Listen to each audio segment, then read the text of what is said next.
Dreamscape presents Phantom Limb by Lucinda Berry. Narrated by Kate Marson. 1. It was always the same phone call.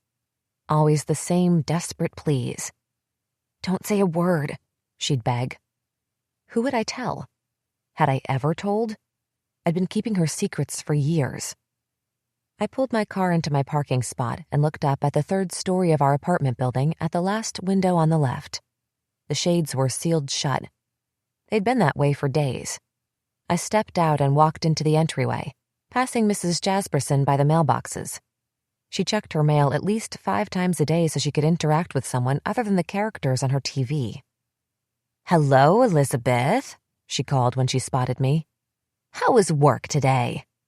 "Great," I replied without turning around. No need to tell her that, once again, I'd left 3 hours before the end of my shift.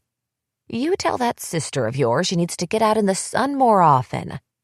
I turned around and smiled at her as I waited for the elevator. "I will."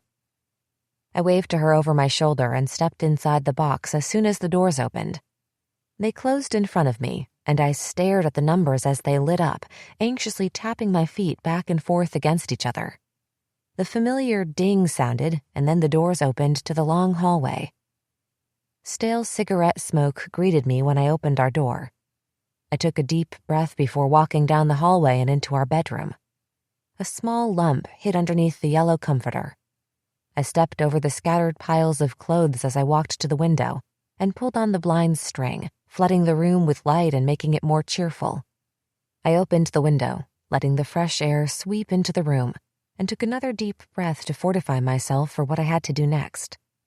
I sat on a spot on the edge of the bed and peeled back the comforter, revealing Emily's small body tucked into the fetal position, her arms cradling her head. She was wearing her purple pajamas. Not a good sign. The last time she'd worn them, we'd almost ended up in the emergency room. I'd grown to hate the color purple. I stroked her brown hair away from her face. "Hi, sweetie, I'm home." Her arms reached out for me like a small child reaching for her mother.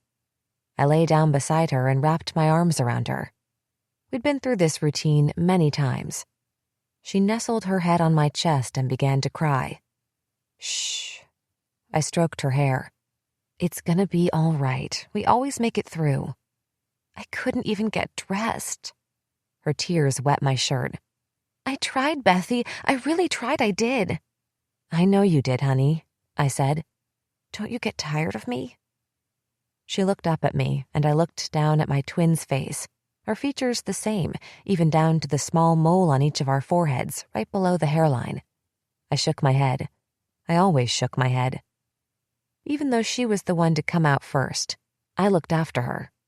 I devoted myself to protecting her through the tragedy we'd faced together as kids, through her depressed teenage years, and I was still doing it. She'd spent the first 3 minutes of her life without me, but that was it. "Let's get you showered, all right?" I didn't wait for her answer. I stood and pulled her up with me, her stick-thin arms and body leaning against me for support. Her hair was matted against the side of her head. "Then maybe we can go out and get dinner. Someone at school told me there's this really great Chinese buffet that opened up downtown a few weeks ago. The teriyaki chicken is supposed to be amazing." Her eyes widened and her mouth dropped open in fear of going out in public, as if I'd suggested she cut off her arm. "Or we can just order a pizza and watch a movie. I've been in the mood to watch a romantic comedy." Her face instantly relaxed. I chattered away about my day and laughed about Mrs. Jasperson's gossipy interest in our lives as I moved us into the bathroom. I flicked on the fluorescent lights and ran the bathwater. Emily walked in to join me, hanging her head, her arms wrapped tightly around her stomach. I stopped filling the silence and let out a deep sigh. "What'd you do?" I asked. She shrugged and began undressing, her head still hanging low as if she were a puppy who'd been caught peeing on the floor or getting into the garbage. She slid off her pajama pants. Dried blood was smeared all over her legs like crusted trails of rust. There was a lot of it, which meant she'd been cutting herself all day. She undressed slowly, wary of her raw skin. I stared at the jagged edges of her wounds, new and old, as they spliced their way over her pale skin in a tangled web. 3 deep gashes scarred the left side of her stomach. We'd ended up in the emergency room that time. It had taken over 30 staples to stop the bleeding, but they'd done an impressive job with her skin. If you didn't know otherwise, you might think it was an abdominal surgery scar. Her name was crudely etched on her upper right thigh. She'd methodically carved the letters into her skin with a razor on our 14th birthday. When I saw it, I threatened to cut myself too if she didn't stop hurting herself, but it didn't do any good. She kept cutting, and I could never follow through on my thread. I would hold the razor blade to my flesh, but could never slice myself. I didn't have it in me. I didn't say anything about her cutting anymore. There was no need.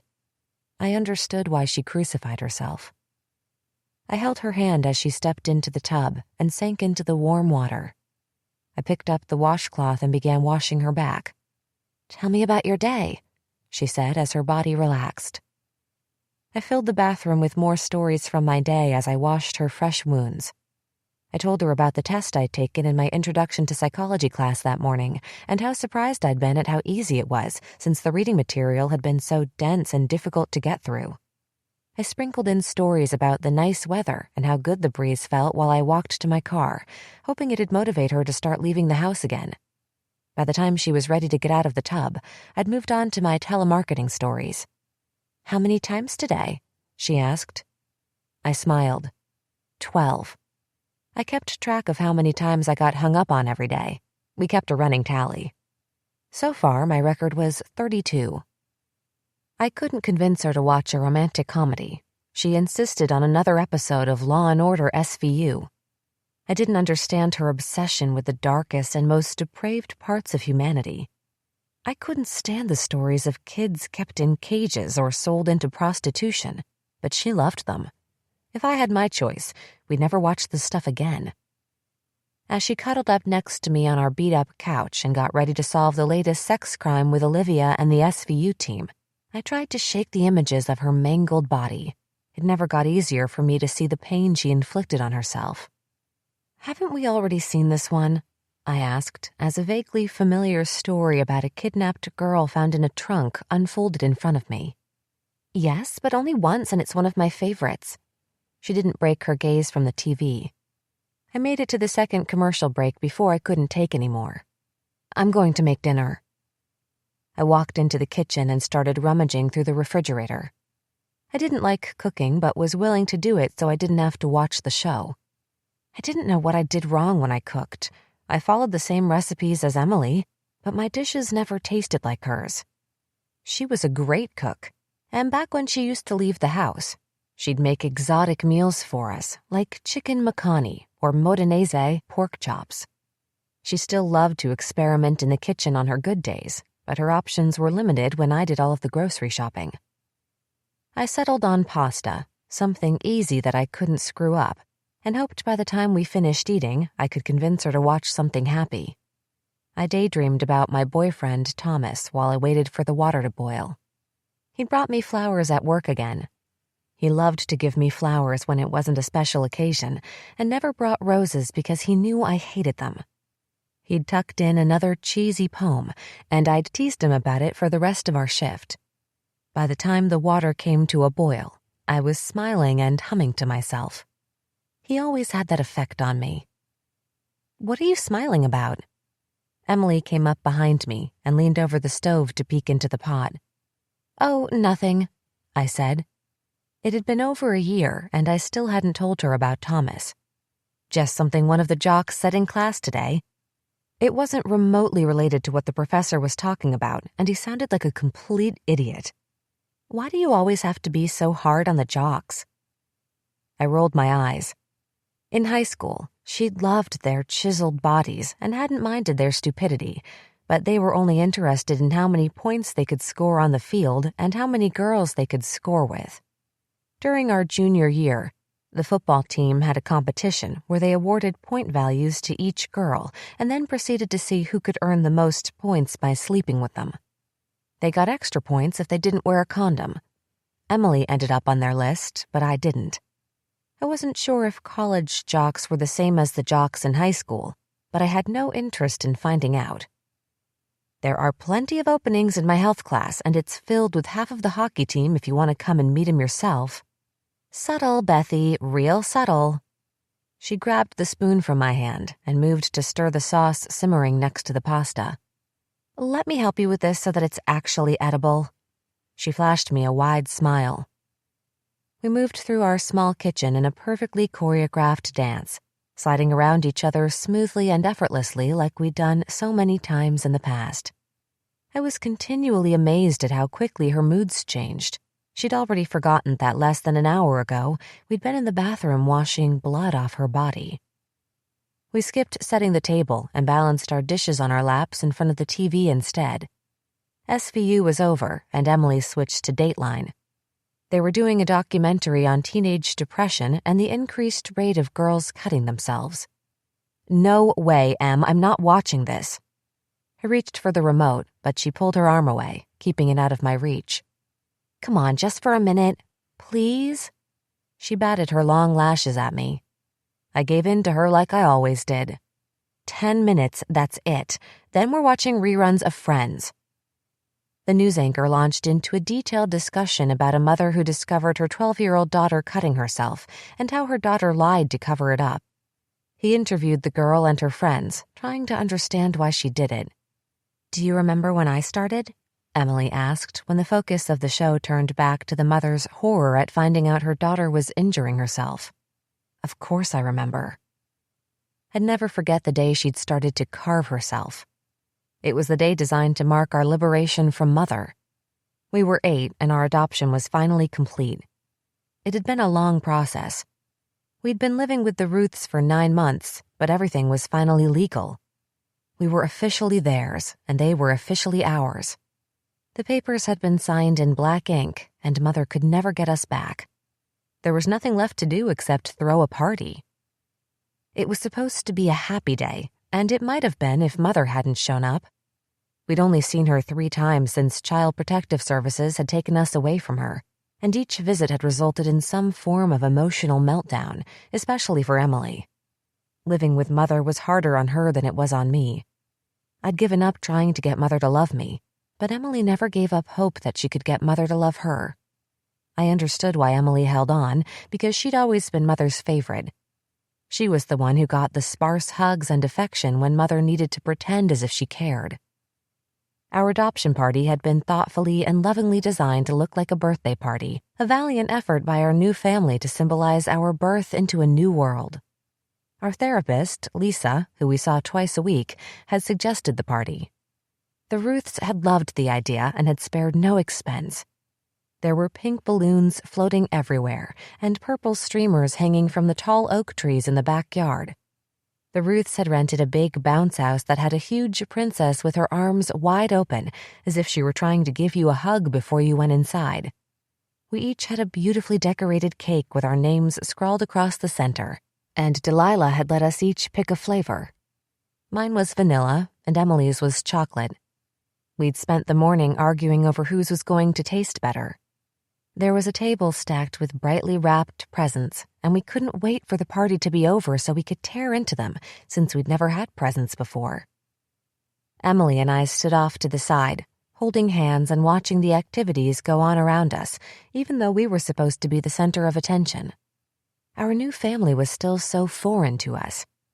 They flitted about and laughed with each other, effortlessly doling out big hugs. Every few moments, one of them would point in our direction, wave, and flash us a huge smile. The party had barely gotten started when we heard her impossible-to-miss voice, a high-pitched Valley Girl squeal, even though she'd never spent a day of her life living in Southern California. "Hi, Bob. Hi, Delilah. It's so good to see you," she gushed, flashing one of the smiles I'd seen her practice in the mirror.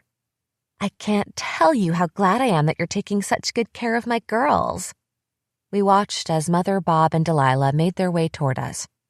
Lisa trailed behind the trio, ready to step in if we needed her. Mother squeezed her way into the middle of our new parents and linked her arms through each of theirs. "Did I tell you I'm going into the military? I'm taking the test on Monday. It's gonna be good for me, real good. It's not as hard as I thought it'd be. Boot camp is gonna suck, but I'm kinda tough. I work out. Haven't been working out much lately. I'll get back. Bob interrupted her. Girls, your mom is here to see you. She wasn't there to see us. I didn't know why she was there, but it had nothing to do with us. Mother grabbed Emily and threw her arms around her in a showy hug. Emily stood with her arms at her sides, looking around Mother at me, apologizing with her eyes. How's my precious Emily? My sweet baby girl. You've gotten so big, darling, so big. She raised Emily's arms up in the air dramatically. Remember when we used to do that when you were little? You're so tall. Must have grown at least a couple inches. Let me look at you. She stepped back, hands on Emily's shoulders, and sized her up. Absolutely. 2 inches for sure. She turned to look at Bob, fluttering her dark eyelashes, and said, She looks so cute, just like her mama. She tossed her hair back over her shoulder and giggled. Bob flushed and instinctively put his arm around Delilah. They're both beautiful. When do I get to see them again? You'll probably have to come pick me up since I don't have a car. Jeremy gave me a ride here today. He's waiting outside. Too scared to come in, you know men. She poked Delilah in the side. Delilah laughed nervously. Mother turned back to Emily and squeezed her cheeks in her hands. I just had to come see my baby. Emily stepped back and reached out, grabbing my hand and pulling me close to her again. Hi, Elizabeth, Mother said without glancing in my direction. I stared at her, saying nothing, hoping she could read the hate in my eyes. Mother coughed and flipped her hair over her shoulders again. Too much time with us made her uncomfortable, and she'd reached her limit. I can't wait for us to go on vacation, girls. I think we're going to go to Disneyland. I'm getting it all planned now. She might as well have been promising to take us to the moon. She put her arms around both of us, kissing the top of Emily's head. Now, your mama loves you, don't you forget. I love you. She skipped off, turning around when she reached the garage to dramatically blow us a kiss goodbye. We never saw her again. Later on that night, while we were supposed to be sleeping in our separate bedrooms, Emily crept into my bed like she did every night. We had our own rooms as part of the differentiation process that Lisa talked about all the time. It had something to do with separating us and treating us as individuals instead of grouping us together like one person. Lisa had suggested ways for Bob and Delilah to do it, and sleeping apart was one of them. We hated it. It didn't matter, though, because nothing could separate us. Every night after they tucked each of us into our own beds, Emily would tiptoe through the Jack and Jill bathroom connecting our rooms and crawl into bed with me. Each morning, the Ruths would find us wrapped up together. I hate Mother, Emily whispered as she curled up next to me. I sat up, shocked. It was the first time she'd said it. I said it all the time, but not her. She didn't hate Mother like I did. She sat up next to me with an odd smile on her face. It was one I'd never seen before, and I thought I'd seen them all. She pulled up her pajama leg. Look it, she pointed in the dark.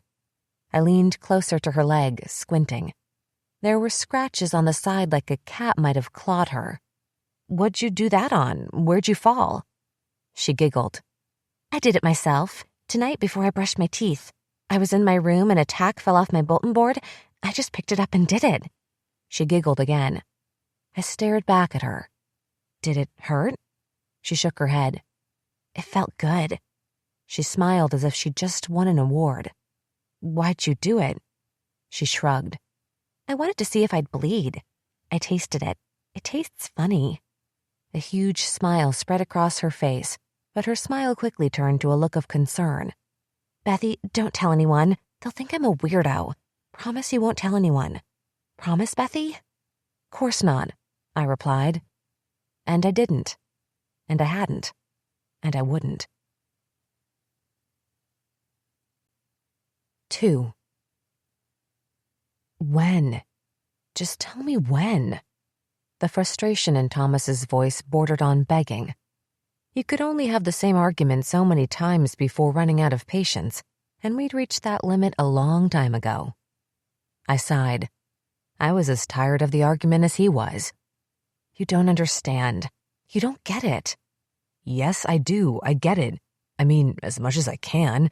You don't even have to tell her I'm your boyfriend. You can just introduce me as your friend. She'll know. I shot him down like I always did.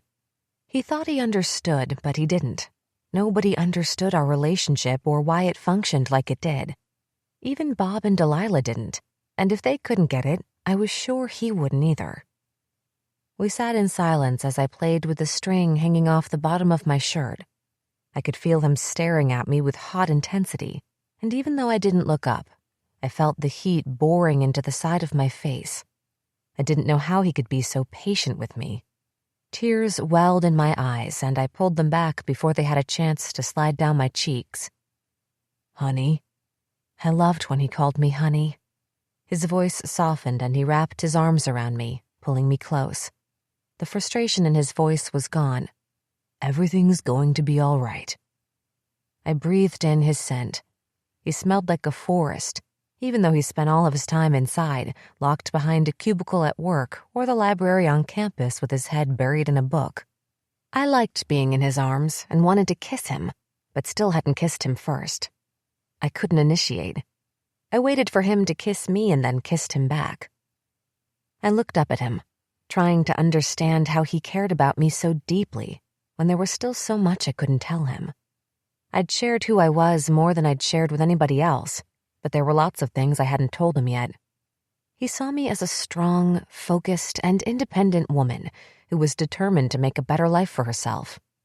I was afraid his image would change if he got closer to me, but I longed to be more intimate despite my fears because I wanted to be with him. I was beginning to need him, and I was going to have to take risks if I wanted our relationship to work. I spat the words out as fast as I could before I changed my mind or lost my courage. Okay, I'm going to tell her about us. He pushed me back to arm's length with a huge smile on his face and looked me in the eyes. You sure? I don't want to pressure you, but it's been a long time. We've been together for almost a year, and I still haven't been able to meet the most important person in your life. I care about you. Whoever is important to you is important to me too. I'd never met anyone like Thomas. He was kind and patient. Unlike most people, who only professed not to care about what other people thought of them, he really didn't. I didn't either, outside of Emily. Emily's opinion was important to me, but I didn't spend much time worrying about other people's opinion of me. Thomas told me this was what attracted him to me too.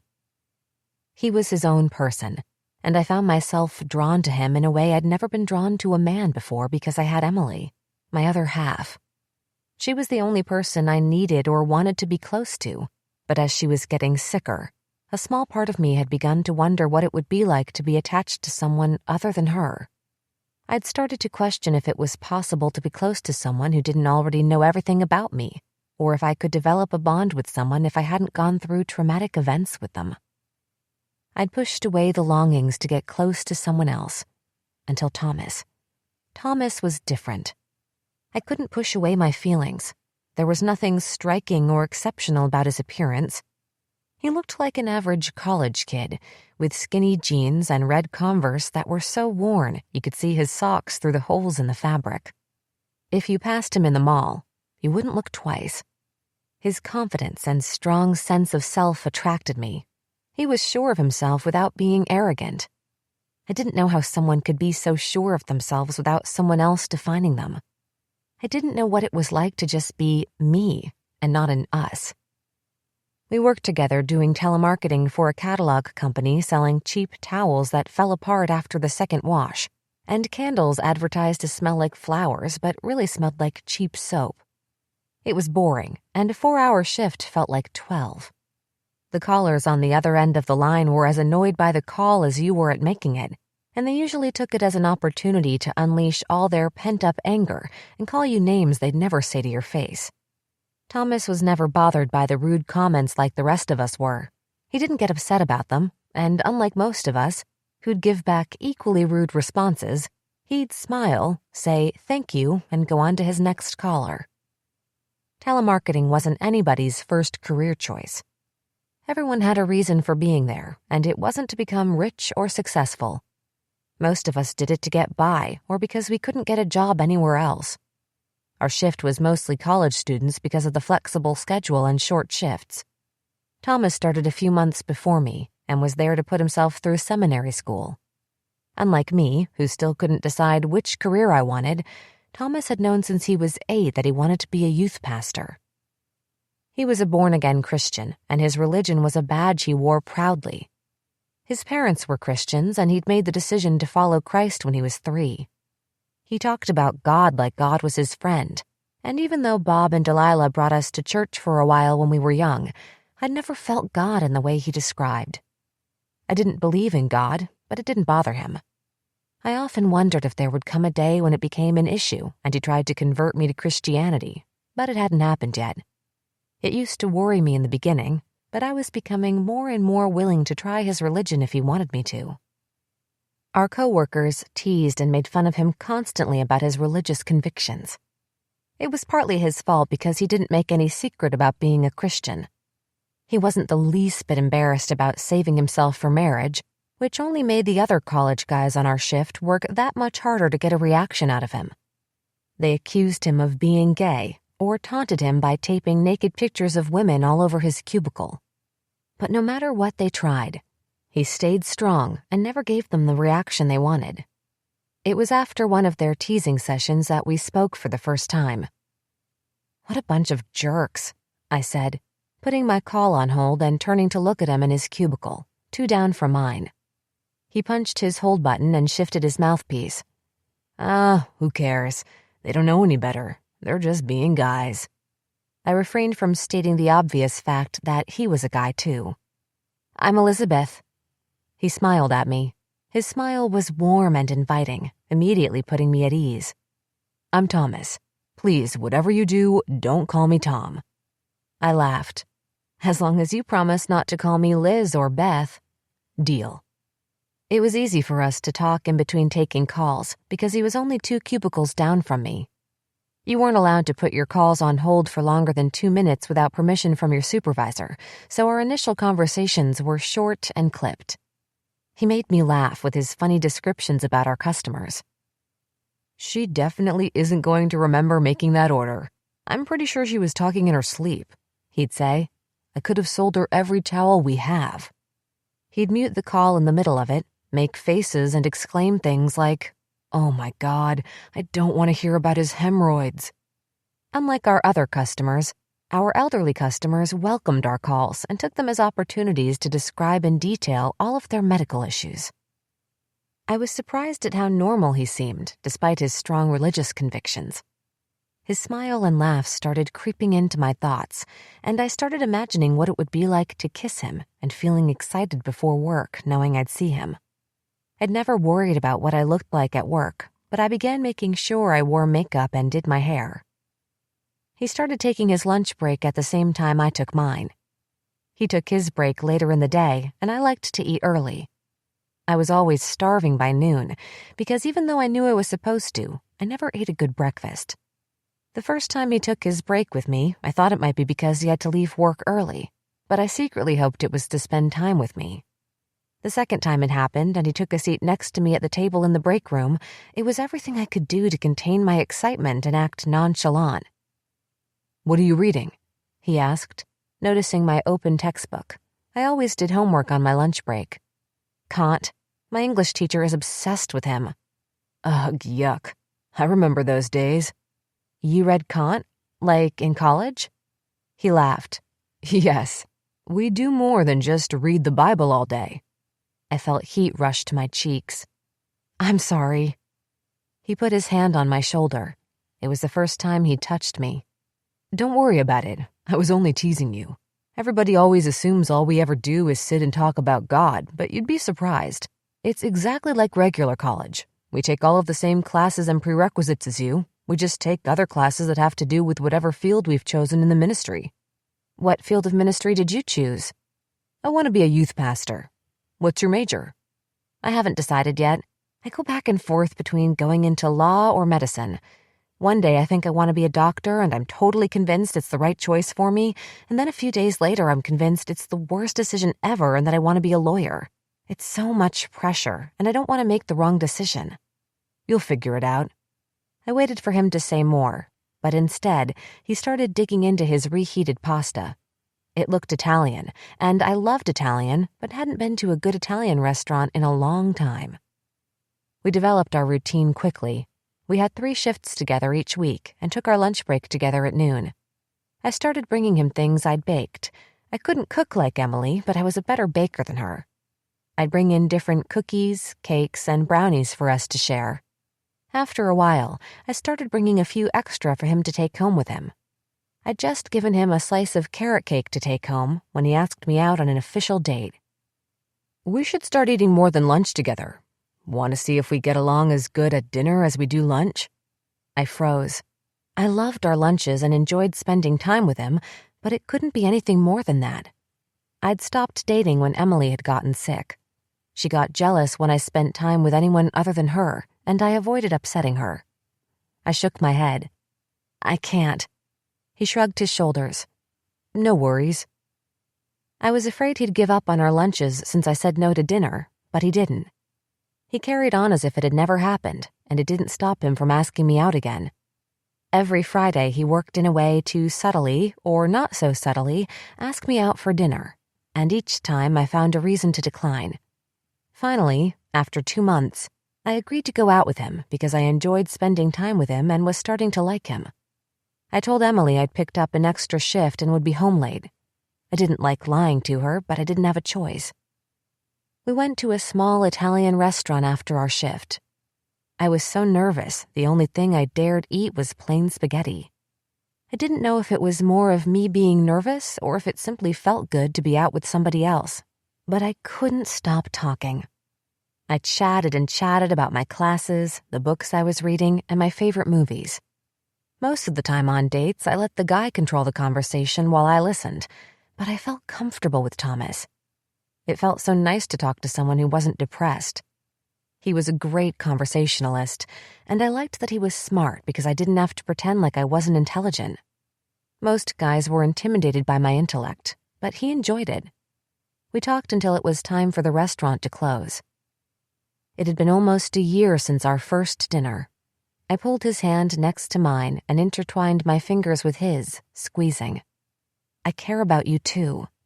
I felt the red filling my face and looked away. "I want you to meet Emily.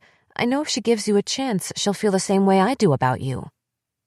The alarm on his watch sounded, signaling the end of our break. We didn't take our lunch in the break room anymore. We brought our own and retreated to his white Honda to eat in private. We started doing it as a way to spend time together shortly after our first date, and we've been doing it ever since. We were both busy balancing school and work and cherished our alone time during lunch. We put our stuff away and headed back inside. I took my seat and slipped my headset over my head, shifting into automatic mode. If I told Emily about Thomas, everything would change about my relationships with both of them. As much as I blamed Emily for my reluctance and hesitation to disclose our relationship to her, there was a part of me that was scared to do it. Telling Emily about Thomas would be the first step of separation between us. Even if it was a small one, once I took it, there wouldn't be any going back. Things would never be the same between Emily and me. It wasn't like we hadn't dated. Emily used to do more dating than me. Guys loved her. In high school, she had a new one attached to her every other week, but she quickly tossed them aside for the next one waiting in line as if she were just trying them on, shopping for a new pair of jeans. But neither of us had ever been serious about a guy or seen a future with one. Deep down, I knew there'd come a day when one of us would meet a man and start to build our own life without the other, but I'd assumed she'd be the one to do it first. It was clear now that it wasn't going to happen that way. She hadn't been on a date in years, and I couldn't remember the last time she'd left the apartment. The thought of building a life with someone other than Emily made my stomach flip with excitement and fear. It had always been the two of us because our survival depended on it. We were a team and couldn't have endured our childhood without the other. When we lived with Mother, she disappeared and left us locked in our bedroom for days. Emily was the one who'd figured out how to get rid of the itchy and painful red rash all over our legs and inner thighs. The rash was a result of wearing the same urine and feces-soaked diapers for days, but we didn't dare take them off. The one time we had, Mother had been furious. She'd grabbed the wire hanger that she used to beat us and added painful welts on top of our open wounds. There was a big red plastic bucket in our room that Mother had left behind once. Emily started taking her diaper off and squatting over it to go to the bathroom. I did too, and we both used the bucket as a toilet. While one of us peed, the other listened for the sound of Mother's keys in the front door. For some reason, Mother didn't mind when she found out we were using the bucket, and she let us dump our bucket in the toilet once a week. We no longer sat in pounds of our waste, and the rashes on our legs finally went away. We still had to smell it, but at least we no longer had to sit in it. The hours of hunger and isolation were endless, but we filled them up with each other. We told each other stories about imaginary families and made each other laugh. But our favorite game was to take turns pretending to be the mother. When I was Emily's mother, I knew how she liked to have her hair stroked, so she would lay on my lap and I'd stroke her hair over and over again while I hummed. When Emily was my mother, she knew I liked to have my back stroked in circles, so she would draw pictures on my back before she fell asleep. We spoke in a secret language, so when Mother was around, she wouldn't know what we were saying to each other. We sang and played pretend in our crib, performing for each other. When there was nothing left to eat and we were starving, we slept cuddled close to each other like puppies trying to stay warm. Sleep during starvation was fitful. It was like being halfway between asleep and awake. I would slip in and out of lucid dreams. Sometimes we shared the same dream. We moved in and out of consciousness together. We were 5 when Mother started letting us out of our bedroom and into the rest of the apartment. We knew nothing of a world outside of the 4 walls of the bedroom, and to us, the small apartment was an expansive universe. At the time, we didn't know it would eventually imprison us in the same way our bedroom had. We were completely enraptured with it. On the other side of the living room, Mother had her own bedroom that she kept locked. She gave us strict orders for being out of our bedroom. "You do not go into my bedroom, ever," she said. "Do you understand me? If you do, I'll put you back in your room and never let you out again." We nodded our heads. "When you're out here, you're quiet. If anyone hears the 2 of you, I'll use the belt again. I mean it. Do you understand me?" She smacked me on the side of my head. "Yes, I get it, Mother. I do. Be quiet," I said. She grabbed Emily's face in her hands and peered into her eyes. "How about you, little miss thing? You gonna be quiet if I let you out?" Emily nodded her head and looked at me. She grabbed my hand. Mother jerked her away from me. "Speak up, look at me. I'm your mother. What are you looking at her for? You can talk too, or are you the dumb one? They always say there's a smart twin and a dumb twin. I guess you're the dumb one." Emily started to cry. "Shut up. Stop crying. God, you always cry. That's one thing you could learn from your sister. She never cries. She knows how to be strong. You're just pathetic. You know what? Get back in your room, both of you." We scurried back to our room as quickly as we could. I held Emily while she sobbed without making a sound because loud crying angered Mother more. We thought our chance to be let out was over, but it wasn't long until Mother brought us out again and gave us the same instructions a second time. That time we passed her test, and she started to let us out of our bedroom occasionally when she left. She introduced us to the TV, and it was the same routine every time. "Don't turn this off. You leave it on while I'm gone. If anyone comes to the door to knock, you don't answer it, no matter what. I don't care what they say or who they say it is. You shut up and stay where you are. You do not lift the shades of the windows." She walked over to the window in the living room and pointed at the blinds. "These stay closed at all times, period. If I find out either of you have broken my rules, I'll beat the shit out of both of you." And then she'd leave, sometimes for hours, other times for days. We never knew how long she'd stay gone. We were fascinated with the TV because there were new voices and faces, so many things we'd never seen and didn't know existed. There were people who had skin that wasn't peach like ours. They'd been painted with a different color. We sat on the floor in front of it, mesmerized and enthralled. We never knew when Mother was going to set us free from the bedroom, but knowing another world existed made the time we were locked up more bearable and gave us new things to play with each other. It wasn't long before we met our first person from the outside world. When he came through the door with Mother, Emily and I stared at him as if he'd walked out of our TV set. He wore blue jeans and a black t-shirt with words we didn't know how to read sprawled across the center. He had short blonde hair and big glasses framing his squinty eyes. His stomach protruded over his waist, and it shook while he laughed with Mother, rolling up and down as if there was something inside it. He smelled like Mother, the same putrid smell of rotten cheese. "Girls, stand up and come meet the special friend I was telling you about this morning." She'd never told us about anyone, but we did as we were told and stood up. "Come here, come closer, don't be shy." We took a few steps in their direction.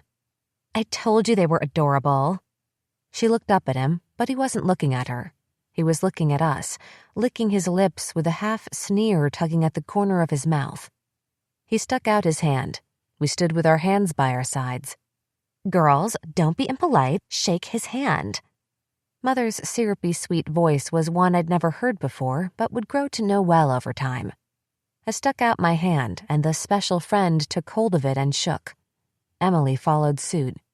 He reached into his back pocket and took out 2 sticks that held round circles on the top covered in colorful paper and twisted at the bottom. "I brought you a treat. I thought you might like it," he said. His voice was low.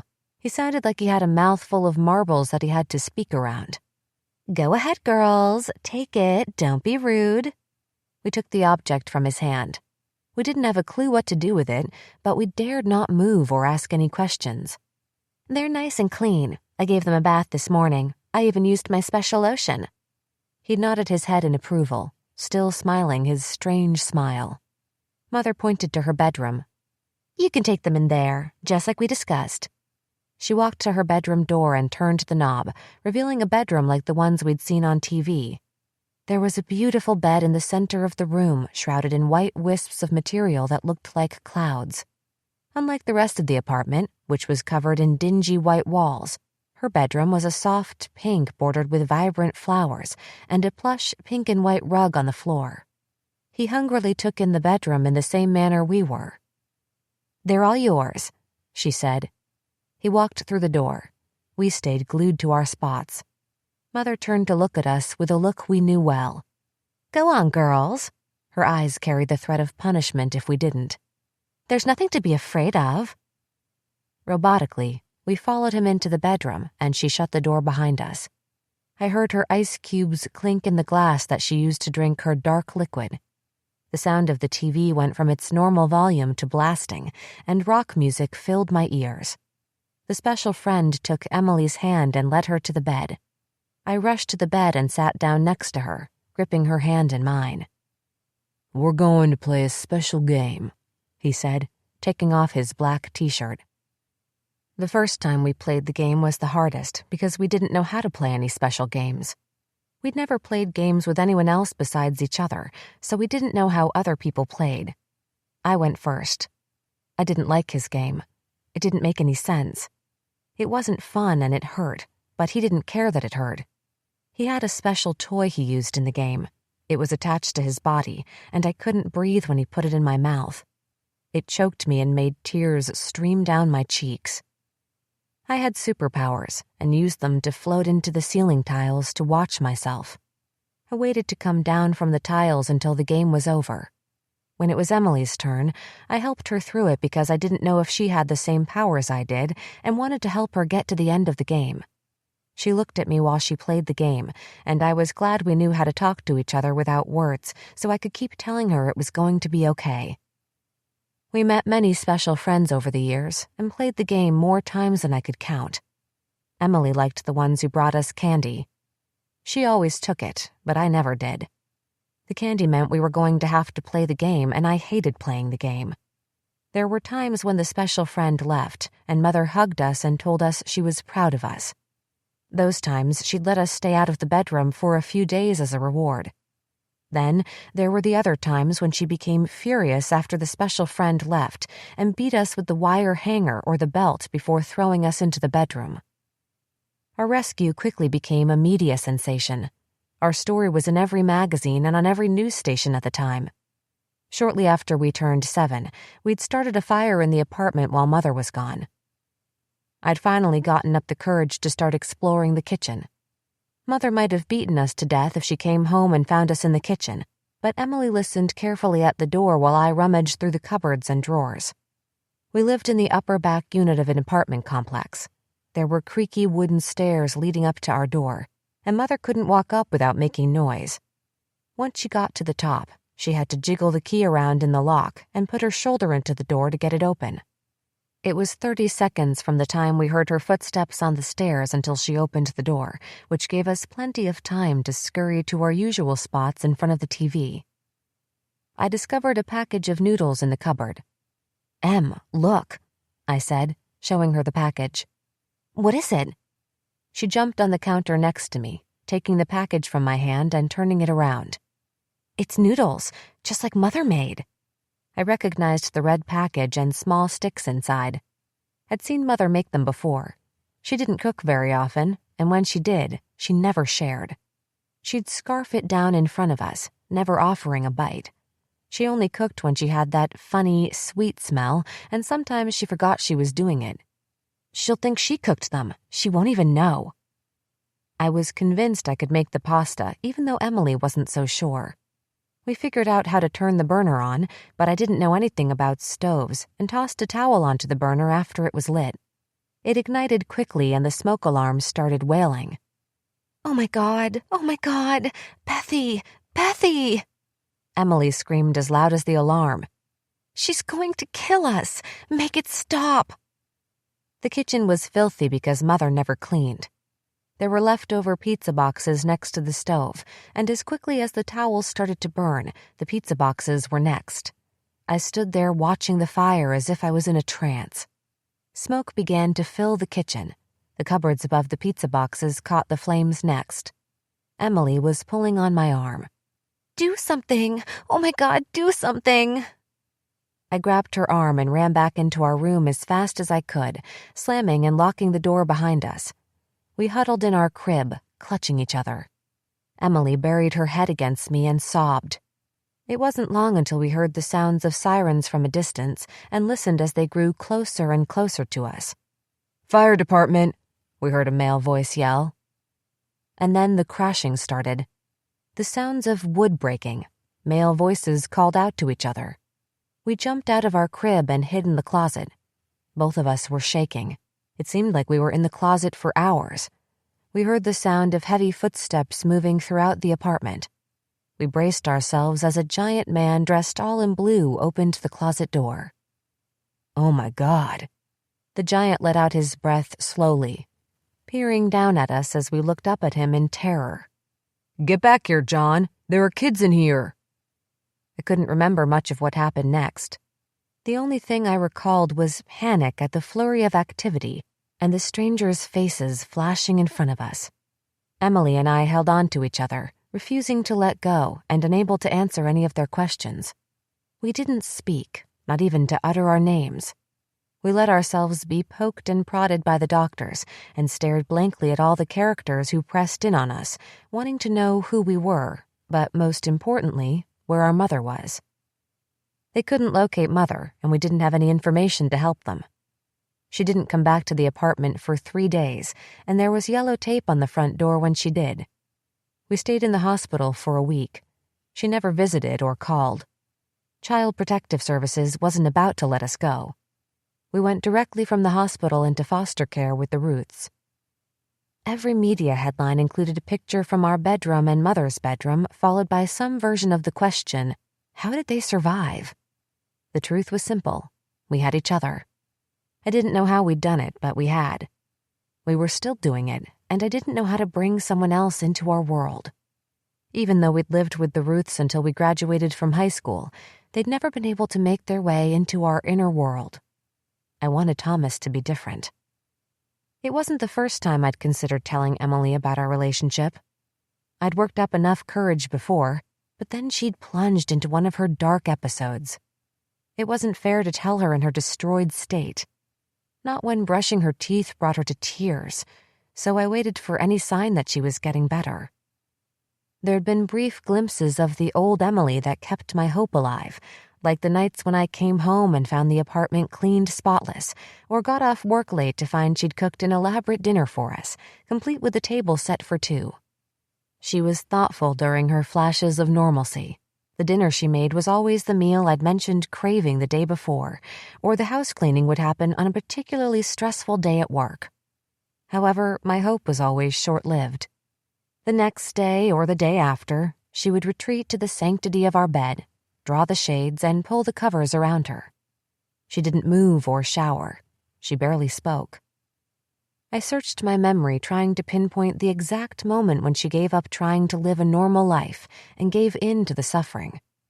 I was obsessed with trying to figure out when she gave up, because if I could find the moment where she quit trying, I might be able to fix it and get her to fight again. I'd been through the routine many times before, and each time my search had come up empty.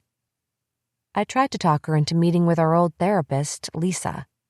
We'd liked therapy with Lisa because she was the only person who treated us like we weren't fragile. She talked to us in a normal voice. Everyone else, including Bob and Delilah, talked to us in soft, quiet voices as if they thought we might break if they spoke too loud.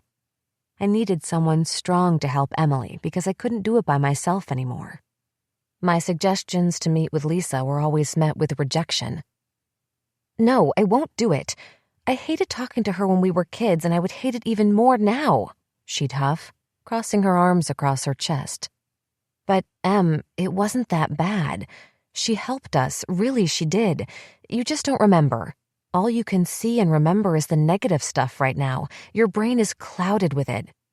She didn't remember the fun games Lisa played with us as kids, or how she helped us talk to Bob and Delilah about what we were feeling.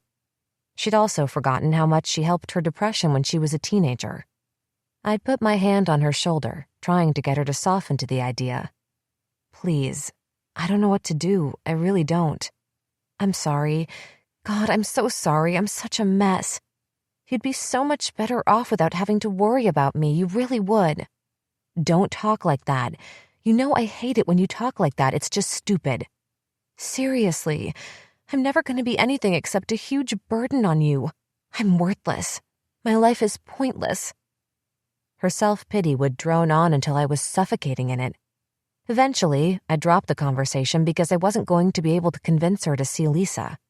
I'd considered going to see Lisa by myself, but never did. As I dialed my next unsuspecting potential customer, I decided to make an appointment to see her as soon as I could. Maybe I could convince her to come to the apartment to work with Emily. She used to come to Bob and Delilah's to visit, and I didn't see why she couldn't come to our place, too. Emily would have to talk to her if I brought her to the apartment, but even if Lisa couldn't come to the apartment, she'd help me figure out a way to help Emily. She'd always been able to point out ways I could be there for Emily without losing myself, and I needed her guidance now in the same way. I Googled Lisa as soon as my call ended. She was at the same office. I put my customer line on hold, looked around to make sure nobody was watching, and punched in the number on my cell phone. Her receptionist answered on the third ring. "Hello? I'd like to make an appointment for Lisa as soon as I can get in," I said, looking around to make sure none of my supervisors were walking by. "You're in luck," she said. "She has a cancellation for tomorrow at 9:30. Any chance you could make it in then?" "Absolutely." "Great. Have you been here before? Who do I say it's for?" "Yes, but it was a long time ago. I was a kid." "What's your name?" "Elizabeth? Elizabeth Ruth." I tapped my fingers on my desk as I waited. "I don't see your name. I wonder if—" "Look, can you just put me in as a new patient then?" "Okay." I listened as she tapped on her computer. I was afraid I was going to get caught. I'd never been in trouble at work before. I hated getting into trouble anywhere. "Do you know if your insurance will cover it?" "I'll pay cash. I don't care." "All right, Elizabeth. We'll see you tomorrow at 9:30. Be sure to bring your insurance card with you since we don't have you on file." "Okay, thanks. Bye." I quickly hung up before I got caught. I didn't tell Thomas about my appointment when I said goodbye to him at the end of our shift, and didn't tell Emily about it when I got home. She didn't stir when I walked in the door. She stared at the TV as if she was looking through it. it reinforced what I was about to do. I couldn't live this way anymore. I needed help. 3. I was surprised Lisa didn't look different. I half expected her to have a pile of white hair and round old lady glasses perched on her nose, because it seemed like a lifetime ago since I'd sat in her office. Instead, she looked exactly how I remembered her. She had the same straight black hair, except it used to be long and now it was in a cute bob framing her narrow face. She still had kind blue eyes and perfectly straight teeth, the kind that were only possible from years of braces. We'd spent countless hours in her office, and for a while, I thought she'd adopted us along with the Ruths because of the amount of time we spent together. Bob and Delilah were devastated again and again as they tried to conceive. Bob wanted a child as much as Delilah, and after many heartbreaking tries with IVF, they turned to adoption. For Bob, adopting a child simply meant being given the opportunity to be a parent, but for Delilah, it was something more. She took all the pain she'd experienced from not being able to conceive and channeled it into finding a child she could save. She didn't want just to adopt a baby. She wanted to rescue one. After our examinations at the hospital, we were taken to the Ruths in a police squad car.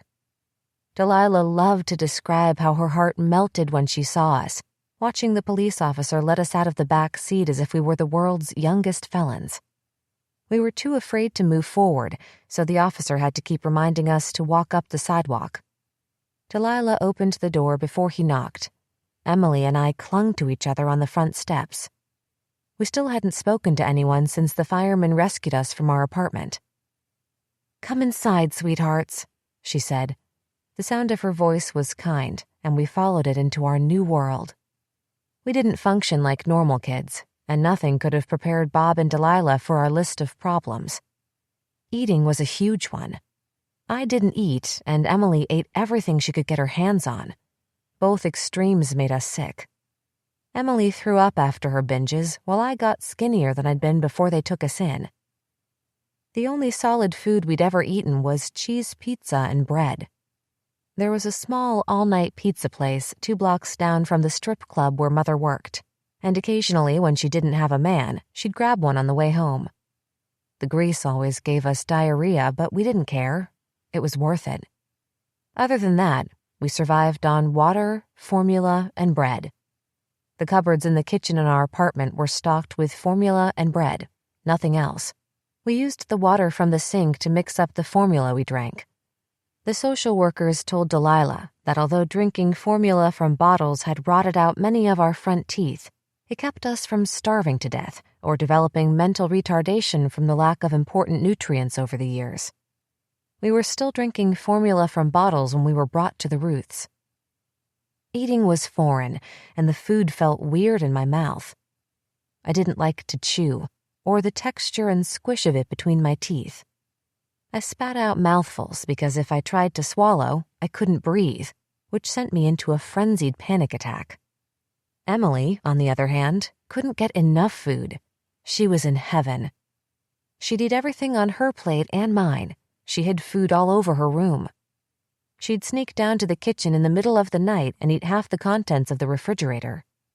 Sometimes I'd go with her and watch her eat pickles straight out of the jar, followed by whipped cream and the leftovers from dinner. "Yuck, how do you eat that?" I'd ask, completely repulsed and disgusted. She'd giggle at me with food smeared all over her mouth. "Because it's so delicious." We'd learned how to eat, but it wasn't easy and took a long time. The process involved forced feedings, coupled with small rewards for me and locks on the kitchen cabinets and refrigerator for Emily.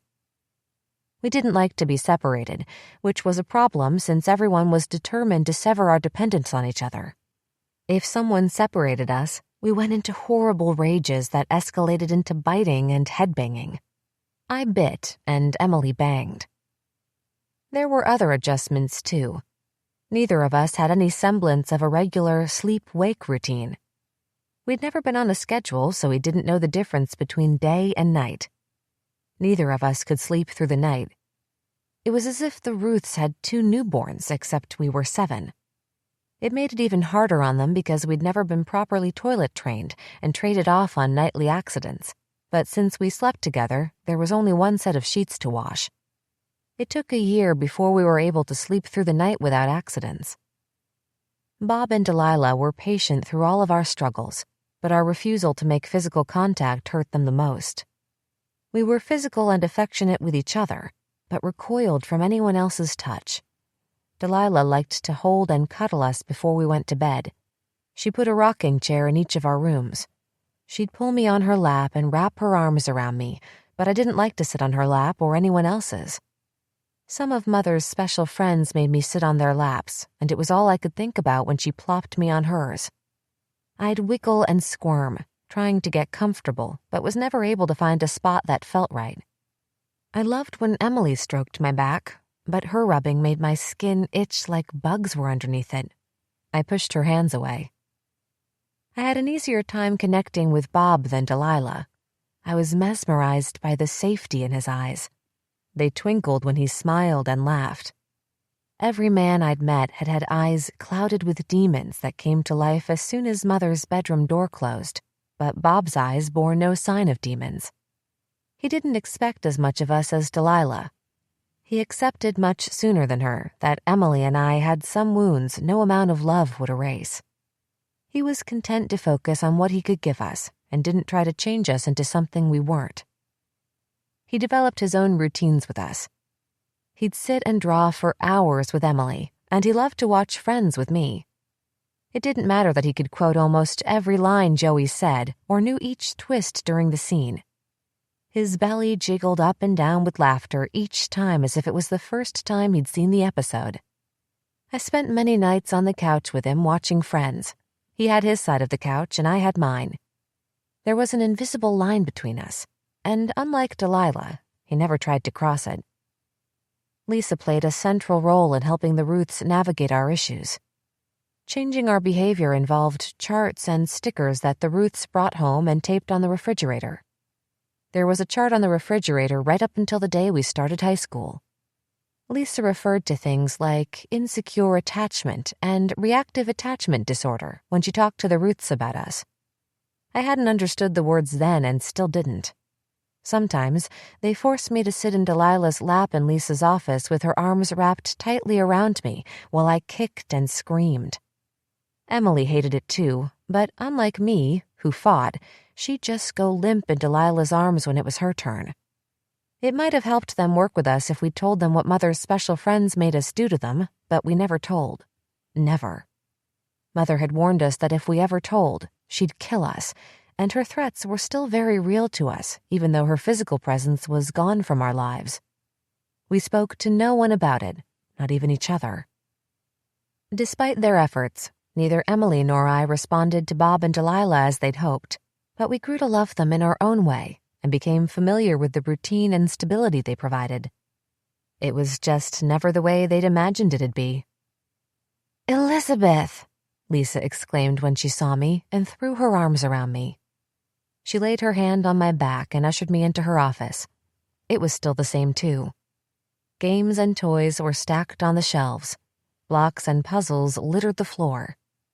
The huge bin of stuffed animals that I used to love to jump into head first was still there. Her small desk was buried in the corner, with her degrees hanging on the wall behind her, peeking out from crayoned artwork and finger paintings. I stood eyeing the blue beanbag chair I used to sit in. It seemed too weird to sit in it now. She pointed to a straight-backed chair in front of her desk as she took a seat behind it. "Have a seat. I'm so happy to see you." I plopped down on the wooden seat, feeling like a giant. Everything was so much smaller than I remembered. Even Lisa looked like she'd shrunk a few inches. "You look great," she said. I smiled at her. Being in love had a way of making everything look brighter and more vibrant. I'd been noticing it myself. "I can't wait to hear what's going on with you. Delilah sent me an email that you got a full scholarship for college. It made me so proud. Where are you at now?" she asked. "I'm in the first semester of my second year." "At Galston?" I nodded. "Yep. After this year, I'm hoping to transfer to a 4-year university on my scholarship. I'm just starting to look at schools. I still haven't decided if I want to go into law or medicine. I can see you being a lawyer. You've always been so logical and analytical. It seems like it'd be a good fit. I crossed my legs and looked to the side, avoiding her eyes. I'd forgotten about her eyes. She had a way of looking right into you as if she could see into your insides. Do you have a job? In telemarketing. It's a mindless job, but I get paid well enough, and they work around my school schedule, so that's good. Wonderful. There was an awkward pause. Do you live on campus? She asked. No, I live in an apartment off campus. It's only a few blocks away. It works out to live so close to school. I hated small talk. So, what brings you here to see me today? She asked. Apparently, she hated small talk too. I cleared my throat. Cleared it again. I wasn't any better at this kind of talk either. Well, I have a boyfriend. It's about time. She laughed. He's a lucky guy. Tell me about him. She leaned back in her chair, resting it against the wall. His name's Thomas and we work together. We've been dating for almost a year. I think I'm in love. I blushed. She smiled. That's great. I'm so happy for you. Love is a good thing, and I think it's a wonderful problem to have. I smiled shyly. If only it were that simple. Then there's Emily. The sentence hung in the air. She got up from her desk and walked over to sit in the chair next to me. She smelled different. She used to smell like flowers. Now all I smelled was vanilla, like she'd just finished baking cookies. She placed her hand on my knee. Elizabeth, it's okay.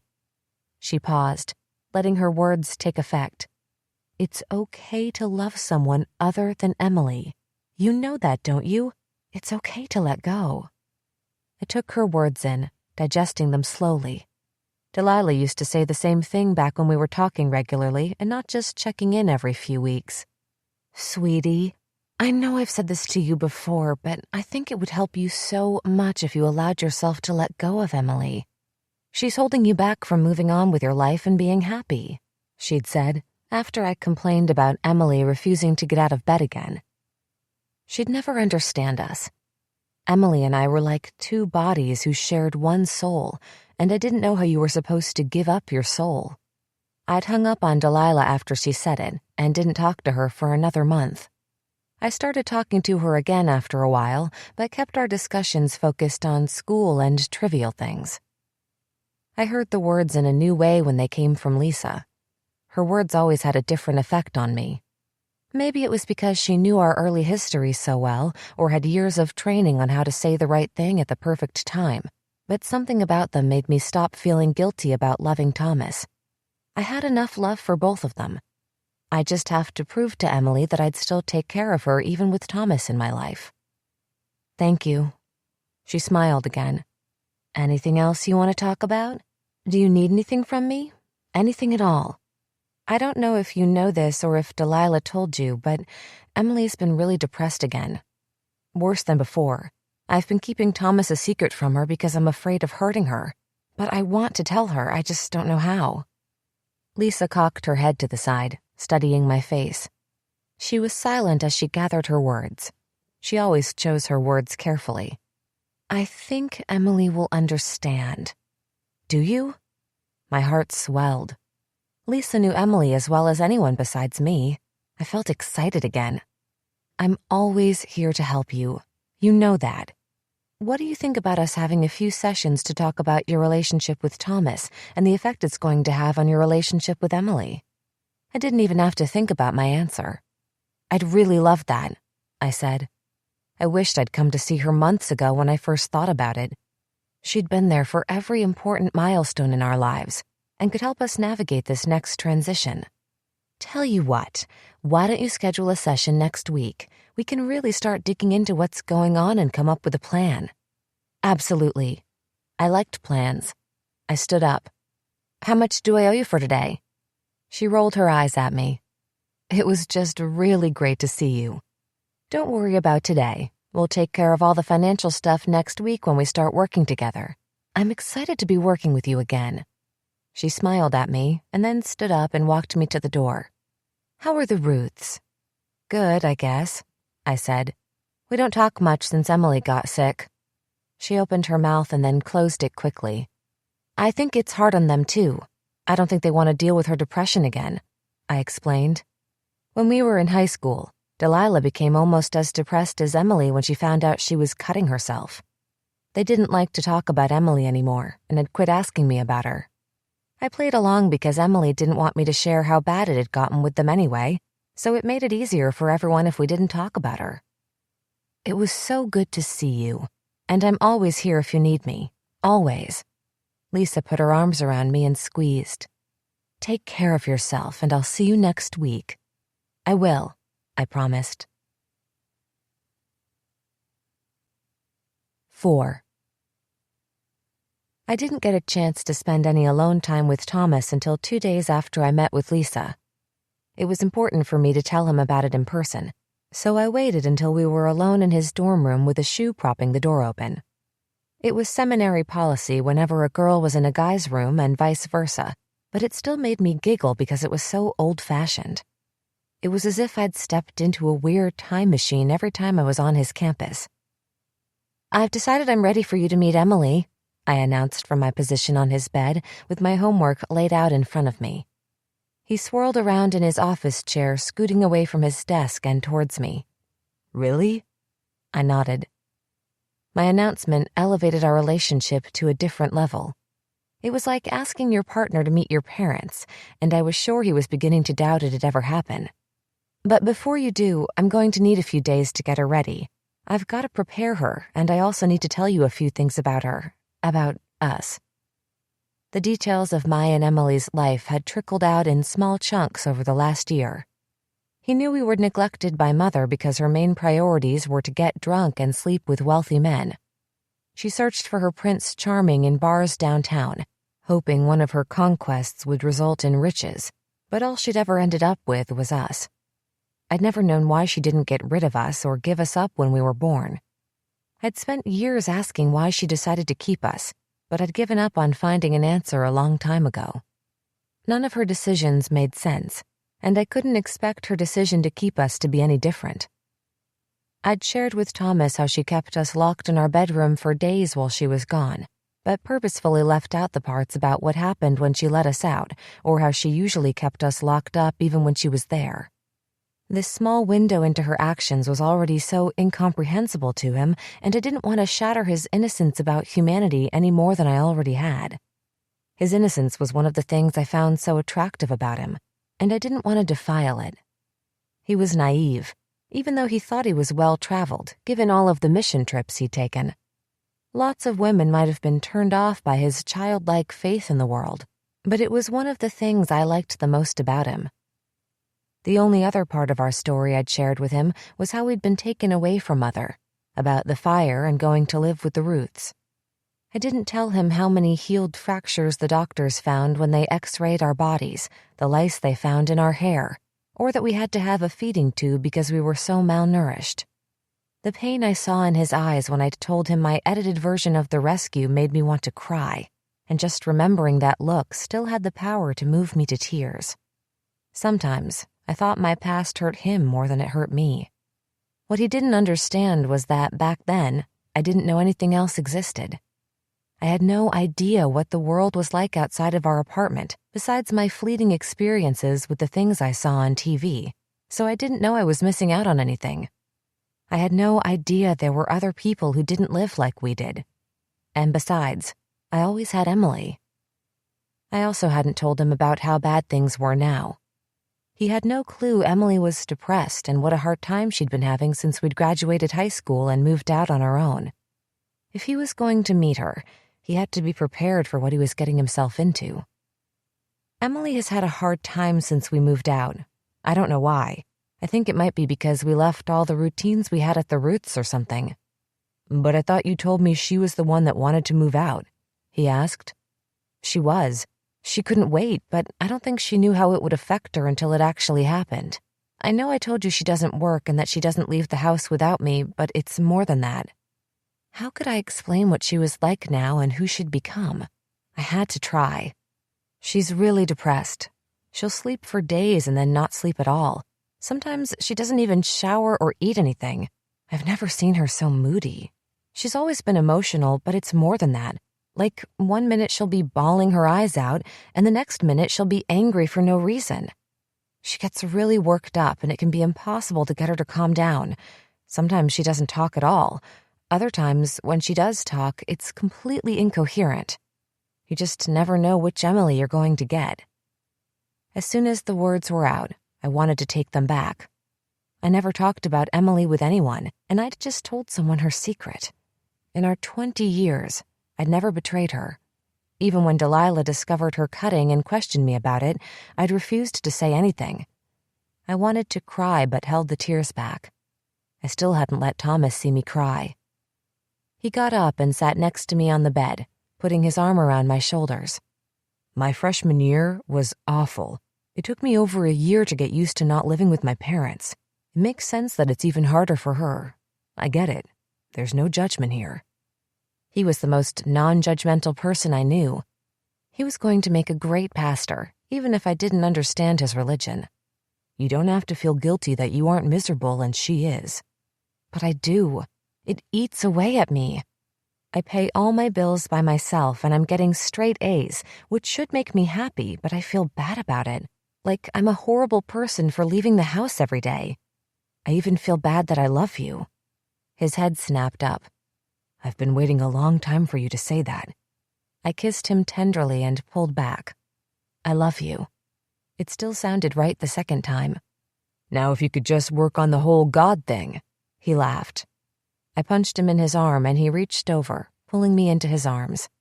I love you too. I floated through the rest of the week. I was in love for the first time and it felt wonderful. It was like every romantic movie I'd seen where the girl walks like she's dancing on clouds with a huge grin on her face. I didn't change the station on the radio when the sappy love songs came on. Instead, I turned them up and tried to sing along. I'd been freed from a prison I didn't know I was in. I'd always been cynical about falling in love because I was afraid I wasn't capable of it, and it was exhilarating to discover I was. I picked Saturday to tell Emily about Thomas because she did better on the weekends when I was there. It didn't matter if I was sitting in front of the computer or buried in one of my textbooks. She just liked having me around. When Saturday morning rolled around, I was happy when she got up before noon and joined me for coffee at the table because it meant it was one of her good days. You slept good last night, I said. She'd only kicked me once and hadn't talked at all in her sleep. She smiled at me and lit a cigarette. Do you have lots of homework to do this weekend? Not really, I said, shaking my head and pointing to my pile of textbooks lying open on the table. Just a lot of reading. She picked up my economics book and began thumbing through it. Yuck. God, I hate anything that has to do with math. I don't know how you do it. I shrugged my shoulders. It's not so bad. She picked up another book, Theories of Mind. I was taking Introduction to Psychology this semester. Now this is more like it. I think I could do this stuff. She laughed. Maybe I'd figure out what the hell is wrong with me. Is there a section in here on blood tasting? She laughed again, but I didn't think it was funny. Her compulsion to cut was terrible, yet understandable, but the things she did with her blood were disgusting. Over the years, she'd tasted it, written with it, and lately her new thing was to save it in empty water bottles. It was the one part of her sickness I chose to ignore completely. I didn't like to see it or talk about it, not even with her. I shot her a knowing look that she'd stepped over my line. That's not funny, I said. I stared into my coffee cup, searching for the words to begin the conversation, trying to figure out what her response would be and how I'd respond to it. This was unfamiliar territory for us. I had lots of secrets, but never one I'd kept from her. What's up? She interrupted my thoughts. She knew me too well. I cleared my throat. This is really weird for me. I don't even know how to start. Her eyes froze in fear. She sat back in her chair. It's nothing bad, don't worry. It's actually a good thing. I reached out and squeezed her hand. She clung tightly to mine. I took a deep breath. I met a really great guy at work. You should go out with him then. Guilt washed over me. I already have. We've been going out for a while, I said, surprised at her response. Why didn't you tell me? I don't know. I guess I never thought it'd go anywhere, and I felt bad because of you being so, not well. I guess I felt bad being happy? I feel like I shouldn't be, like somehow I'm betraying you. She cocked her head back and laughed. By not being miserable, it's not your fault I'm crazy. You're not crazy. I hated when she talked that way. You're just depressed and going through a hard time. Things are going to get better again. All emotion left her eyes, and she stared at me vacantly. No, they're not. Her emptiness scared me. I could handle her emotional intensity, but her nothingness was frightening. I got up, refilling both of our coffee mugs. So, do you want to meet him? She shrugged. I guess I probably should. Where? I don't know. I could call him. He could come over and— No! She leaped up from her chair. This is our place. Ours! She ran through the narrow kitchen, down the hallway and into the bedroom, where she slammed the door. I took a few deep breaths before following. I walked in and found her face down on the bed, beating her fists onto the pillows as if she was a 3-year-old child having a temper tantrum. I sat at the end of the bed. Get away from me, she cried. I moved closer. I mean it. I slid up next to her, touching her lightly on the back. Don't touch me. I began to rub circles on her back slowly. Round and round while I hummed You Are My Sunshine softly. I sang through it 3 times before she spoke. You must really like him. I do, I whispered. She rolled over and pulled herself up to sit next to me, looking me in the eyes. She looked like little Emmy. Lately, it felt like each day she grew backwards. I'm sorry I'm being such a whiner about it, but this is our place. It's my safety, my sanity. To bring someone else here feels like they'd be contaminating the only space I have to feel safe in. I nodded. I understand. I don't know why I suggested he come here. It was a bad idea. I just got excited about you guys meeting each other. It was the first thing I thought of. You could meet him anywhere. We could all go out for coffee or a dinner or— What's his name? She interrupted. Thomas. Your eyes lit up when you said his name. The emptiness was back in hers. He's a great guy. He wants to be a youth pastor and works so hard at it. You'd think he'd be this huge dork or something because of the whole preacher deal, but he's not. He's amazing. Just this really well-rounded guy. I don't know what he sees in me. I laughed. I do. He sees the you that I see. Beautiful. The words made me blush even coming from her. So, when do I get to meet him? When do you want to? 5. I met your sister, he announced as soon as we shut the doors in his Honda on our lunch break on Tuesday. What? When? Where? Yesterday. Yesterday was Monday, and I never worked on Mondays because I had classes all day. I usually didn't get home until after 7, and last night was no different. Emily was home when I got there, watching her trashy reality TV shows. She didn't mention meeting Thomas. Nothing. Not even a word about leaving the house. She hadn't left the house by herself in over 6 months. How could she not have at least mentioned that? How'd it go? I asked. He rubbed his nose like he did every time he got nervous and cleared his throat. I've got to admit, it was pretty weird to see someone who looks exactly like you. I knew you were twins, but I guess I never expected not to be able to tell you guys apart. In the beginning, I had to keep telling myself that she wasn't you. But once I got over the weirdness, it was easy to see she wasn't you. You guys are very different. My heart was thudding. My ears rang. She met me at my car, asked me if I was Thomas. Wait, how'd she know who you were? I don't know, a twin thing, maybe? She just walked right up to me in the parking lot. I guess she could have seen my name tag or something. She didn't seem depressed. He wouldn't look at me. What do you mean? What'd she say? How'd she act? A million questions and scenarios whirled through my mind so fast that one started before the other ended. He was visibly shaken, and I'd never seen him unnerved. Not even when they'd plastered Playboy on his cubicle walls. She was pretty pissed off even though she tried to hide it at first. She said she knew who I was because you told her about me and that she knew all about our relationship. She kept trying to make me promise not to tell you that she'd come to see me. I kept telling her I couldn't do that, which just made her even angrier. And then she was just like, stay away from her. She did? She said that? I couldn't believe it. What was wrong with her? Why would she do that? Yeah, look, I'm sorry. I cut him off. What were her exact words? I don't think it really matters. She just made it clear she didn't want us to be together.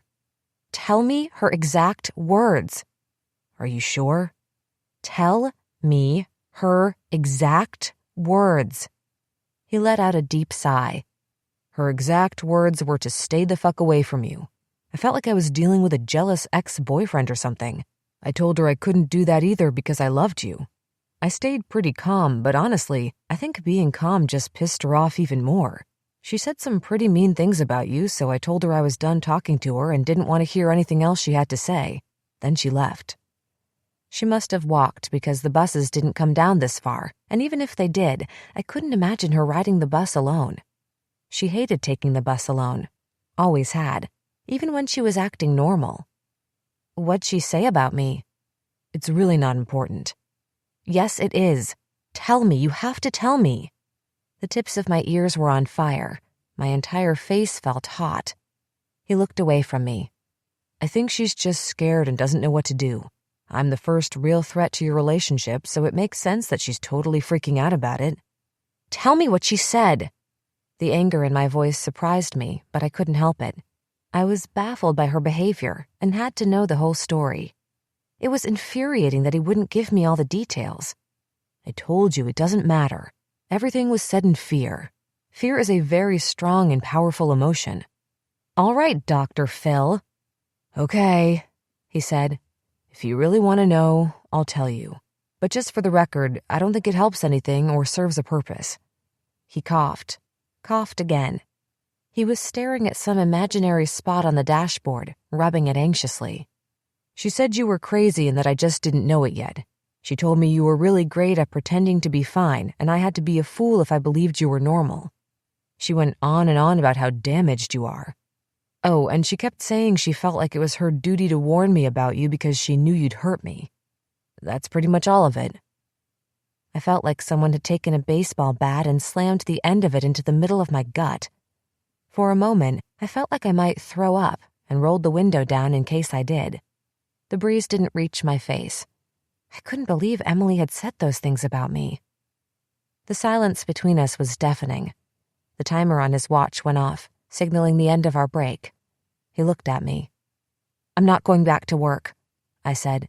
Tell Josh I threw up in the parking lot or that I got hit by a car. I don't care what you tell him, just tell him I'm gone for the day. He nodded. I understand.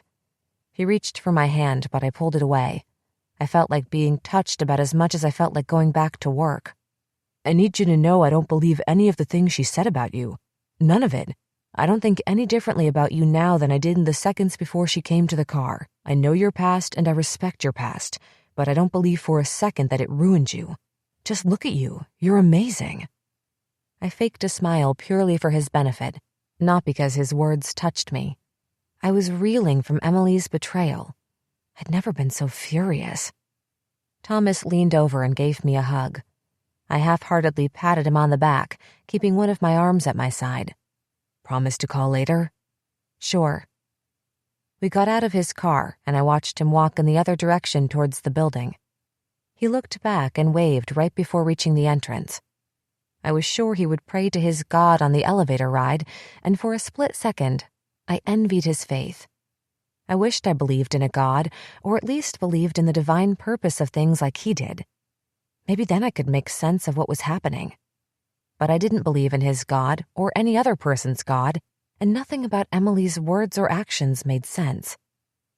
The most upsetting part wasn't that she tried to keep Thomas away from me. I'd expected her to feel threatened by our relationship. It was her words, the terrible things she'd said about me. I'd never uttered an unkind word about her. I didn't even allow myself to think an unkind word about her. My hands shook on the wheel and were covered in a clammy sweat. My heart was pounding so hard it made my chest hurt and it was difficult to breathe. I forced my legs to quit trembling and turned the car on. Somehow I drove to our apartment without running a stoplight or causing an accident. I was shocked to find her in the kitchen, busy making a pot of coffee and humming as if everything was fine. Something inside me snapped. "How could you?" I screamed, lunging at her. I grabbed her by the shoulders and shook her. "How could you?" It was all I could say over and over again as I shook her. And I couldn't stop. She just let me fling her back and forth. When I finally stopped, I looked into my own face, searching for answers. I felt as if I was looking into the reflection of a stranger. "Calm down," she said, and moved to put her arm around me as if she might be about to give me a hug. I slapped her arm away. "Come here." I walked away from her and into the living room. I traced a pattern back and forth across the floor, wringing my hands together. I was on the verge of hyperventilating. She followed me into the living room, taking a seat on the couch, and waited for me to calm down. She'd never seen me this angry. "I just didn't want you to get hurt. You're gonna get hurt by him. I know you will. I don't think it's a good idea for you to be involved with anybody," she said, not waiting for me to speak. I wanted to choke her. I hadn't even said anything about Thomas, and she knew exactly what I was talking about. She'd done it. She'd gone there and said those horrible things. There'd been a small part of me hoping it was all a misunderstanding. "I'm sorry, I just don't like the idea. He'll come between us. I know he will. He already has. I mean, you've already been lying to me. You've never lied to me before, ever. Don't you get it?" I screamed at her. "It's not about that. I understand you're afraid of a man taking me away from you. But how could you say those horrible things about me? Calling me crazy and damaged? I'm crazy? I'm fucking crazy? All this time I've protected you.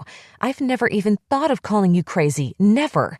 I don't breathe one word about you that's bad. Not one, ever." I shook my head ferociously. "I can't believe you did that to me.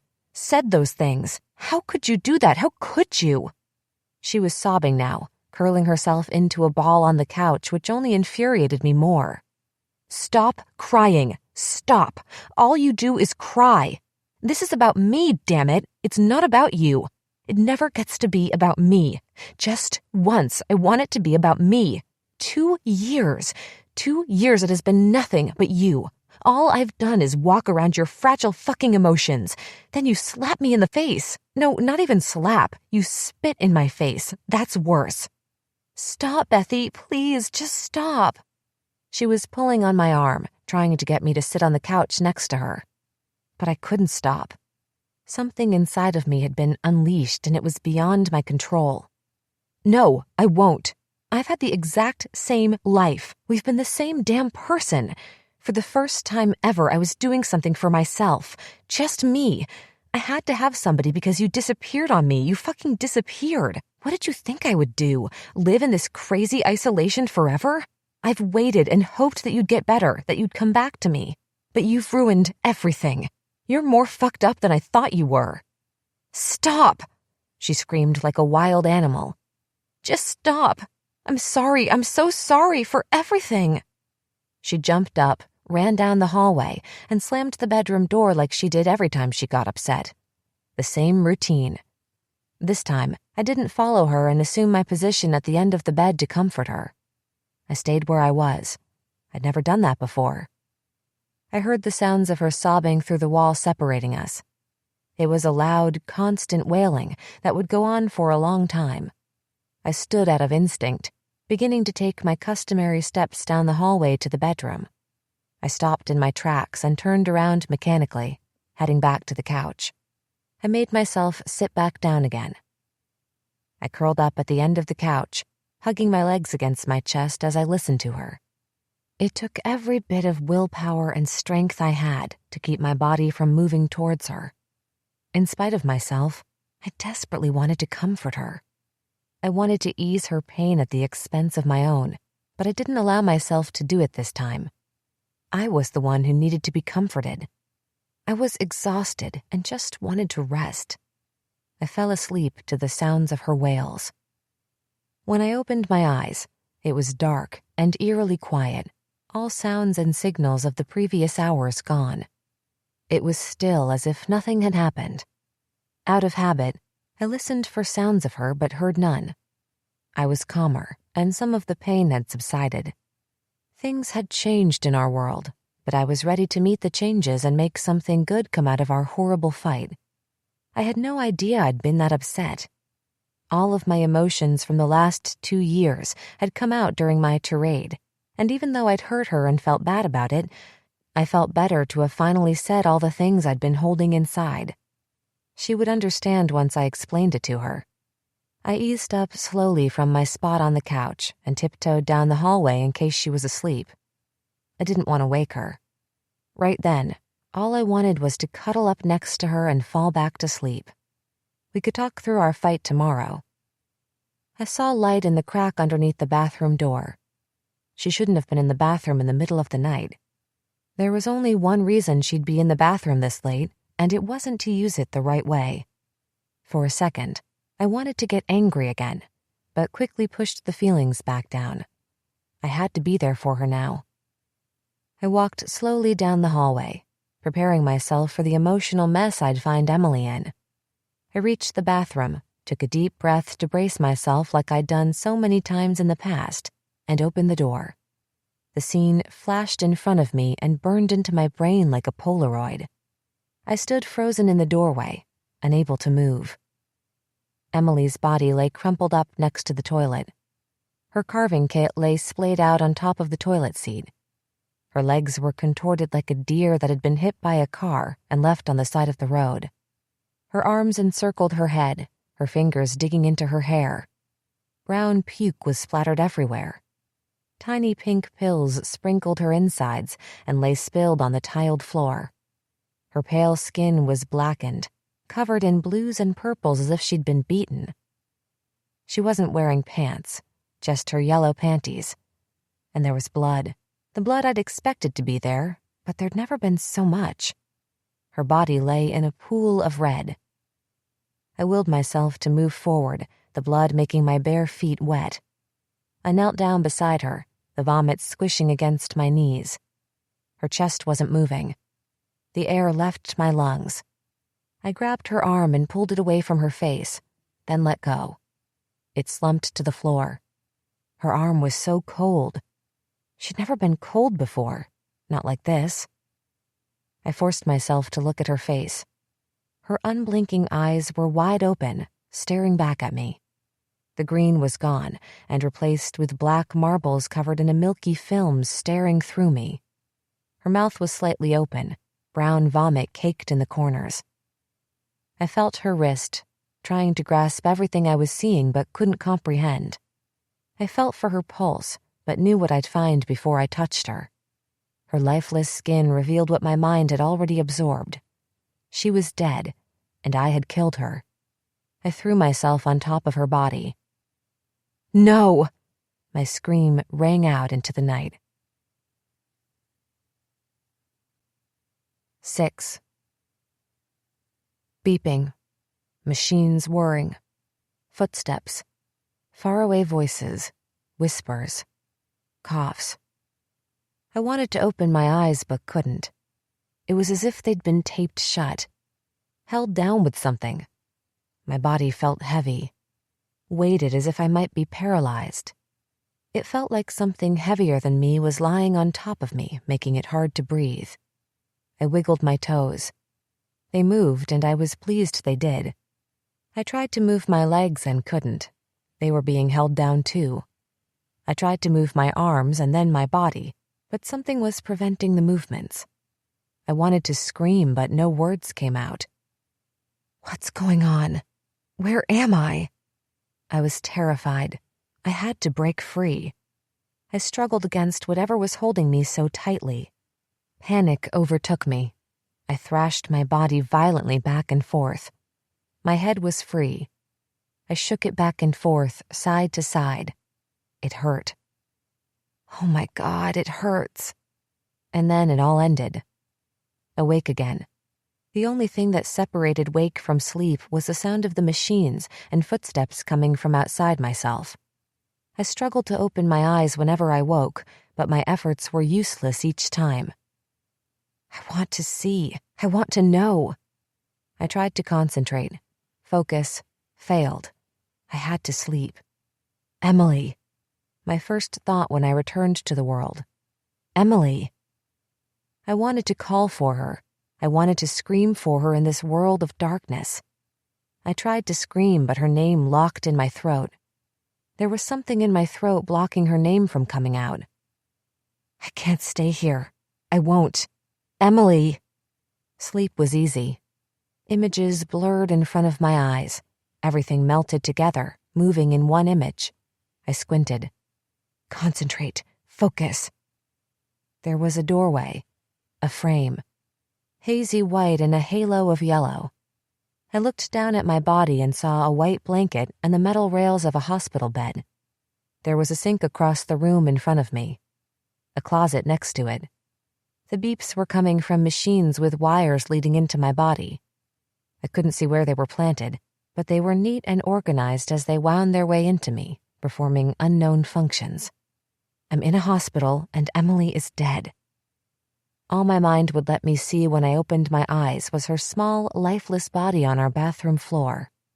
I didn't want to see it anymore. I wanted to return to the world of sleep and didn't care if I woke again. But I did, too quickly. This time when I opened my eyes and performed a search of my surroundings, there was a hand covering mine. The fingernails chewed down to nubs. I followed it up to Thomas's brown curly hair lying on his arm, resting on the side of the bed. I moved my head and he snapped his head up. Elizabeth? Oh my God, Elizabeth! He bent down and started kissing me all over my forehead and my cheeks. I'm calling the nurse. He pushed a button on my bed. I tried to speak but couldn't. My tongue felt like sandpaper. I tried again. My voice cracked as I spoke. What's going on? It came out in a croaky whisper. Thomas's eyes darted back and forth across the room, lingering on the doorway. He rubbed his nose, then rubbed it again. It's that, well, I think we should wait for your doctor. Just tell me, why am I in the hospital? My throat was on fire. Before he could get the words unstuck, a nurse entered the room. She's awake. He jumped up from his chair next to the bed. The nurse had a plump, round face that rolled easily into a smile. She began checking all of the machines next to me methodically. She's asking me questions. Thomas spoke softly, directing his statement to the nurse as if I wasn't there. I'll page the doctor immediately. He can answer all of her questions, she said, nodding at him. I couldn't stand the way they were talking about me as if I wasn't in the same room, lying on the bed in front of them. I wanted to scream that I didn't want the doctor. All I wanted was Emily, and she was gone. A cry slipped past my lips. It came out sounding like a moan. The nurse put her hand on my forehead. How are you feeling? I turned away from her. Cries were coming from my lips, but the tears to accompany them were frozen. Thomas rushed back to my side, his face lined with concern and heavy dark circles underneath his eyes. He looked worse than he did during finals week. Emily, I croaked. He nodded, swallowing hard. He stroked my hair. Emily, I said again. I know, he whispered. I understand. His tears splashed on my arm. I shook my head and closed my eyes. No, he didn't understand. He had no idea. Elizabeth? A deep, unfamiliar voice startled me awake again. This time, when I opened my eyes, both Thomas and the nurse were gone. I was in the same room, same bed. Next to my bed stood a short, overweight man with thick, curly black hair and matching facial hair. It looked like it had been several days since he last shaved. He wore a gray collared shirt with a matching tie. I'm Dr. Larson, he said, stretching out his hand to shake mine, which I could barely lift to meet his. His hands engulfed mine. I'd never met a doctor who wore a suit. This has all got to be very confusing for you, so we're going to take it really slow. Do you know where you are? Of course I knew I was in a hospital, but I didn't respond. Nothing mattered. I hoped he was going to tell me I was dying. You're at Kennedy Memorial Hospital, here in Galston. It's Tuesday afternoon at 3:30. What is the last thing you remember?" The last thing I remembered was killing her. She was so cold. Emily. Maybe if I kept saying her name, calling out for her, I would open my eyes in our bedroom and she'd be lying next to me, shaking me awake from a bad dream. "What's the last thing you remember about Emily?" he asked, peering down at me with inquisitive eyes. "Her body. The bathroom. I found her. She was... My voice stopped. I couldn't bring myself to say the words. They didn't fit in my mouth. He grabbed a small notebook along with a pen from his pocket and wrote something down. "That day was a week ago. You've been in the hospital for 7 days and we've been treating you here. You were in intensive care for the first 3 days. The last 4 days you've spent in this room." He paused, giving his words a chance to sink in. Intensive care? I was in intensive care? "You made a very serious attempt to end your life." End my life?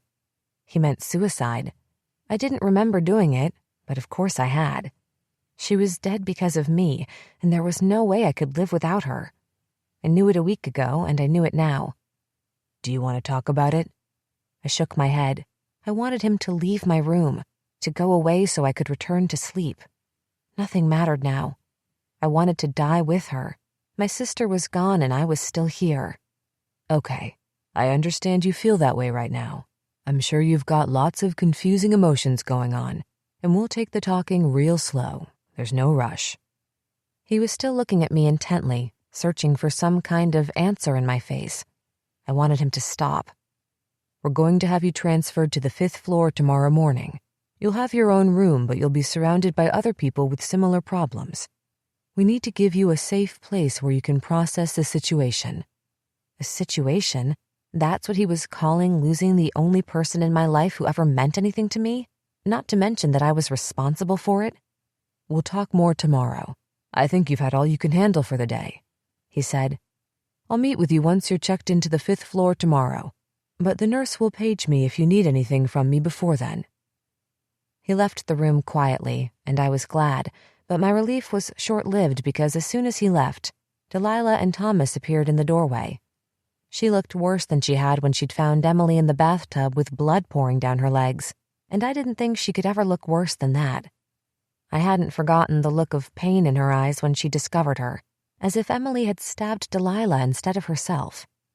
Delilah had cried for 3 days and barely spoken. She'd broken out in a rash then, and the same rash covered her now, red, scaly patches of a stress-induced psoriasis breakout. Her eyes were puffy and swollen. She was unsteady on her feet, and Thomas guided her towards me. It was as if she'd aged 10 years since I'd seen her last. Seeing her pain made losing Emily more real, and I had to look away. "Hey, sweetie," she said, with a forced smile on her face, trying to be strong for me despite her own loss. Big tears were in her eyes. She leaned over and kissed my forehead. "We've been praying night and day for you. I think I've even been praying in my sleep." The tears rolled down her cheeks. "I couldn't stand the thought of losing both of you." She sobbed, her shoulders trembling. I looked away. It was too hard to see her so raw, in so much agony. Thomas came around to the other side of my bed and grabbed my hand. I pulled it away. I didn't want to be touched. These 2 people loved me, and a week ago I'd loved them too, but it felt like a lifetime ago. They could have been strangers to me if I didn't recognize their faces. My twin was dead, which meant I was only half alive, and the intensity of the loss screamed at me, shattering every wall I'd built over the years to keep myself strong. The space she occupied within me was immense and limitless, and the loss of her left an empty, aching void inside of me that could never be replaced with anyone else's love. Not Thomas's or Delilah's. No one's. Her death surrounded me, punishing me for not being there or doing enough to keep her alive. The weight of it was unbearable and never going to go away. Never going to get better. It didn't matter how much they loved me or how much they prayed. Without Emily, the cord that connected me to the world was severed. I couldn't live without her. "What do you remember?" Delilah asked after she regained her composure. I told her the same thing I'd told the doctor. Emily. She sighed. What do you remember about that night, honey? I remember that I'm the one who killed her, I said. But Elizabeth, you know that's not... Thomas cut in. Remember what Dr. Larson said? The two of them stared at each other for a long time, engaged in a silent war of words. You were not responsible for Emily's death, Elizabeth, Delilah said. She leaned forward to kiss my forehead again, but I turned away because I couldn't bear it. I didn't deserve her expressions of love when I'd failed Emily and let her die. I'd failed her too by not being able to save Emily, even though she'd never admitted. For a moment, she looked stricken, but her shock faded to the same dejected look I'd come to know so well. For a moment, I wanted to say something to comfort her, do something to reach out to her, but I couldn't bring myself to do it. I was engulfed in my own suffering. You know that, honey, don't you? I didn't want to answer. Of course it was my fault. She was only saying it to try to make me feel better.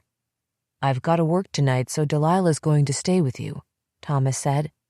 I don't want anyone to stay with me. Are you sure? Delilah asked. She swallowed hard, desperately trying to keep it together for me. I nodded. I'm tired. It's just the thought of you being up here all alone, it just... She stopped herself.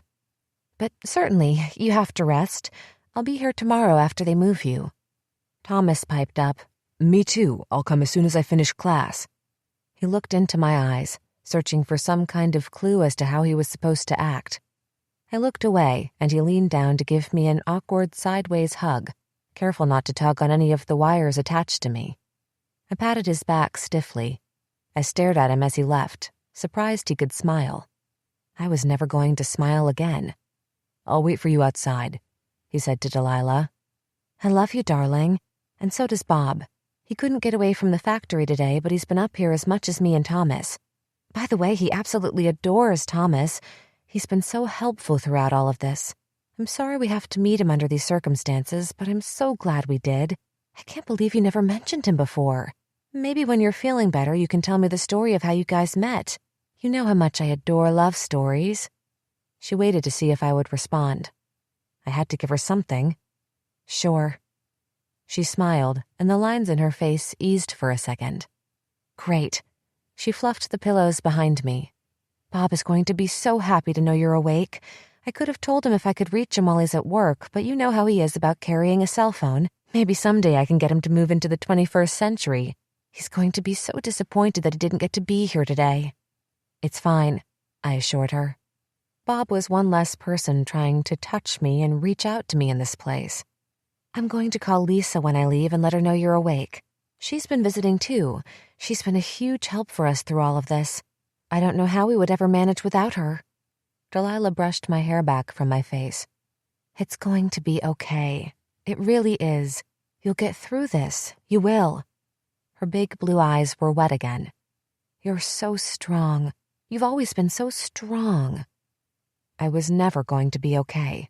There was no getting through this. I closed my eyes and pretended to sleep, hoping she'd leave. She watched me for several minutes, and when she was convinced I was sleeping, she tiptoed out the door. I opened my eyes into the stark, white bleakness that comprises every hospital room, the stale air tainted only with the smell of alcohol to mask the smell of sickness. I pushed the button for the nurse. She appeared quickly, a different nurse from the one who came before when Thomas pushed the button. Can you give me something to sleep? Sure.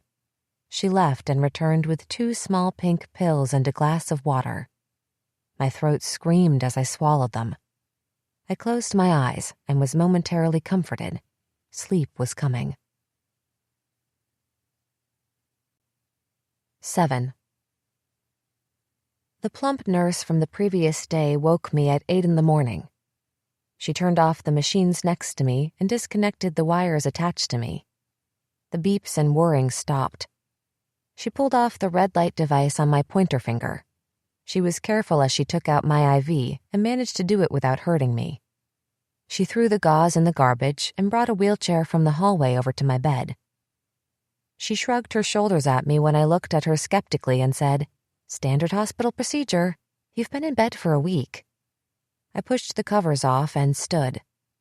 My knees wobbled and I felt lightheaded. I took a seat in the wheelchair and felt a flash of gratitude. The nurse attempted small talk as we began winding our way through a series of hallways, but quickly abandoned her efforts because of my non-responsiveness. It was like a maze as we twisted and turned until finally reaching an elevator. I watched the numbers light up until they arrived at 5. With a ding, the door opened and she pushed me through.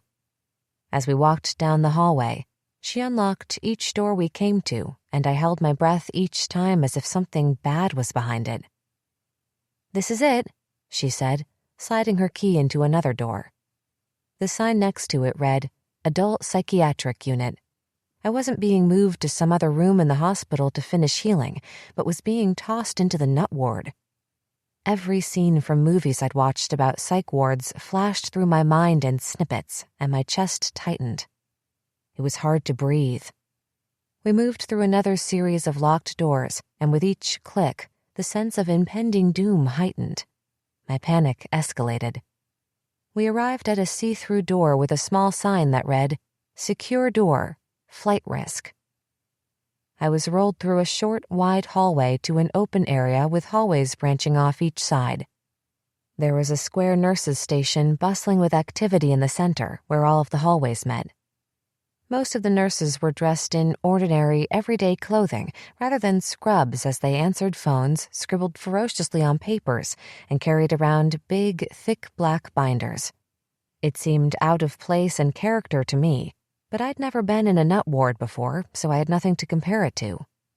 My nurse walked up to a petite red-headed woman at the station. They exchanged words, nodded, and looked over in my direction. My nurse returned with the redhead. "Hi, Elizabeth. I'm Polly. I work here on the unit." She stuck out her hand as if we were acquaintances meeting at a party or something. I declined the gesture. It seemed pointless. "I'm going to show you around and help you get settled." "I'm going to go now. You're in good hands," my nurse said. It took a moment for me to realize she wasn't waiting for me to say something, but to get up from the wheelchair. I stood up and felt as dizzy as I had getting out of bed. "This is the nurses' station." Polly pointed to the activity in the center of the room. "There is staff here 24 hours a day. If you need anything, you just ask." She motioned to the hallway directly behind the station. "Those are the rooms where group sessions are held and where you'll meet with your doctor. Everybody sees their doctor at least once a day. There's a big conference room at the end of the hallway where you'll meet with the team. The team is everyone who is responsible for patient care. Doctors, nurses, social workers, OT people, and such. You'll meet all of them in time. Don't worry about it now. The team is responsible for making the decisions about your care, but they rely heavily on the recommendations from your primary doctor. I think you should have met your primary doctor yesterday. Did you, Dr. Larson?" I nodded. So he wasn't really a doctor, but some kind of a shrink. No wonder he'd looked at me so intensely. She pointed to the hallway on the left side of the station. "Down there are the men's rooms. Men and women are at separate sides of the unit. They mingle during the day, but at night we keep you guys separate." She laughed. I didn't. The idea of crazy people having sex wasn't amusing. "Everyone is expected to be in their rooms at 9:30. Lights out is at 10. Come on." I followed her around the desk and into a huge room that opened up in front of the nurses' station. "This is the family room," she announced as if it was something to be proud of. I stood in the doorway. "Come on inside." I scanned the room. Magazines thrown around everywhere. Cards spread out on a round table as if someone had left during the middle of a game. There were mismatched padded chairs on wheels strewn about. A big TV stood against the far wall. It was housed in an old-fashioned wooden entertainment center that nobody used anymore. Windows lined an entire wall. 2 couches were haphazardly tossed together. When you aren't in scheduled activities during the day, this is where you'll spend your time. You won't be allowed in your room outside of sleeping and illness, at least for now. Patients can earn room time once we're assured of safety, but for right now you'll just be one-on-one. That means that you must always have a staff member present. The team will determine when this restriction can be lifted. The sound of footsteps and laughter broke into her detailed instructions. I watched as bodies filed into the room. The voices hurt my ears, forming a joint throbbing verse in my head. "It's time for morning check-in. Just have a seat and I'll explain more when it's through," she instructed. I sat in the nearest chair. The aluminum was cold and made me shiver. Another woman walked into the room. She was dressed in a sweater and jeans. Her body was completely disproportionate. Her upper body was small and slender, but from her waist she ballooned into a wide bottom and huge hips. As if on cue, the other bodies in the room stepped into action, moving chairs and taking seats as they created a lopsided circle. They made me a part of the circle. I stared at the floor. Dingy gray institutional flooring, like in an elementary school cafeteria. Voices carried on around me, but I didn't let them register. I drowned them out with a humming in my ears and by focusing intently on counting the specks of brown within each tile. I was on my third tile when someone tapped on my knee. I looked up. A woman was peering at me from across the circle. I could feel other eyes on me as well, but I stayed focused on hers. "Can you tell us your name so we can welcome you?" she asked cheerfully. She didn't fit on the chair. Her fat folded over the chair like rolls of dough spilling out of the pan. What were they welcoming me to, and who cared what my name was? I said nothing, just returned her stare. She waited for a few moments and then spoke for me. "Everyone, this is Elizabeth."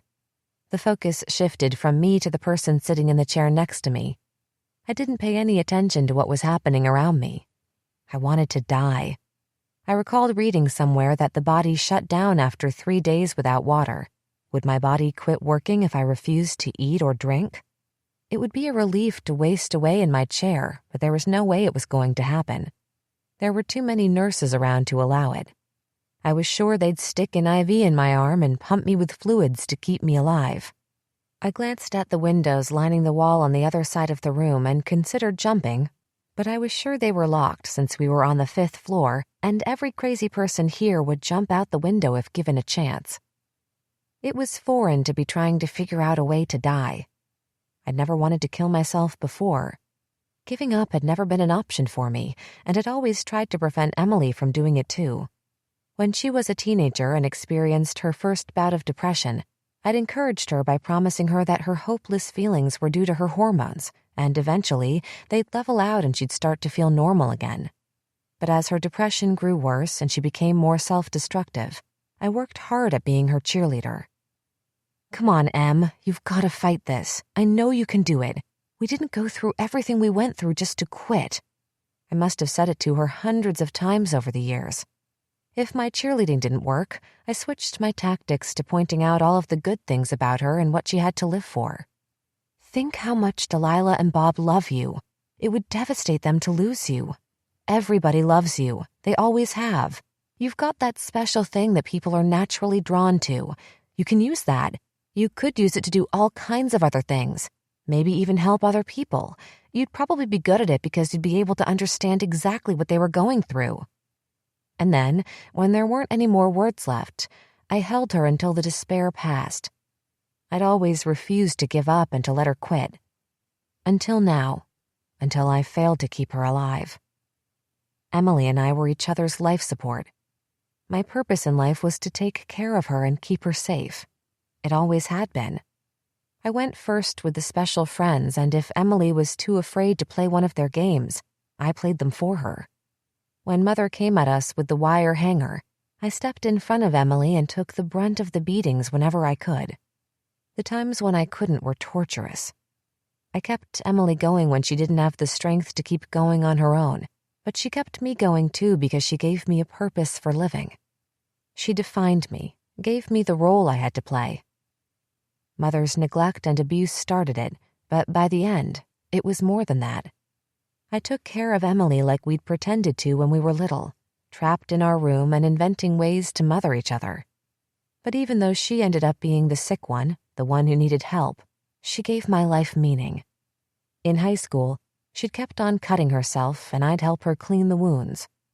Whenever any of the mean girls in high school would tease her for not getting good grades or making out with a boy she barely knew, I stood up for her. I was a master at pointing out the mean girls' flaws and making them feel bad for things they'd done to shift the attention away from Emily. We were a formidable unit. I didn't know how to exist without her. She'd taken her life, and with it, she'd taken away my reason for living.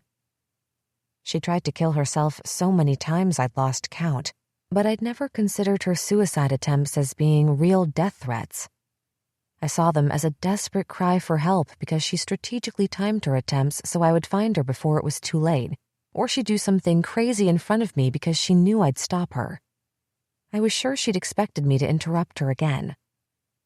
How long had I been asleep? What if I'd woken up 5 minutes earlier? Would she still be alive? Would it have ended like every other time? What if I'd gone to her instead of staying on the couch? My questions tortured me.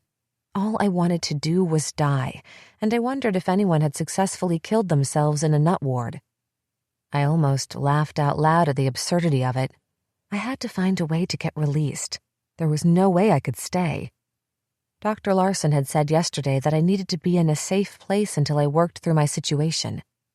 If working through my situation meant getting over losing Emily, it was going to be impossible for me to get out.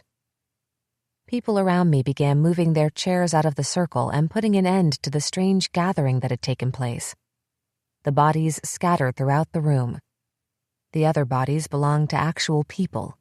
The voices had faces and stories like mine. What brought them into this locked world? A few sat in chairs by the window, staring intensely out of it as if something really exciting was happening outside that they didn't want to miss. There was a man over in the corner all by himself staring out the window as he sat in an old wooden rocking chair. His eyes were glazed over, and he didn't even seem to be blinking. There were 3 women playing cards in the middle of the room. They all had their hair done and makeup on. One of them was dressed in a low-cut shirt with her cleavage spilling out. They were animated and laughed obnoxiously as they played a card game like they were in someone's living room on a Friday night. They looked like they were having fun.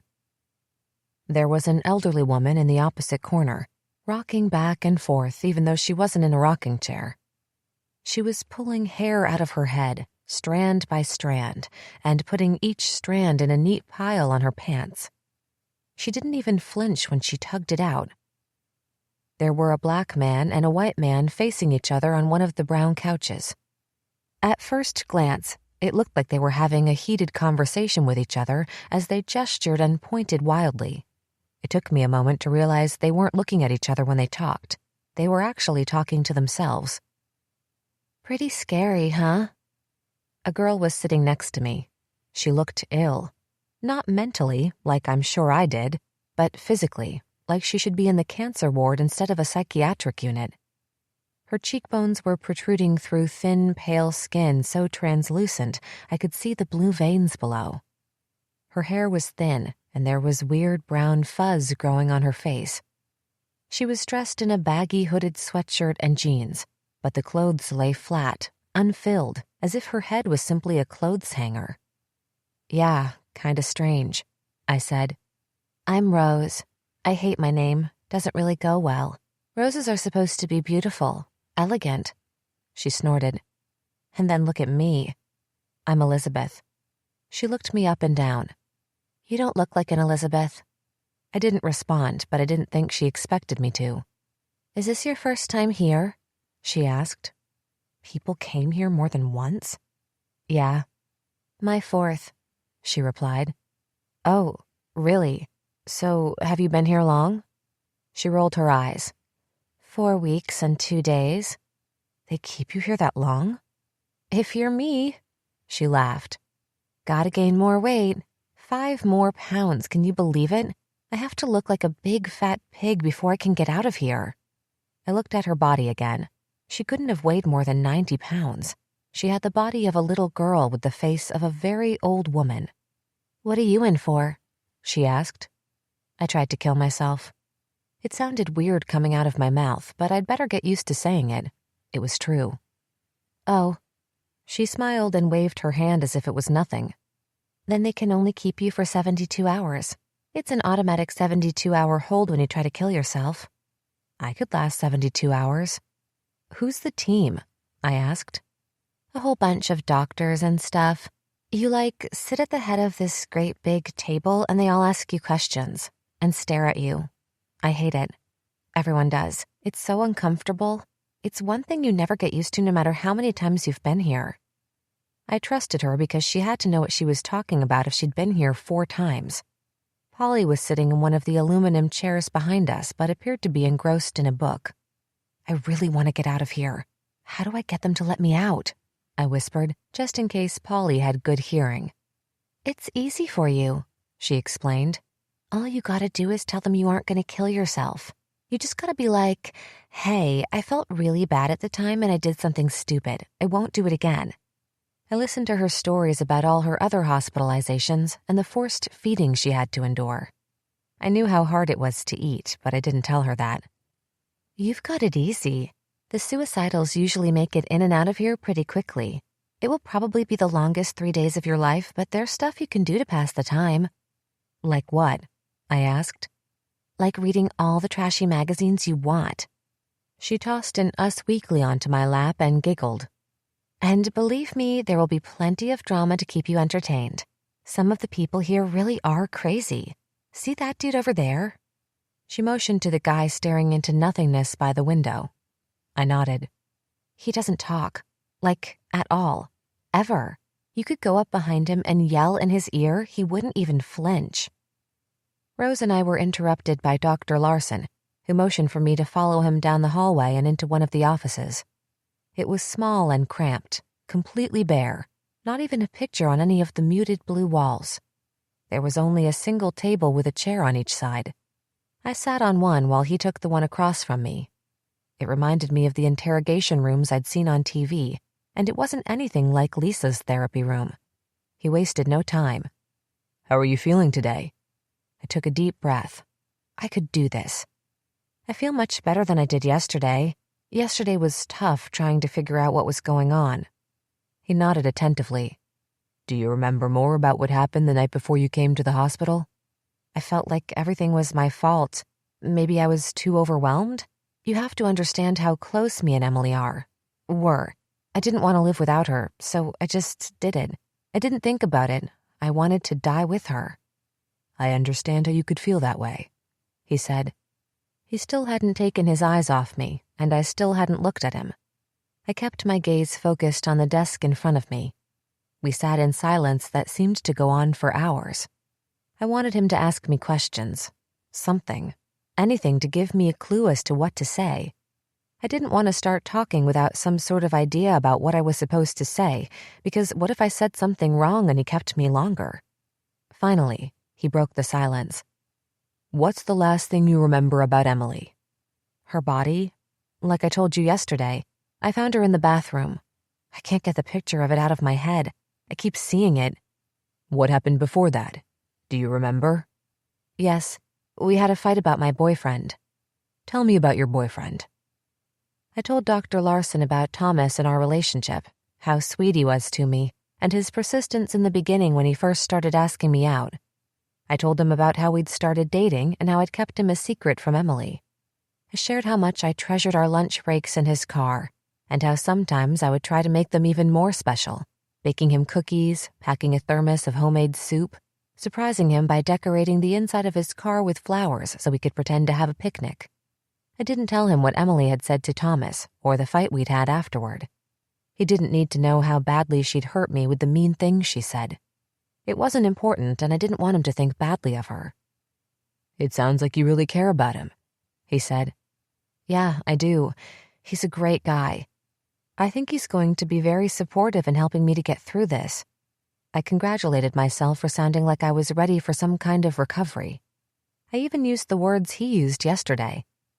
It's good to have people in your life that can provide you with a support network. It's going to be really important for you in your treatment to have people that are there for you. He pulled out the small notebook he'd used yesterday from the front pocket of his suit.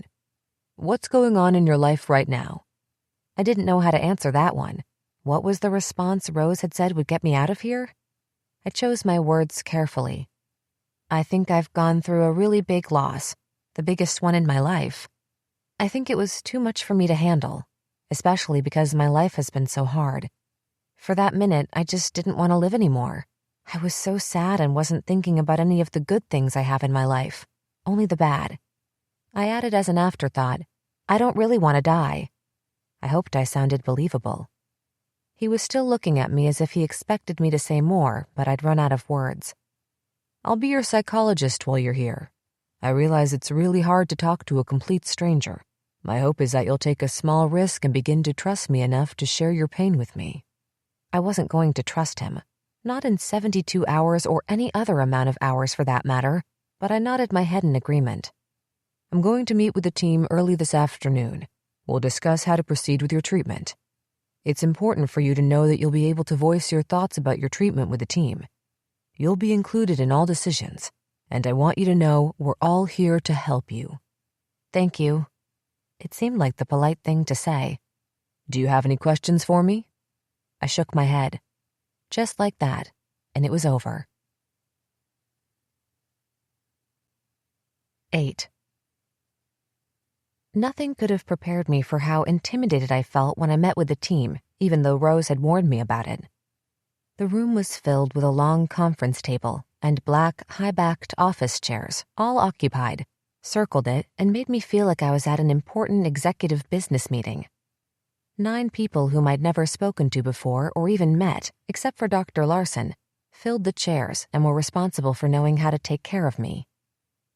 I was expected to sit at the head of the table. Dr. Larson was on my right. I was crawling out of my skin as I took my seat. There was a possibility I could fool Dr. Larson into believing I was okay, but an entire room? I sat there waiting for whatever horrible meeting was about to take place. Elizabeth, we're having this meeting so you can have an opportunity to meet the team. We're going to go around the room and have everyone introduce themselves, Dr. Larson said. One by one, they went around the table, stating their names and job titles. There was 1 psychiatrist, 3 therapists, 2 males and 1 female. A slender woman with her hair drawn back in a tight ponytail identified herself as my social worker. Another woman who looked like she was my age identified herself as my occupational therapist, and a female doctor announced she was the one responsible for my medical care. An overweight, bald man said he was the family therapist.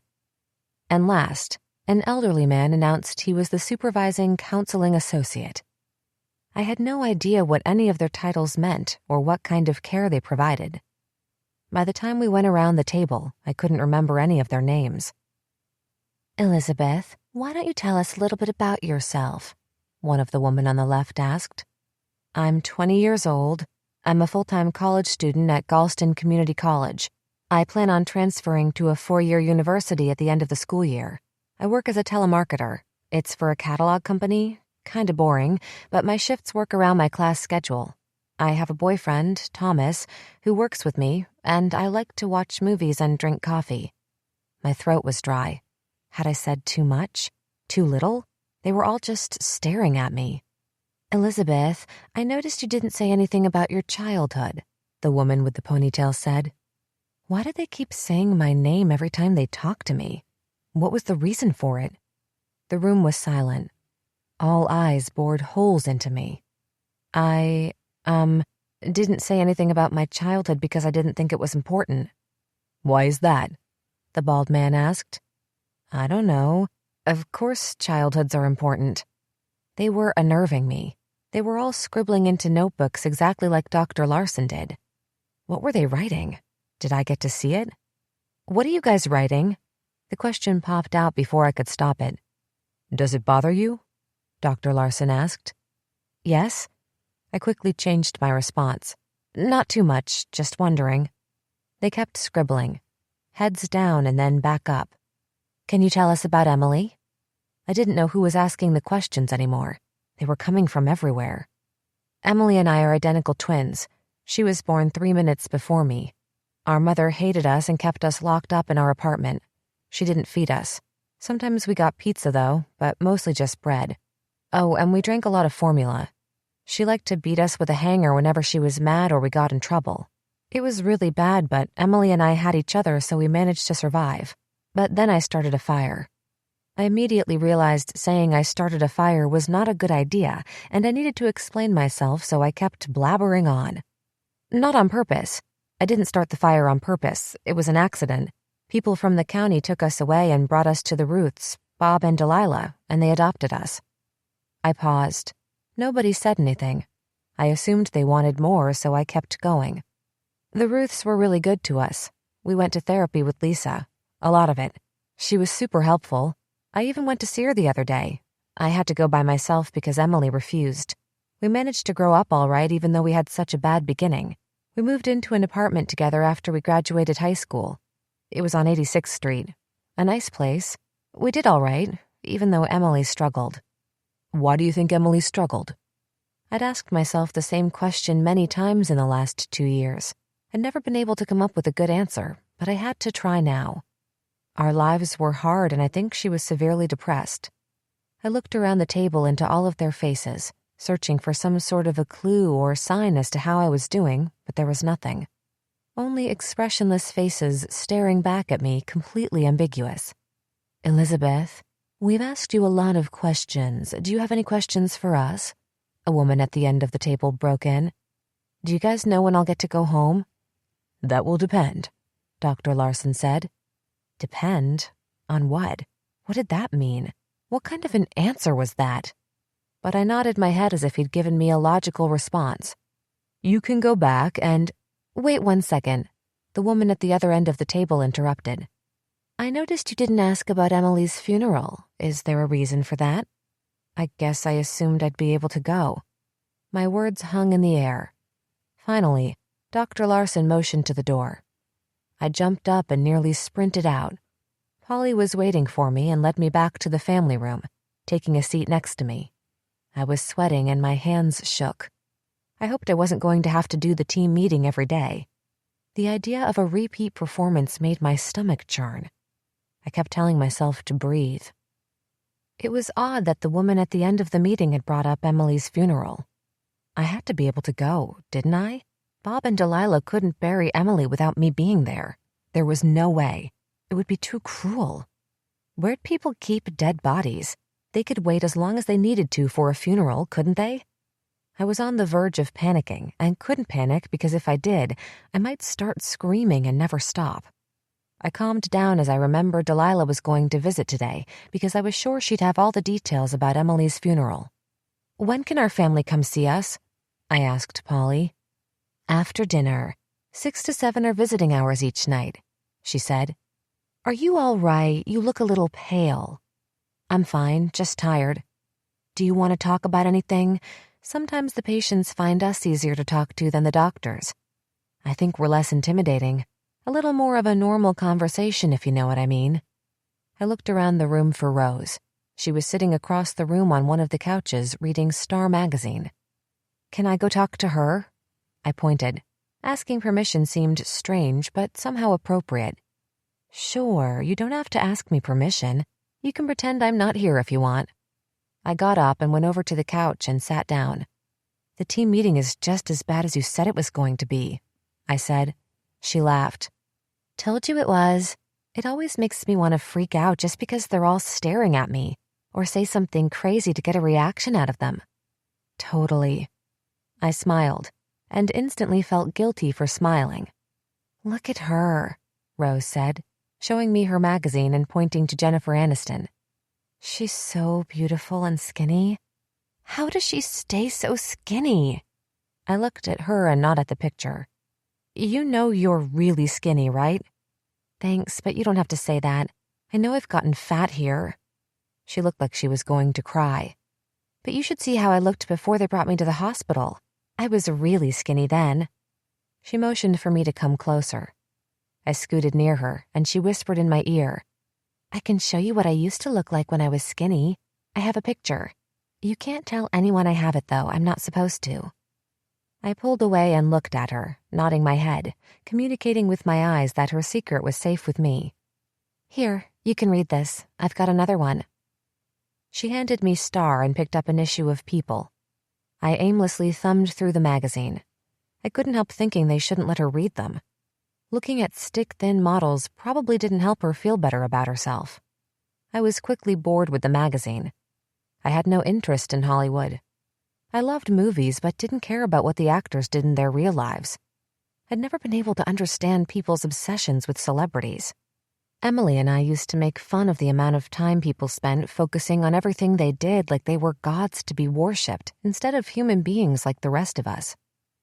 So we just sit here all day? She looked up at the clock. Yes and no. We go to group in 10 minutes, then dinner. I watched the clock until it reached 3:30. At 3:30, one of the men, who looked like one of the men on my team, appeared in the doorway. Without any instruction, everyone got up and followed him. We walked after him like a herd of cattle, down the back hallway and into the room across from the one I'd been in earlier with Dr. Larson, except it was bigger. It was painted in the same muted blue, and there were plastic folding chairs in a prearranged circle. I grabbed a seat next to Rose. Okay. He clasped his hands in front of his chest. Who wants to start first? I squinted at his name tag. Mark Underwood. The title underneath read Clinical Psychologist. He looked too young to be a psychologist, with his clean-shaven face and sparkling blue eyes. It was hard to imagine he'd experienced a serious problem, and I couldn't help but wonder how he was going to help a room full of psychiatric patients. I had a hard time with people who'd had easy lives trying to pretend they could help people who hadn't. It was one of the things I liked about Lisa. She'd spent the first 5 years of her childhood living on the streets with her drug-addicted parents, so she knew what it was like to have to overcome hard stuff. I will, the elderly woman who'd been pulling out her hair volunteered. Okay, Arlene, go ahead, he instructed. My name is Arlene. I'm bipolar, mostly depressed, though. I've been here for 14 days, and today I'm feeling sad. Great, Arlene. Next. He motioned to the man sitting next to her, the white man from the couch. Rick, schizophrenic, 21 days, fine. Next in line was the young man who was staring into space at the window. He was skipped over without any prompting. He didn't appear to notice. I'm Shelley, but y'all know that already, don't ya? Shelley giggled. She was one of the women who had been playing cards earlier. Let's see. I've been here almost a week this time. I've got major depression and anxiety disorder, and I'm a recovering alcoholic. 17 days sober. Yay. The woman who sat next to her was one of the other card players, and she patted her on the back. I've got PTSD, I'm a cutter, and, yeah, borderline. She rocked her head back and forth while she announced this, and the woman next to her laughed loudly as if what she said was hysterical. And today I feel really happy and hopeful. The woman next to her took her turn, and her list was just as long as Shelley's. Her name was Toby, and she sang out, borderline, at the end of her list, too, which caused the two of them to collapse in laughter again. I didn't get the joke. I was glad I wasn't them because their lists were too long. The last card player was Denise, and she was not nearly as loud or dramatic as the other two. Her list was much shorter. She said she was depressed and she'd only been there for 4 days. Good. 4 days. That was encouraging. The black man from the couch went next. Sunday. Sometimes I buy a purple sweater on Sunday, but what about Diana Ross? I have to tell you about Italy. That's okay. Never really minded. My mama did. Smells funny, though. Always. Mark broke in. Thank you, Darren. Let's hear from Sally. Darren snapped his mouth shut. I watched him as Sally, the woman next to him, began her announcement in this bizarre ritual. As soon as she began talking, he opened his mouth. I watched his eyes nervously skirt around the room. He wasn't making a sound, but his lips were moving animatedly. Rose went next. I'm Rose. I'm anorexic. She said the word anorexic as if she was cussing. I've been here 4 weeks and 2 days. I feel really sad today because I'm fat. It was my turn now. Every part of me wanted to be skipped like the other guy. My name's Elizabeth. I've been here for 1 day. Today I feel overwhelmed. And why are you here? Mark asked. I'm here because I tried to commit suicide. Mark nodded at me and moved on. I just announced that I tried to commit suicide, and everyone responded as if I'd announced I used Crest to brush my teeth. The woman who followed me introduced herself as Doris.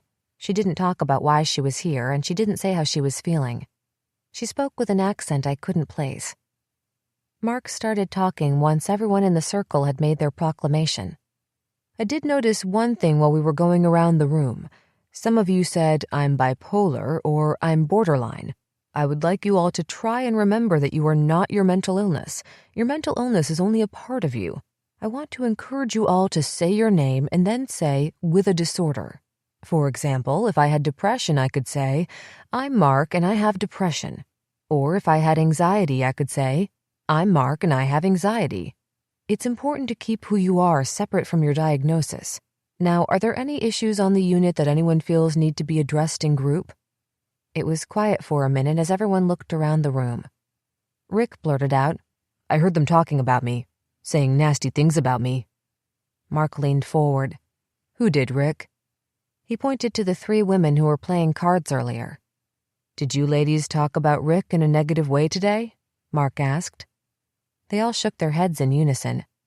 Shelley spoke up and her eyes looked angry. Absolutely not. We didn't say anything about him. He's so fucking paranoid. Toby and Denise nodded their heads in agreement. I heard it. They said I should kill myself, hang myself in my room. I'm a worthless piece of shit. Die. Rick's voice rose more with each word. Rick, Mark began in a calm voice, I don't think they were saying those things. What you heard was horrible and mean. I don't think anyone here thinks those horrible things about you. Is it possible what you heard was part of your mental illness? Maybe it was Arceus, Rick said. I looked around the room. Weren't we all here? Were we missing somebody? Mark nodded. I think you're right, Rick. It probably wasn't the ladies. Doesn't Arceus usually say bad things about you and tell you to hurt yourself? Rick bobbed his head up and down. He sat back in his seat. Shut up. Done. All right, then. I'd like to go around the room again, and this time I'd like everyone to talk a little bit about their treatment goals and the progress they're making towards them, Mark directed. This time we'll start with Doris. Doris? Doris looked around the room, eyeing the door and returning to Mark's face. I kill me mudder, she mumbled under her breath. I couldn't make out her words, but it sounded like she said she killed her mother. I didn't think it was what Mark had in mind when he said we were supposed to talk about our treatment goals. Can you speak up so we can all hear you? I kill me mudder, she yelled. This time there was no mistaking her words. Mark remained calm and spoke in an even tone. Doris, do you know it's not okay to kill your mother?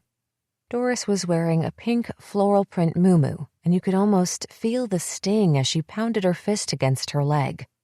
It made a sharp slapping sound against her skin. I looked around the room. Everyone was calm. Some of them weren't even paying attention.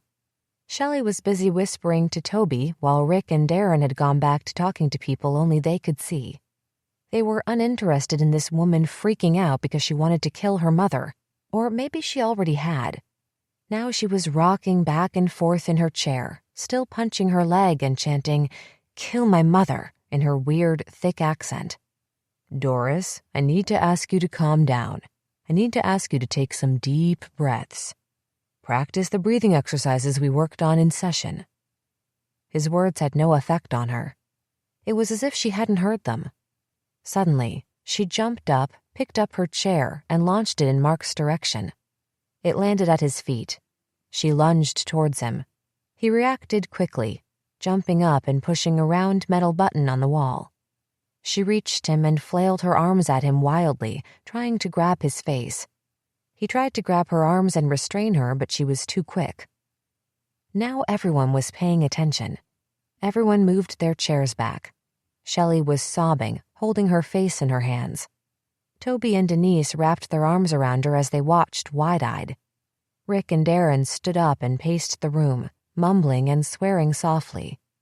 Christ, here we go again, Rose whispered beside me. Suddenly, the door burst open. 3 huge men rushed in and tackled Doris. She was kicking and screaming. They looked like they spent hours at the gym, but they struggled to contain her, even though she couldn't have weighed much more than 100 pounds. She kicked, bit, clawed, and scratched at them. They pinned her down to the ground. She spat in their faces, screaming that she would kill them. Mark was still telling her to breathe, but she was beyond breathing. A nurse ran into the room, rolled up Doris's sleeve, and quickly stabbed her in the forearm with a needle. I expected this to calm her down. It always did in the movies, and I felt as if that's what I'd stepped into. A modern-day One Flew Over the Cuckoo's Nest. But whatever drug they gave her didn't have any effect on her. She struggled even harder. They stabbed her again with another stick. She continued to fight. It took every staff member in the room to pick her up, even though she was rolled up in some weird-looking yoga mat. They carried her kicking and screaming out into the hallway. Her screams echoed down the corridor until fading away. Other nurses rushed into the room. 2 of them began talking to Darren and Rick. They paced back and forth alongside them. One of the others put a soothing arm around Shelley and rubbed her back along with her friends. Arlene went back to pulling her hair out of her head, while Sally sat as still as a statue next to the boy who still hadn't even blinked, despite the chaos erupting around him. I looked at Rose, my eyes filled with questions. She burst out laughing. "Welcome to another exciting day of group therapy." 9. Dinner was as strange as group. This time, it was Rose who freaked out for no reason. One minute, she was sitting next to me at the cafeteria table, pushing her food around her plate and gushing about how much she loved Taylor Swift's new song. And the next minute, without any provocation, she threw her tray of food against the wall. "I'm not eating this." Polly appeared unfazed by her outburst and pushed the intercom button on the side of the door without looking at Rose. "She won't eat." "All right," a voice cackled back. Before I had a chance to say anything to Rose to try to calm her down, the door flung open and the same bouncer-looking men who'd pinned down Doris earlier in the day arrived. "Come on, Rose, let's go," the shortest one said. "You know the rules." Rose sat in her chair, arms folded tightly across her chest, and glared at them. "Let's not make this any harder than it needs to be." Rose still didn't move. They stepped towards her and in one quick movement swooped down at her, grabbing both of her arms. Rose fought like a cat that had been thrown into a tub of water, scratching and clawing at them as they tried to lift her from her chair. Her chair fell backward and she kicked at it wildly with her stick legs. They carried her out wailing and screaming in the same way they'd carried Doris. I was shocked by her explosive outburst because she seemed like such a meek and timid girl. "What a freak," Toby piped up from across the table as soon as the door clicked shut behind Rose. "Rat, can't we ever eat in peace? Some of us actually like to eat," Shelley said. They burst out laughing along with the other girl, Denise, sitting next to them. "Maybe she doesn't want to," I said. I wanted to tell them it might do them some good not to eat since none of them could be mistaken as skinny, but it was mean and I didn't like to be mean. Instead, I said, "You don't know what she's going through." Shelley raised her eyebrows at me and sneered. "And you do?" I shrugged. She had a point. I'd known Rose less than 24 hours. After dinner, I was surprised to find her back on the couch in the family room, absorbed in her magazines as if nothing had happened. I took a seat next to her. "Damn, girl, you put up a fight." I was amazed that it had taken 3 huge men to restrain such a small girl. She looked up, her eyes red and puffy. They were still watery. Her pupils were the size of pinpricks. "So much for eating with you guys. Back to forced feedings alone. That sucks." I knew what it was like to be forced to eat. In the first few months at the Roots, Bob used to hold my mouth open while Delilah shoved food into it as fast as she could. Then Bob would tilt my head back and grip my mouth closed for me, forcing me to swallow. But whatever food went down came right back up, and they ended up wearing the food they worked so hard to get in me. "How do they force you to eat?" She sniffled. "It's awful. They give me these huge protein drinks that look and taste like chalk. But that's not even the worst part. The drinks have over 1,000 calories. Can you believe that? I have to drink one of those plus whatever else they put on my plate. They're not going to be satisfied until I'm a fat slob. What happens if you don't eat it? Do they force the food down your throat? My throat reflexively closed in response. They'd love to, assholes. Rose snorted. Nope, if I don't eat, then they put the tube back in. A tube? Oh my God, how do they do that? They used to put it in my nose, but I kept pulling it out and making it get infected. So now they do it through my stomach. She pulled up her shirt and pointed to her side. Look. I leaned closer. Her right side had 3 big puncture wounds as if she might have been bitten by a vampire in the last week. Whoa. I'd never seen anything like it. Why don't you just eat? Wouldn't it be easier that way? She glared at me like I'd suggested she commit a felony. She pulled her shirt down and folded her arms across her chest. Do you have visitors coming? Yeah, I do, I said. She leaned in closer, speaking in a hushed tone. You should know the team talks to your family too. They ask them how they think you're doing, so you might wanna, I nodded knowingly. I turned behind to look at Polly to see if she heard, but she wasn't there anymore. She'd been replaced with a heavy-set, hippie-looking guy wearing Birkenstocks. He was too busy staring at Shelley, Toby, and Denise playing cards in the middle of the family room to notice us. Every few minutes, one of them would laugh loudly and turn to flash a smile in his direction. He returned their smiles, welcoming their attention with a goofy grin. I didn't want to see Bob, Delilah, and Thomas. It was going to be weird and uncomfortable seeing them together, but I didn't have a choice because I needed to talk to Delilah about the funeral. I wanted to know where it was going to be held and what Emily was going to wear in the casket. I wanted to be buried next to her, and if I killed myself as soon as I got released, then they'd be able to do a funeral for us both at the same time. It was the only thing that mattered to me right now. My plan had to be efficient and foolproof. Shooting myself would be fast and easy, but I didn't know how to get a gun. Even if I did, it would take weeks to get one, and I didn't have that much time. Taking pills was another option, but pills were never a sure thing. I'd watched Emily swallow enough to know that most of the time they didn't kill you. You just got really sick, puked them up, and woke up feeling hungover. Waking up wasn't an option. I'd woken up last time. I wasn't doing it again. Slitting my wrists was a possibility too. I knew the right way to cut them. Vertical, not horizontal like so many people thought. But what if I didn't hit the vein you were supposed to or didn't cut deep enough? The thought of cutting open my flesh made me cringe like it always did. How had Emily done it this last time? I hadn't allowed myself to think back to the night it happened. It was too painful, but I wanted to know how she'd done it because I might be successful if I copied her. I swallowed my emotions and braced myself to try to remember that night like I was a scientist, replaying the scene as if it were a video I was watching of someone else. There were pills everywhere, and she'd puked, which meant she must have taken a lot of them. Whenever she'd taken a lot of pills in the past, they'd always made her puke. What had she taken this time that made her puke but was still enough to kill her? There was also blood, but was it because she was cutting herself like she regularly did, or was she trying to cut deep enough to kill herself? Could she have done anything else that I didn't know about? Maybe she did both things together. Maybe that was the key and I could do it the same way. Suddenly, it dawned on me that I had tried it before. I was in the hospital for trying to kill myself, but had no memory of what I'd done that night. I searched my brain for one, but there was nothing. I kept trying to bring something into my consciousness, but it was futile. All I saw were images of Emily. I could trace my memory all the way back to opening up the bathroom door and discovering her crumpled body, but that was it. Her body, and then darkness.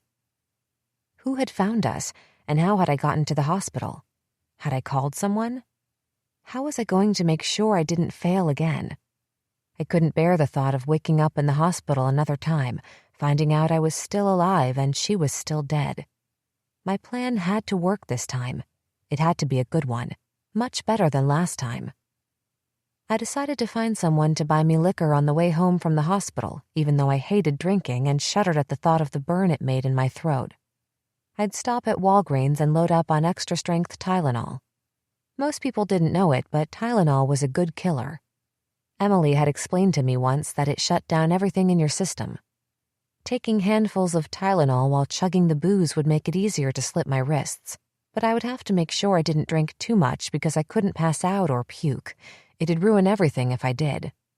Drinking might be a risk, but I needed it because I was afraid I wouldn't be able to cut myself without it. I'd lie in the tub just like Emily used to so I didn't get the blood everywhere.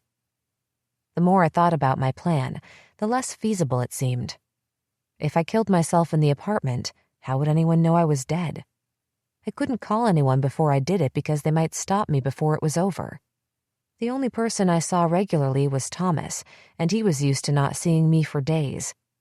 A week could go by before he started to get worried, and by then it would be too late, and Emily's funeral would be over. Killing myself at home wasn't going to work. Not if I wanted to be buried with Emily at the same time, and I did, more than anything else. The only thing keeping me moving was knowing if I made it through the 72-hour hold, I could ceremoniously die with her. I had 2 more days to come up with a good plan. My name being called over the intercom broke into my thoughts. My visitors were here. "Good luck," Rose said, without looking up from her magazine. "Thanks," I replied, hurrying up to the nurse's station. Delilah, Bob, and Thomas stood at the nurse's station, beaming at me. Both Thomas and Delilah looked much better than yesterday. They were showered and scrubbed. Delilah had done her makeup to skillfully hide the worst of her breakouts, and her hair was tightly curled in the same way she'd been doing it for the last 20 years. Thomas's dark circles underneath his eyes had lessened, although he still looked a bit ghastly. Bob had his shirt tucked into his jeans, something he reserved for special occasions, and I couldn't help but feel love towards him for the gesture. He carried a handful of dripping wet flowers. "They took the vase," he explained apologetically when he saw me eyeing the wet flowers. "The nurses said you can't have glass. One of them is looking for a styrofoam cup." Each of them had a smile spread wide across their face. They each took a turn hugging me, and today I allowed it. "You can visit in your room with your guests," one of the nurses instructed. "Let me take those flowers. I'll find a better place to put them." Bob handed them to her, and a different nurse came out from behind the desk and led us down the women's hallway. She arrived at a door on the right, unlocked it, and pushed it open. "You do have to leave the door open, though. Sorry." I walked into my room for the first time since being wheeled onto the unit. Everything was bolted to the ground. There was a hospital bed against the wall with a nurse's call button next to it, and a small metal dresser across from it with 3 drawers. A tiny desk was on the other wall with a chair. The chair was the only thing not bolted to the ground. The walls were painted white, and it had the same institutional flooring as the rest of the place. We all eyed the room warily. Delilah was the first to break the silence. "It's a nice room. Needs a little color, though. Maybe I could bring some pictures." "That's okay. I'm not going to be here long." We were all standing, which made the space feel even smaller.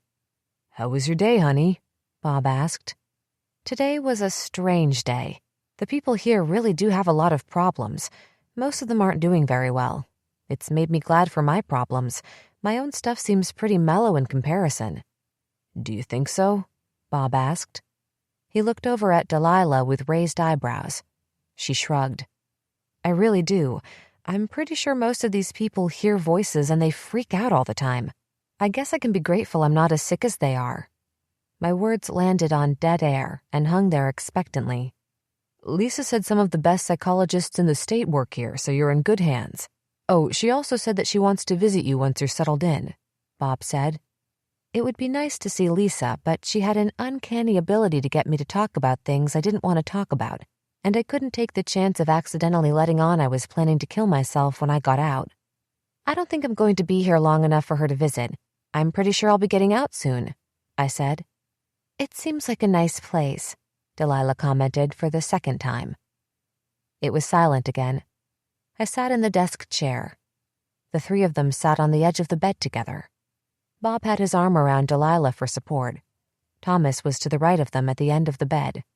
His posture was more relaxed now that he was on the bed. They sat together as if they were old friends. Thomas interrupted the silence this time. "I've been praying for you all the time. I put your name on our prayer list. Don't worry, I completely respected your privacy. I didn't give any details about what was going on with you or anything else. I only said you needed help. He irritated me. It wasn't because being on his church list bothered me. It was that he'd made his way into very private spheres of my life, and I wasn't the one who'd invited him there. The food's not bad, I said. That's good. Bob patted his big belly that protruded over his waist. It was especially pronounced with his tucked-in shirt. They all laughed, and I smiled again. Bob could always find a way to make me smile. The awkwardness in the room surrounded us. We had no idea how to be together in normal circumstances, and certainly not in circumstances as weird as these. I hadn't been in a room with Bob and Delilah since last Christmas. Even then, I'd only made a brief appearance. I'd pretended to have a major school project to get done over the holidays, and stopped by just long enough to drop off presents. I rarely talked to Bob on the phone because he hated talking on the phone, and since the last time Delilah had offended me about Emily, I only talked to her every few weeks. I stared at Thomas. He was too busy glancing back and forth between Delilah and Bob to notice me looking at him. It was hard to imagine that a little over a week ago, I was singing sappy love songs about him in my car. I looked at him now and felt nothing but annoyed, as if he'd duped me into falling in love with him and setting this entire ordeal into motion. Delilah, when is Emily's funeral? I asked. Her eyes filled with tears. Bob took her hand in his and began stroking it. I know this is hard, but we have to talk about it, I said. You have no idea how hard this is, Delilah said, with tears running in thick streams down her face, creating mascara trails down to her chin. Maybe we shouldn't talk about this right now, Thomas said. And what would the right time be?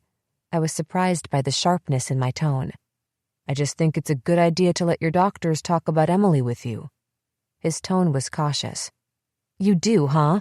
Well, I'm pretty sure my doctors don't know nearly as much about Emily as her family does. My tone had gone from sharp to angry. I stared at him until he looked away. I tend to agree with Thomas, Bob said. You don't even know Thomas. You just met him. When did the three of you become best friends? But, honey, I thought he would be the person you'd want to be around. You spend all of your time with him. I mean, we barely talk to you. We don't know what's going on with you. We had no clue you were in such a bad state. It seemed like he would know so much more than us, Delilah said. Thomas broke in. It's all right. I understand she's upset. I can step outside. He started to rise. No, sweetie, you don't need to leave. Delilah placed her hand on his leg. I was mad at him, but I didn't want him to leave either. Sorry for biting your head off, Thomas. My irritation with him still surprised me. He shrugged. Not a problem. I understand. I was glad he understood because I didn't understand anything happening right now. I still want to talk about Emily's funeral, I said. God, Elizabeth, can't you just quit? Please, just stop this craziness, Delilah cried. I'm not trying to hurt you. I promise I'm not. I just want to talk about it. I don't know what's going on with the plans. I want to make sure I can go. Am I going to be out in time to go to it? I was hurting her, but the conversation had to happen. Talking about Emily's funeral made the loss real to her in the same way that seeing her pain yesterday had made the loss real to me. I wished there was some way to lessen her pain, but there wasn't. Your mom just, Bob always stuttered when he got nervous. Stop, Bob. I'm so tired of all this. So sick of it. I can't take it anymore. I can't, Delilah yelled. It was the first time I'd heard her yell. She didn't yell no matter how upset or frustrated she was. I'd never heard her even raise her voice. She'd had plenty of reasons to lose it, but she never did. My feelings threatened to break through the surface, but I swallowed them down as quickly as they came up. I had to stay focused. I'm sorry I'm upsetting you. I really am. I got up from my chair and moved towards her. I embraced her, rubbing her back, something I wasn't sure I'd ever done, but I felt responsible for upsetting her. Maybe if we took her to the grave, Bob muttered from behind us. I jerked back as if I'd been slapped, staring at Bob. What did you say? I asked. He stammered. His face was bright red. Nothing. I didn't say anything. You said something about her grave. I heard you. My head was swirling. What? What did you say? Bob, honey, maybe. What did you say? I let go of Delilah and stood back to face Bob. It's nothing. Really, it's nothing. He darted his eyes back and forth between Delilah and Thomas. Thomas's eyes were wide open, and Delilah gripped the bed as if she might crumple onto the floor if she didn't. I heard it even though he wouldn't repeat it. He'd said they should take me to Emily's grave. They'd already buried her. They'd put her in the ground without me. How could they do that? How could they not wait for me? I jumped up from my chair. Get out! I screamed at them, pointing at the door. Leave, all of you now! You buried her. You put her in the ground without me even being there. How could you?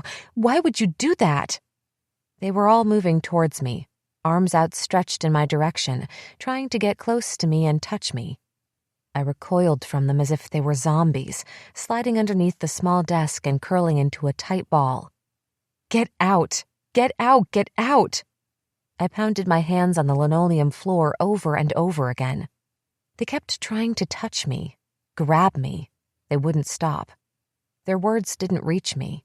My screams reverberated through my brain like shards of glass. I think this visit is over, a man's voice said from far away, like he was at the end of a long tunnel. I pulled my knees up to my chest, wrapping my arms around them, and lay my head down on them. They were trying to say goodbye, but I turned away. I couldn't hear their words. I wanted them gone and didn't care if I ever saw them again. When I finally lifted my head, everyone was gone except the hippie-looking man. He was standing with his arms crossed, leaning against my bed. Can I please go to bed now? My voice strained. It hurt to talk. My head throbbed. Sure. Just let me call a female CA. I waited while he pushed the button next to my bed, and a large African-American woman appeared in my doorway. She was carrying a black duffel bag. It was mine, but I didn't remember packing it. Get out of here, Mr. Man, she ordered with a wide grin on her face. He shuffled out of the room. My name's Felicia. I'm the best thing you got up here in this place. She handed me my bag, tossing it at my feet. I guess you've had a long day, huh? I didn't feel like talking. I'd run out of lines for the day. There was a huge lump lodged in my throat. Emily's face kept flashing through my mind, and I couldn't stop it. Her smile, her twinkling green eyes that lit up and sparkled when she was happy. The laughter that used to bubble up out of her, infecting everyone it touched. The pictures hurt. You don't talk much, huh? That's okay. Just gives me a reason to run my own mouth. Lord knows I'll never run out of words. You might decide to talk just to get me to shut up. She laughed heartily. You gonna stay under there, or you gonna come out and put your night clothes on? I crawled out from underneath the desk. I unzipped my bag and found my clothes neatly folded inside. Delilah must have packed my things. I pulled out a white t-shirt and my favorite pajama pants. I stood, holding them in my hands. Sorry, for now I gotta be here while you change. Felicia shrugged. But I'll turn around. I won't peek, promise. I quickly wiggled out of my hospital scrubs and pulled on my pajamas. Done. It felt good to be in my own clothes. That was quick. She turned back around. She handed me a small pink pill and a Dixie cup. Here, this will help. I took both and swallowed the pill, not caring what I was taking. I handed the cup back to her. Now you just crawl into this bed and get you some rest. I'm gonna be right outside the door. You need me, you just holler, okay? She said. I crawled underneath the crisp white hospital sheets. The bed crinkled with the pressure of my weight. All of it stiff. But I didn't mind. I fell asleep quickly, long before lights out arrived on the unit. 10. I was awakened in the morning by Polly as she flooded my room with fluorescent light. I wanted to pull my covers over my head, but I put my feet on the floor instead. I grabbed my duffel bag from the chair where Felicia had set it the night before. Delilah had packed well. All of my favorite t-shirts and blue jeans were there. Polly didn't turn around like Felicia had last night while I changed, but I didn't care. It's time for breakfast. Your tray has already been brought up, Since you went to bed early last night, you didn't get a chance to fill out your menu for today, so you'll get the standard breakfast. Make sure you fill out a menu tonight. Each patient fills out their meal menu for the following day the night before, Polly said as we made our way into the family room. I didn't care about food. I felt like I was in a trance as I took my seat in the room. Everyone was already seated except Rose. I wondered where she was, but then remembered she'd been sentenced to isolation while she ate because of the tantrum she threw yesterday. I grabbed a seat in the corner by myself. I didn't make eye contact with anyone. I didn't feel like being bothered by having to make conversation this morning. I stared at the tray sitting in front of me. It was filled with cornflakes, pancakes, scrambled eggs, and toast. The thought of swallowing any of it made my stomach flip. I settled on a cup of coffee and sipped it slowly even though it was lukewarm. Yesterday I'd had a plan, but this morning I had nothing. The only way I'd made it through yesterday was being able to focus on getting out in time to be buried with Emily. There seemed no reason to give a repeat performance if she was already buried and there was no possibility to share a funeral. Now I was going to be buried alone. I might not even be laid to rest next to her. The only thing I wanted to do was crawl back into bed and sleep. For the first time ever, I understood why Emily spent so much time sleeping. It was the closest you could get to death without physically dying. I kept telling myself that even though I couldn't be buried with her, I would follow her shortly. I repeated it over and over again as I drank my coffee because I was afraid I'd stop functioning if I didn't, or I'd start crying and never be able to stop. For a brief moment, the pain written on Delilah's face about Emily passed in front of me, and I realized how terribly selfish my plan was. I couldn't help but wonder if terminally ill patients felt like I did when they decided to end their lives. I'd read their stories about how they were in so much pain that they made a calculated decision to die rather than continue to fight for a miserable existence. I hadn't understood their stories before, but I understood now. Emily and I were two parts that made a whole, and I was only half of a person without her. I came into the world in an intimate relationship and had never lived my life alone, not even for a single day. For the first 7 years of my life, I'd spent every moment with Emily. She was never further away from me than arm's length. It was as if our brains were sewn together, and there was no place where I ended and she began. Even after we were taken away from Mother and everyone tried to separate us, it was impossible. We'd never spent a night away from each other in our 20 years. We finished each other's sentences and could predict what the other was going to do before they did it. There were times when we would start singing the same song at the same moment. We saw through each other's eyes, felt what the other experienced, and shared our thoughts. We could communicate without speaking. We were more like conjoined twins who'd never been separated at birth. Now it was as if part of my body had been suddenly chopped off. I was an amputee, and like any amputee, I was left with the excruciating phantom pain of being tortured by my lost limb. Every person who'd lost a body part still felt the burning, throbbing ache as if it was still there, and the empty void of Emily would never leave me. Unlike some who learned to live with the phantom pain, I never would. I was condemned to live with the unseen ghost of my lost part. My coffee was finished, and I stared at the food in front of me. I gave up on the possibility of eating. My throat was constricted and my stomach was even tighter. I aimlessly pushed the eggs around on my plate. I wondered how long you could refuse food until they started to force-feed you like they did Rose. I hoped they tried easier methods first before jamming a tube up your nose. "Elizabeth?" Dr. Larson's voice called to me from the corner of the room. I looked up. He motioned for me to follow him, and I stood quickly, moving in his direction. I followed his brown suit as he led me down the hallway and into the same room we'd met in yesterday. I took the same seat I had before as he did the same. He wasted no time on small talk or surface chat. "So, your family visit didn't go well, huh?" I shrugged my shoulders. "Not really." "Do you want to tell me about it?" I didn't want to talk about anything. Today, I didn't know what my lines were supposed to be, and it took too much energy to form words. I felt empty and depleted, but I had to say something or he'd continue to stare at me in silence until I did. It was weird. Delilah got upset and then I got upset too. I think she's having a really hard time with Emily's death and it's hard for her to talk to me about it. What else happened?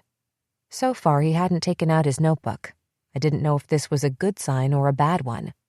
I ended up freaking out pretty badly. Bob let it slip that they already had Emily's funeral.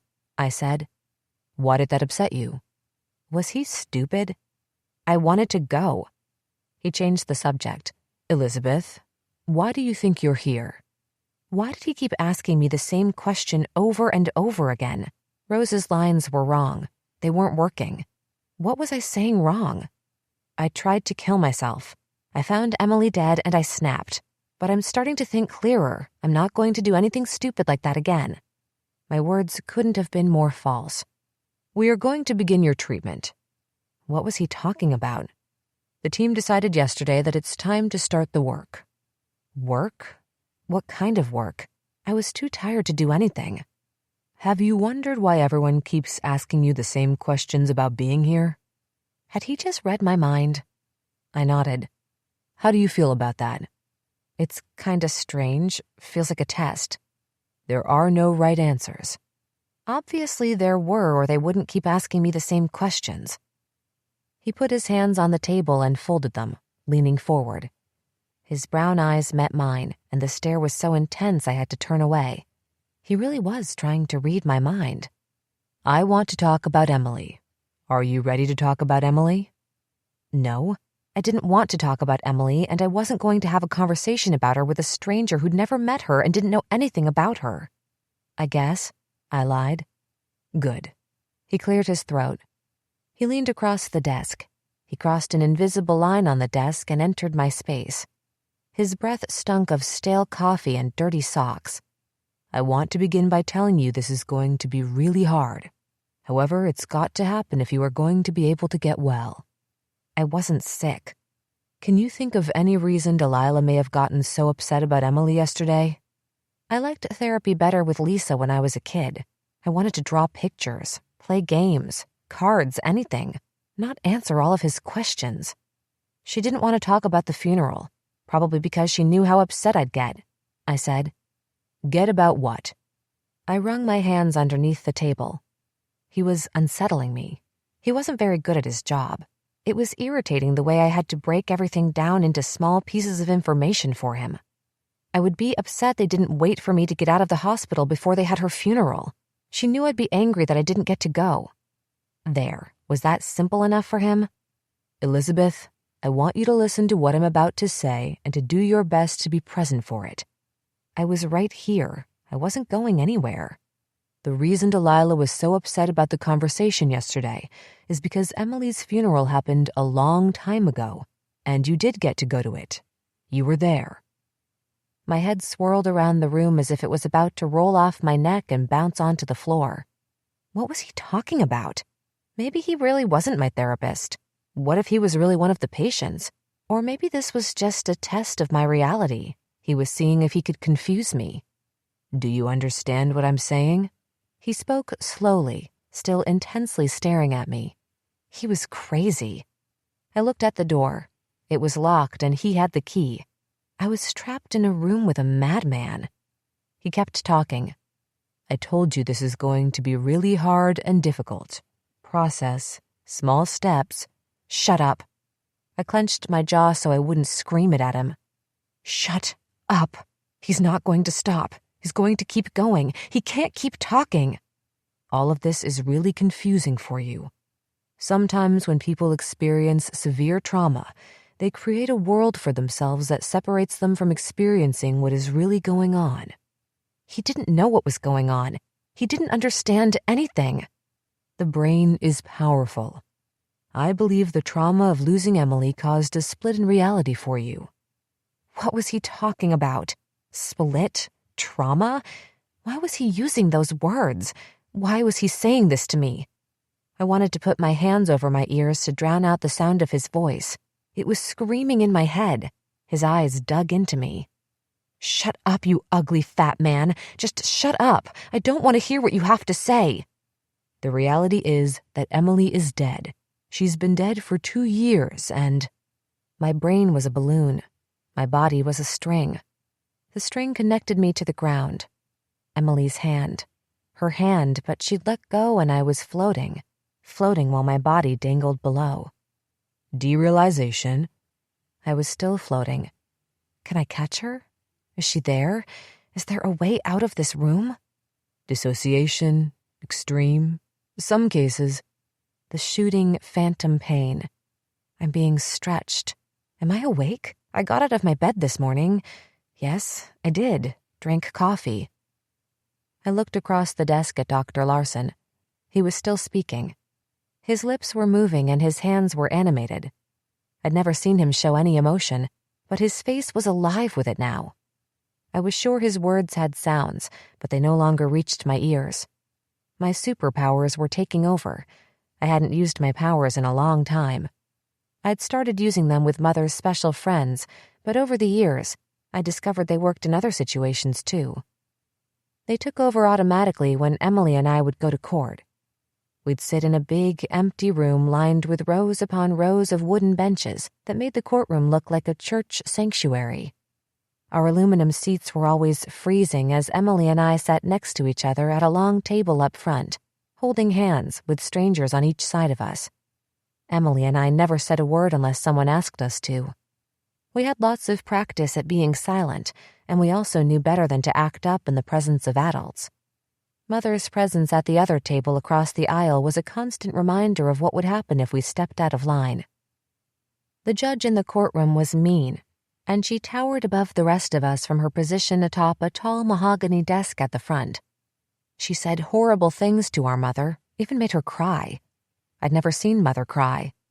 Did she practice her cries in the mirror in the same way I'd seen her practice smiles? I stared at Mother's face, wondering if her tears were real. If I tasted them, would they be salty? Mother always sat on the other side of the room. She'd never even look at us. The man in the chair next to Emily and me carried funny smells with him. Sometimes he smelled like beef stew, and Emily and I would giggle about it afterward when we were alone in our bed at the Ruths. At some point, the judge would look down from her massive desk and start to ask Emily and me questions. She acted like a nice lady when she talked with us, even smiling at times. It looked real, but we were careful because we'd seen how mean she was to Mother and didn't want to make her angry like Mother made her angry. We also didn't want to say anything that would make Mother upset.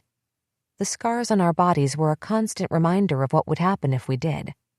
Sometimes when the judge was talking, I would stop being able to hear her voice, and before long, I didn't just lose her voice.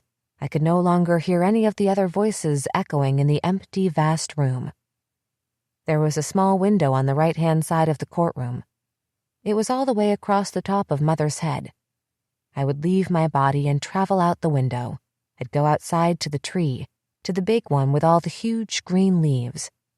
I'd climb the tree as far as I could go and find myself a good spot, a spot where I could sit without having to worry about falling, where I could simply sit and watch, stare at the sun, feel the breeze against my face, pick leaves and drop them, watch them flutter down to the ground. I climbed the tree again and began picking the leaves. I dropped a big red one. The leaf hit the ground and startled me. There was movement around me, other people. Rose sitting next to me chattering about something. I looked around. I'm not in Dr. Larson's office. I've escaped. I'm still breathing. I can hear Rose's voice. It's over. Thank God it's over. I forced myself to return by listening to Rose's voice. Sometimes when I left my body, it was hard to get back inside. And I don't get any more passes. Can you believe that? One screw up, one day, and they take it all away, like I haven't done anything while I've been here, she said. I hate it here. I nodded my head in agreement. I was so glad to be free and that it was over. Dr. Larson was gone, and I didn't have to hear his voice, listen to his stupid words or his ridiculous ideas. Did you meet with the team yet? They tell you when you get to leave? She asked. Nope, they haven't told me anything. They hadn't told me anything but lies. I'd heard that psychologists messed with your head, but the only one I'd ever met was Lisa, and she'd never played any mind games like Dr. Larson was playing. He was trying to fool me. But why? Why would he do that? What was the point? "This place is nuts," I said. Somehow I felt safe confiding in her, and I needed to confide in someone. "These doctors really screw with your head." She threw her head back, laughing. Yeah, I totally know how you feel. The first time being here is the worst. You have no idea how to play all their stupid games. But you learn. It just takes a while. At least you got to miss group this morning." "We had group this morning?" "Yep, you didn't miss anything exciting. Not like yesterday." She laughed again. "Honestly, I kinda like the freakouts. It keeps me from being bored. Emily would—" I stopped myself. Why did Dr. Larson tell me Emily had been dead for 2 years? There was no way it was true. I wasn't crazy, and I'd have to be crazy to believe Emily was alive if she was dead. How did I live with her for 2 years if she was dead? I'd held her body next to mine every night. I'd listened to her heart beating in her chest when she was in my arms and felt her warm breath on my neck. Dr. Larson couldn't be telling the truth. Other people had seen and talked to her too, like the attendant at the gas station, who would start pulling out her Marlboro Reds when he spotted her walking through the door. Our neighbors knew her too and spoke to her whenever she got the mail, especially Mrs. Jasperson. Even the baristas who worked at the coffee shop down the street from our apartment interacted with her regularly. It was the only place she would go without me, even when she was at her worst. They asked about her when she wasn't with me. They knew her order as well as they knew mine. Large vanilla latte with 1 shot of espresso, skim milk. There was no way everyone else would pretend she still existed if she didn't. Bob and Delilah had talked to her numerous times on the phone, even when she was refusing to see them, and they were 2 of the sanest individuals I knew. The entire story about Emily being dead for 2 years was impossible. There had to be something else going on, and I was going to find out what it was. 11. I spent the afternoon sitting on the couch in what had quickly become my usual position in the family room, waiting for my meeting with the team. Everyone met with them once a day, and so far, I hadn't had my turn. Everyone had their positions in the family room. Rose was always on my right, usually with her head buried in a magazine. She was obsessed with them. She didn't care if they were new or not. She flipped through them again and again, wearing out the pages. The 2 wooden rocking chairs stayed occupied by Arlene and the man who still hadn't spoken. His name was Matt, but nobody knew anything else about him. Rick and Darren talked to their characters on the other couch opposite me and Rose. I was beginning to not even notice their incessant chatter. Shelley, Toby, and Denise were glued to their table unless there was a male nurse or doctor at the nurse's station. When that was the case, one of them always sauntered up to the desk as if it were a bar and flirted shamelessly, even though all 3 of them were married. Doris was the only one who didn't sit. She roamed constantly, walking miles a day without ever going outside. I stared at the clock hanging above the TV that nobody ever turned on. The minutes inched forward. I was so anxious. By this time yesterday morning, I'd already talked to the team. Rose had told me that there wasn't a set schedule for meeting with the team. You never knew what time it was going to happen or when they were going to come get you. I'd been watching the minute hand go around the black-framed clock ever since. It wasn't right that the team didn't follow a schedule.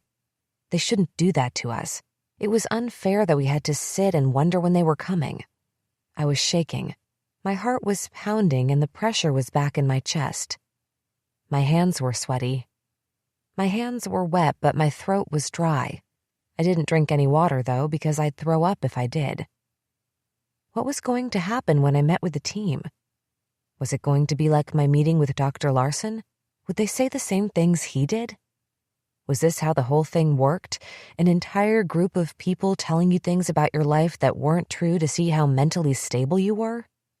Is that how they were able to tell if you were like Rick or Darren? I kept glancing at Rick and Darren, alternating between the clock and their antics. Much like yesterday, they were engaged in nonstop conversation. Sometimes they spoke in hushed tones, and other times they bordered on yelling, always gesturing wildly and pointing. Who were they talking to, and what were they talking about?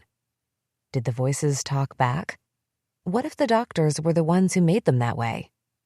What if the doctors had given birth to the voices and they were normal before? Is that what happened when doctors stuck their hands into the wires of your brain and began to move things around? Is that what was going to happen to me? Bile rose in my throat. I'm gonna puke. I jumped up. My sudden movements made the bile heave again, and it pushed its way into my mouth, filling it with awful-tasting fluid. I clasped my hand over my mouth. My stomach heaved again into my mouth, forcing what was already in it to spray through my fingers. Polly, she's puking. Rose leapt up. Get her to the bathroom. She grabbed my hand as Polly sprang from her chair. Rose pulled me down the hallway and pushed through the bathroom door, and I rushed for the toilet in front of me. I emptied what was left in my mouth into the toilet bowl. Rose knelt beside me, rubbing her hand in small circles on my back. Waves of nausea racked my body over and over again, resulting in water and yellow mucus spraying from my mouth and nose into the toilet. It kept coming until there was nothing left, but my stomach wouldn't stop heaving. It created a pounding in my head unlike any headache before.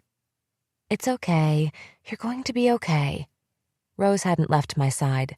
She got a paper towel, wet it in the sink, and pressed it on my forehead. The coolness helped settle my stomach. She got up again, and this time brought back a styrofoam cup filled with water. She handed it to me. Here, rinse your mouth out with this. Don't drink it, just rinse it. I don't think you need anything in you right now. I reached out, taking it from her with my hands still shaking. I rinsed my mouth.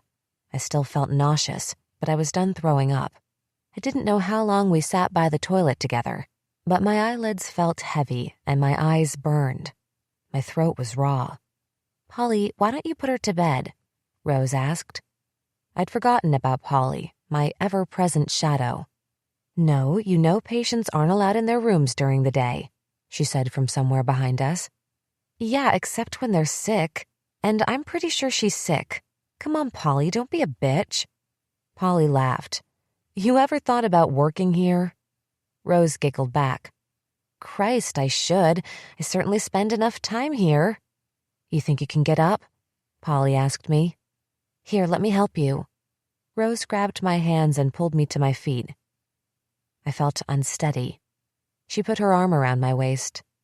I was amazed at how small her frame was. I was leaning against bones, but somehow they steadied me. We left the bathroom and walked a few rooms down to mine. You gotta do something with this room, Rose said, but quickly added, only if you end up having to stay. But I'm sure you won't, so we don't need to worry about it. Never mind. I wanted to smile, but my lips were stuck in a straight line. I crawled into bed and it made the same crinkling sounds as the night before. I didn't care that I was in my jeans. I wanted to close my eyes. Rest. I'll be right outside the doorway. I'm gonna let you sleep for an hour, then I'll check and see how you're feeling. I heard Polly's voice from outside my lids. And you know where to find me. I'm not going anywhere. Rose giggled. I focused on the darkness of my lids and nothing else. I didn't allow any thoughts to enter my head. I banished them the instant they tried to intrude. Sleep came with force, and with it visions of my last night with Emily. The same scene over and over, as if it was a CD stuck on repeat, replaying the moments before I found her in the bathroom. I walked down the hallway again and again. Each time I put my hand on the doorknob to open the door, I was shoved to the start of the hallway, where I had to begin the journey all over again. I became more and more frantic to get there, to open the door and see her. Each time it ended the same. I never got to open the door or see Emily. I awoke abruptly, feeling wide awake instantly. I saw Polly sitting on a chair outside my door, texting away on her phone. Polly looked up with my movement and tucked her phone in her pocket. I lay silently in my bed. I was empty and hollow as if my insides had been scraped out like a pumpkin and discarded. Do you feel better? Yes, I lied. I didn't know how I felt. I was a stranger in my own skin. I was going to wake you soon. She folded the corner of the book lying on her lap. I'm sorry you had such a hard morning. This must be very difficult for you. Would a hug help? I shook my head. Do you want to talk about it? I shook my head again. Come on then, let's join everyone in the family room. I followed her into the family room. My eyes searched for Rose, and I was surprised to find Shelley, Toby, and Denise had moved their chairs from the table and pulled them up to form a semicircle in front of Rose on the couch. Shelley's sleeve was rolled up and her arm was exposed. All of the women were looking at it. I couldn't help but look as I sat down next to Rose. Her arm reminded me of Emily's body. It was covered in the same scarred madness, as if her arm had been mangled in machinery. This is the last one before the hospital, Shelley explained, pointing to a section on her arm, but I couldn't tell the difference between the cut she was pointing at and the others marking her arm. That's nothing, Toby said as she pulled up her pant leg and exposed holes in her skin. Some were small and others were the size of quarters. You burn, huh? Rose asked. I've never understood the burning thing. Cutting I get because you can force yourself to do it and stay still, but how do you stay still while you're burning yourself? Don't you move out of instinct when your skin feels hot? No, it's a total mind thing. That's the beauty of it. Toby's eyes filled with pride. I'd seen the same look in Emily's eyes. You go against your body's natural reaction. It's so powerful, it feels wonderful. Shelley turned to me. What about you? Are you a cutter? I shook my head. Oh, what do you do then? Shelley asked, looking surprised. I stared at her blankly. What do you mean? We were talking about the self-injury group. We heard you were going to be in it with us and you have to cut or do something to yourself to get in, Toby said. I'm pretty sure it's not me. I'm not in any special group. The two of them looked at each other, then me, and smiled back at each other as if they shared a secret. I looked to Rose for some sort of explanation or help. She shrugged her shoulders. Toby, what's the deepest you've ever gone? Polly interrupted. Ladies, I think it's time we change the subject. This conversation is getting unhealthy. Sometimes I forgot she was there. Shelley stuck her tongue out at her. Whatever. You guys want to play spades? Denise asked. Sure, Rose said. Elizabeth can be my partner. I don't know how to play. I'll show you, she said. We moved to the table. They explained the object of the game and took turns teaching me the rules. I was grateful for the distraction. We played a practice round once they were confident I knew what I was doing. They laughed at my mistakes and joked with each other about their husbands and other times they'd been in the hospital. I stared at them as much as I stared at my cards. Their laughter seemed real and I couldn't understand how they could be happy here. I knew by the number of wounds they carried on their bodies that their insides were filled with tremendous pain. How'd they end up in this strange land, and who were they before they came here? I kept my questions to myself and continued playing cards. We played until it was time for our afternoon snack. Our snack was signaled by a hospital cafeteria worker coming with a cart full of trays and another man who called Rose to go with him. Great, my favorite part of the day, she said, getting up from the table. See you after I've gained another 5 pounds. I can't believe how skinny she is and she thinks she's fat, Shelley whispered as if Rose might hear her in whatever room she'd been taken to. ED girls are so strange. ED? I asked. Oh yeah, I forget you're a first-timer. Shelley laughed. Eating disorder. Everyone I've met with one is completely bizarre. They kind of freak me out. I disagreed. Rose seemed to be the most normal person here. So what's your deal? Shelley asked. I was taken by surprise. My face felt hot. I guess I'm just here. You're just here, Toby repeated, rolling her eyes as if I'd insulted her. You don't just get here. You've got to be really fucked up. Otherwise, they put you on one of the other units. She looked proud. I came from the hospital? It sounded like I was asking permission for something. Shelley and Toby exchanged another look. We'll find out about your story, little Miss Secretive, Shelley said. We know everything that goes on here. Shelley had to be close to 40, but she reminded me of the mean girls from high school, the ones who liked to pick on Emily for failing math and making out with guys she barely knew or sleeping with her boyfriends. Much like yesterday, Shelley's hair and makeup were done. Her makeup was painted on as if she might be going to the club. Her long lashes were obviously fake, and she had on so much red lipstick that it kept getting stuck on her teeth. Toby sat next to her. She was covered in tattoos all the way down her arms, and her husband's name was branded across her chest. Unlike Shelley's short, bleached blonde hair, Toby's hair was long and dark. She flipped it over her shoulders and twirled it constantly. Her hair and makeup were done the same way as Shelley's, and she wore a low-cut tank top even though it was freezing. Denise was the quiet one among them. Her hair and makeup were done too, but not nearly as dramatic, and her boobs weren't spilling out of her shirt like Shelley's and Toby's. The three of them seemed to be competing for some kind of prize, but I couldn't imagine what the competition was for. I watched them as they dipped their Lorna Doone cookies in milk. I couldn't eat cookies or drink milk.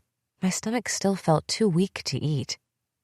"You don't have to sit there if you're not going to eat," Shelley said, as if I was doing something wrong. A minute ago, we were laughing and having fun playing cards, but now she looked at me like she couldn't stand me, and I had no idea what I'd done to offend her. I got up and went back to the couch. Rose still wasn't back yet. Matt was the only other one who wasn't eating. I hadn't seen him eat yet, but unlike Rose, nobody cared that he didn't. He stared out the window like a statue. His face was a blank slate. Did he ever speak? Is that what was going to happen to me if I stayed here? Was I eventually going to join him by the window? The thought of being him seemed less scary than ending up like Rick and Darren. They were tortured and on edge every moment of the day, but Matt was completely unaffected by his surroundings. Maybe he'd permanently left his body. Was his mind empty too? "Did you miss me?" Rose plopped down next to me. "Yes." I felt more comfortable when she was around. It was a new feeling because the only female friend I'd ever had was Emily. "Sorry you had to eat with those three," she whispered, gesturing over to the table where Shelley and her crew were still eating cookies. "They're crazy." She laughed. "You know what I mean. We're all crazy, just different versions. Pick your poison." "Shelley's odd. She makes me so uncomfortable," I whispered back. "I don't trust her at all. I don't know why Toby and Denise like her so much. They never leave her side." "Totally, I don't either. She's all in your business if you let her. She got here first and didn't talk to anyone for the longest time. All she did was wail and threaten to kill herself. She was so dramatic all the time. She'd throw herself all over the place, sobbing hysterically and screaming she was going to cut herself until staff came running. Then Toby got here and she totally mellowed out. They've been best friends ever since. I think Denise only hangs out with them because she wants friends, but I can tell Shelley embarrasses her sometimes." She leaned even closer. "I think Shelley and Toby are together. I caught them kissing, and they're both married." Polly's voice interrupted. "Rose, stop." What did it matter that Rose was talking about them? "I'm not doing it," Rose whined. "Doing what?" "I've been seeing you since you sat down. You know you're not allowed." I looked over my shoulder at Polly and back at Rose. She folded her hands on her lap and frowned. "Fine," Rose said. We sat in silence for a few minutes, except for Rose's occasional exaggerated sighs. "I'm not allowed to move around after I eat. They think I'm exercising by moving my legs or something. Another one of my rules," she said. Her hands were folded on her legs. Every few seconds, one of her legs would spasm and then stop. She looked like she was in pain, and it hurt her not to move. "Do you ever get to exercise?" "Nope. Never." Her eyes welled with big tears. I wanted to give her permission to jump up and run around the room. Exercise couldn't be that bad for her. I'd let her do laps every once in a while so she could get it out of her system. I patted her on the back, feeling her sharp and pointed bones underneath. "So, how are you doing?" she asked. I stopped myself from finishing the lie. "I don't know." It was the first honest thing I'd said about how I felt since I'd woken up in the hospital. It felt good because I hated lying. I couldn't stand it. It was one of the things I said I'd never do after watching Mother lie more than she ever told the truth. I preferred to say nothing instead of saying something untrue. "Yeah, I feel you. It's hard to be here. At least you're not puking anymore. I'd be on more restrictions if I did." Oh, so you don't puke? I thought everybody with an eating disorder puked. Nope, but maybe I'll have to start, she said.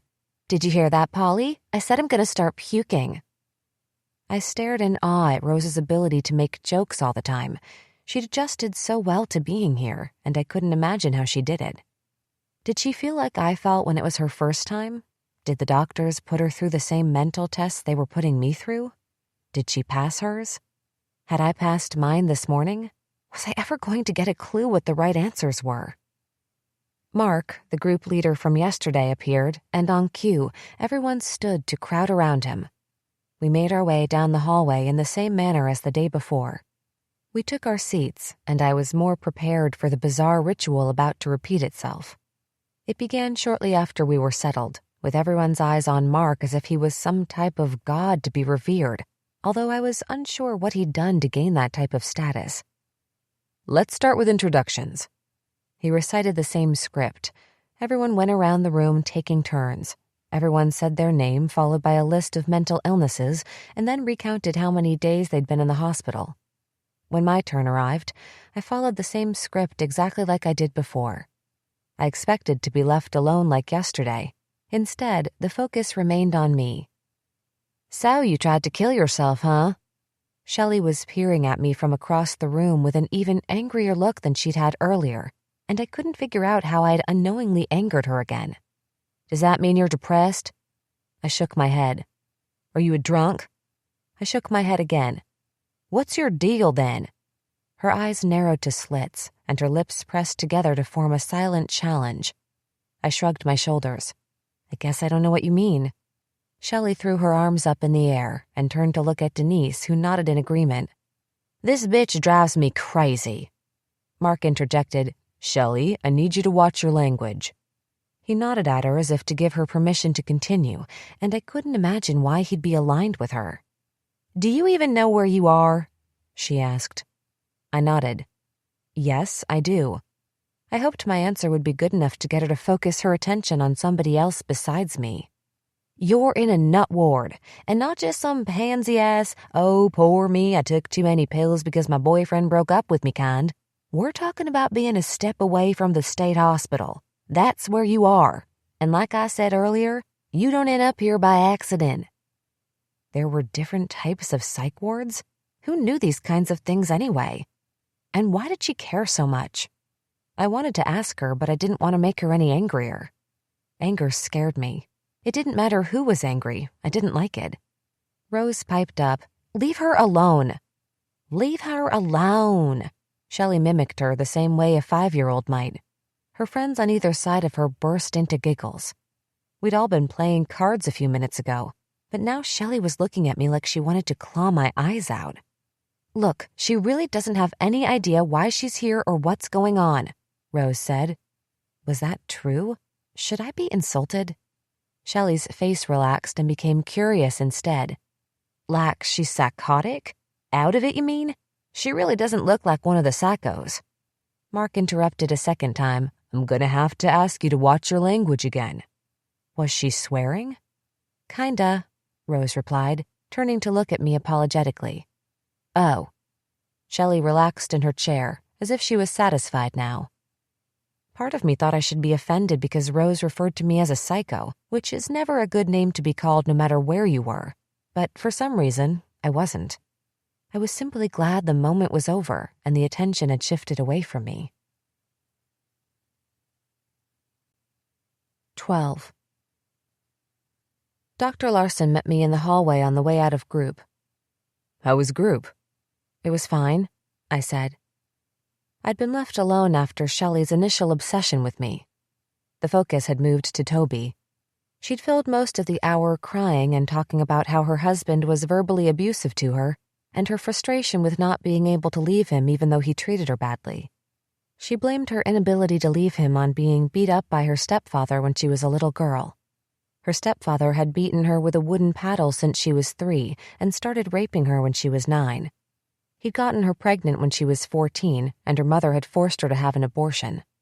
She'd married her husband when she was 17 so she could leave home. I was amazed she could talk about her experiences so openly with people she barely knew. Great. he responded as if this made him happy. "The team is waiting for you." My stomach lurched forward, and for a second, I was sure I was going to throw up again. I swallowed it back down. Dr. Larson walked down the hallway, and I followed. It was not an invitation or even a request, because even without being told, I knew nothing was optional in this place.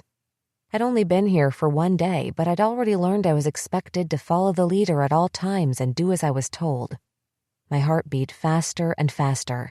By the time we reached the door, I was dizzy and lightheaded, as if I'd sprinted there from 50 yards away. The team was assembled in the same way as the previous day. They looked like they were seated in the same places, but I couldn't be sure. I didn't remember any of their names.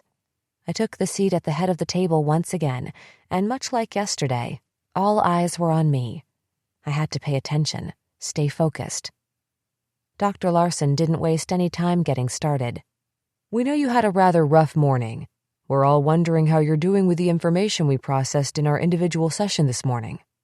There was a long, drawn-out pause. "And how are you doing?"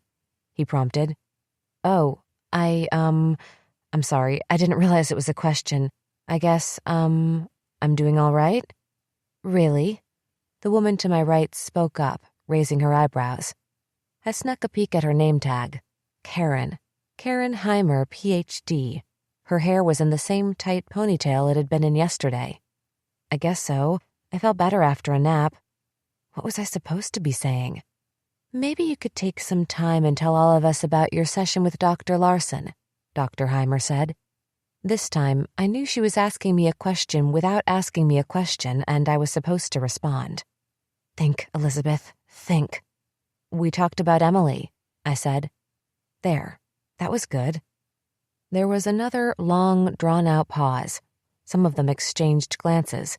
Others scribbled in their notebooks, and the rest continued to stare holes into my face. The clock on the wall ticked. Their pens scratched their papers.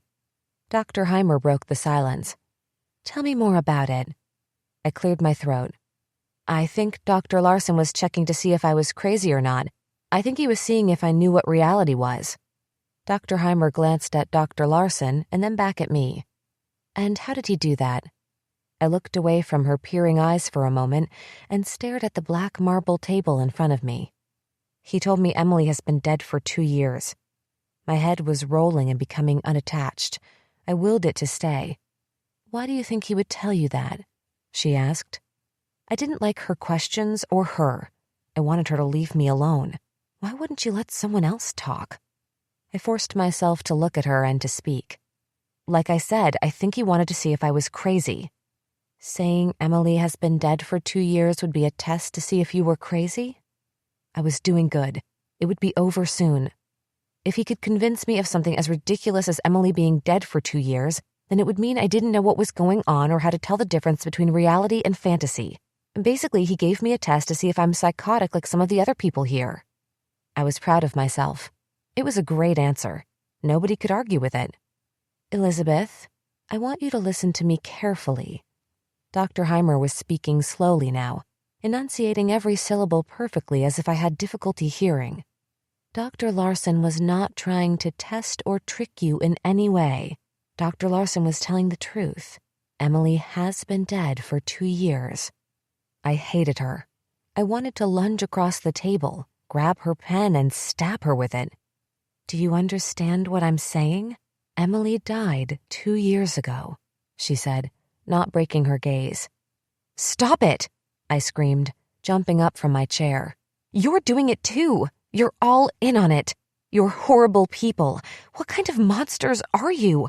How can you mess with someone's head? Why are you doing this to me?" "We aren't trying to hurt you," someone said.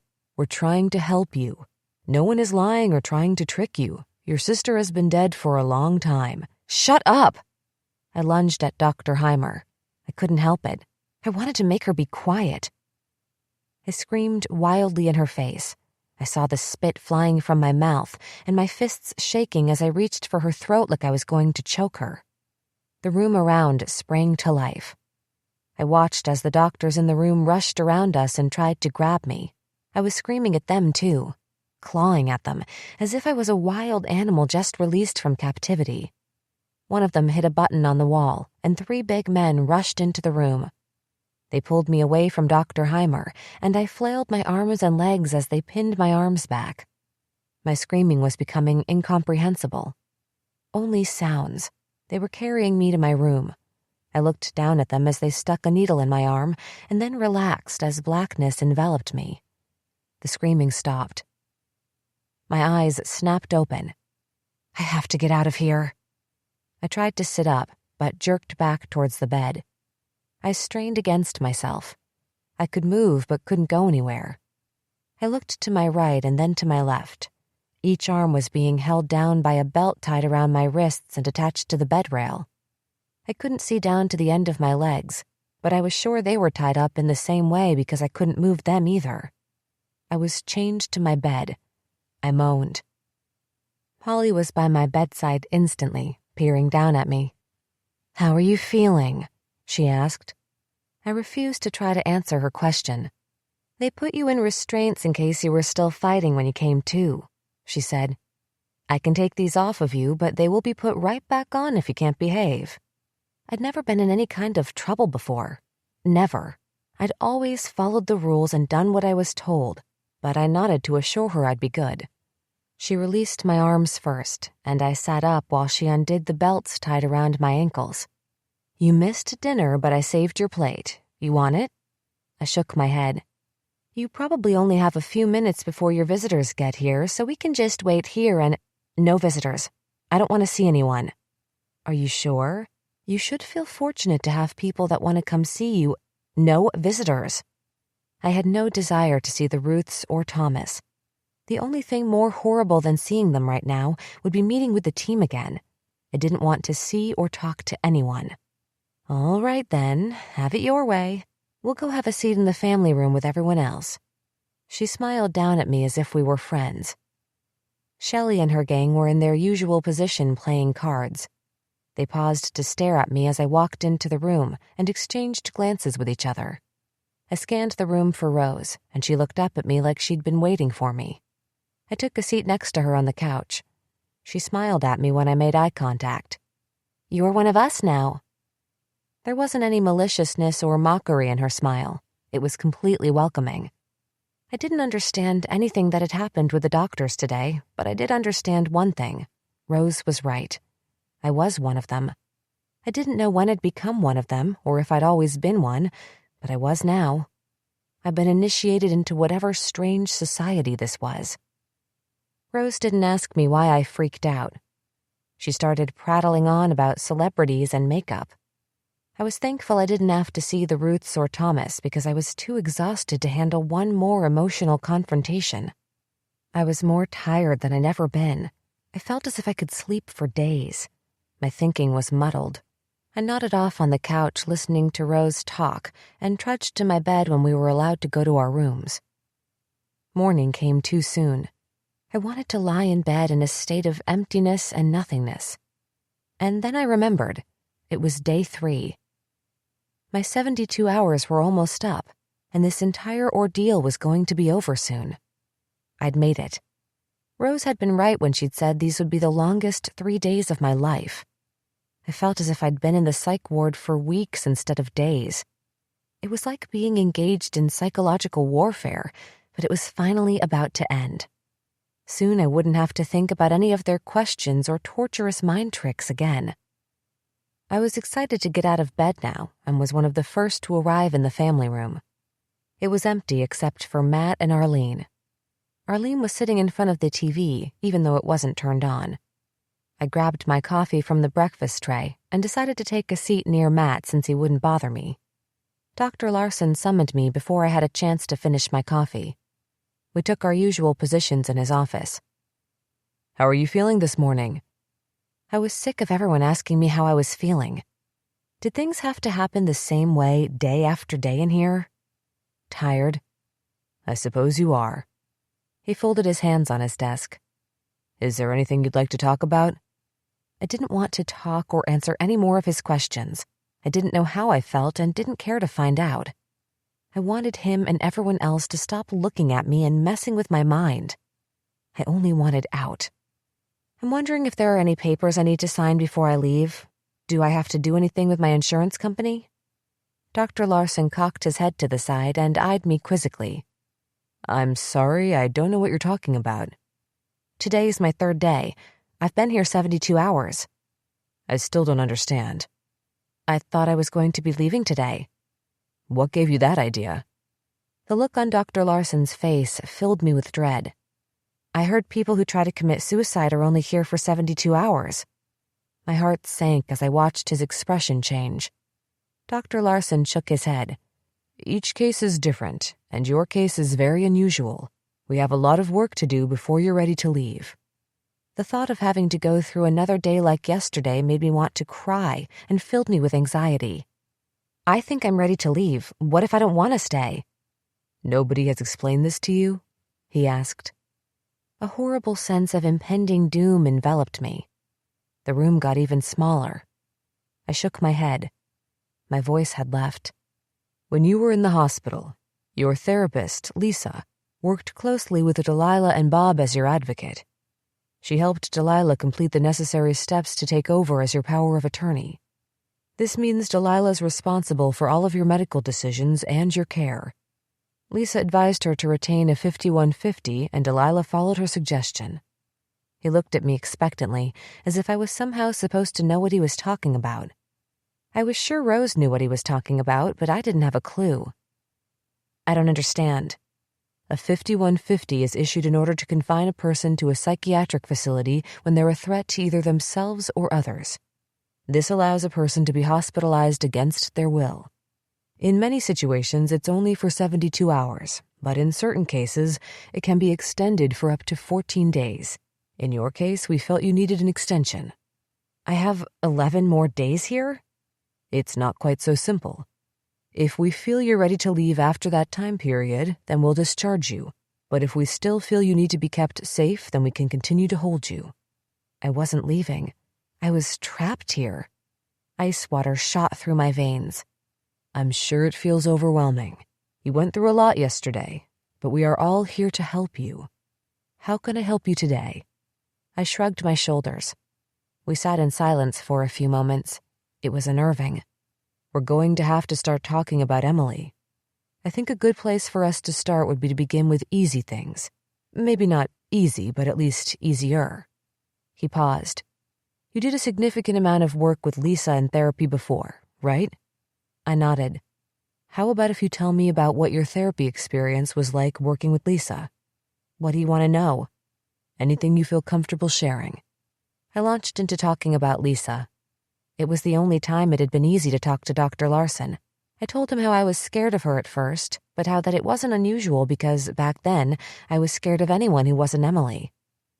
Lisa was different from everyone else who tried to help us. People who met us felt sorry for us and looked at us with pity, but Lisa never looked at us that way.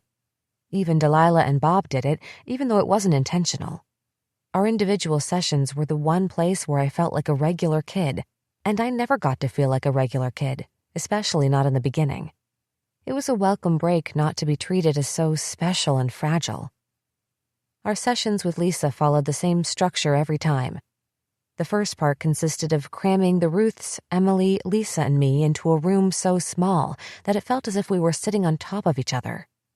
I didn't like the family session time because Emily and I were expected to sit still and listen while the Ruths and Lisa talked about things I never understood. They spent the first few minutes talking before we began our activity. Even though there were lots of toys in the room, we could only play with the toys when it was a part of an activity we were all doing together. We went over and over charts, rules, and consequences. But afterward, Emily and I each had our special time with Lisa where we got to be alone in the room with her. In those early days, it was the only time I tolerated being away from Emily. During my special alone time with Lisa, I didn't have to sit still or be quiet. I could play with whatever toys I chose and got to play how I wanted. Lisa played beside me and let me make up the rules. While we played, she talked to me about things or asked me questions, but she never made me speak if I didn't want to. She was content to sit in silence while we brushed the doll's hair or changed the stuffed animal's clothes. I had a favorite doll that I fell in love with during our first session because of its beautiful mane of blonde hair. I named her Annabelle and rarely made it through a session without picking up the brush and pulling it through Annabelle's hair from scalp to end. There was something soothing and calming about it for me. Whenever I started to get upset about something we were talking about, Lisa would notice my anxiety and hand me Annabelle and her brush. It never took long before I relaxed. We stopped meeting with Lisa for sessions when we were 11, but she never disappeared from our lives.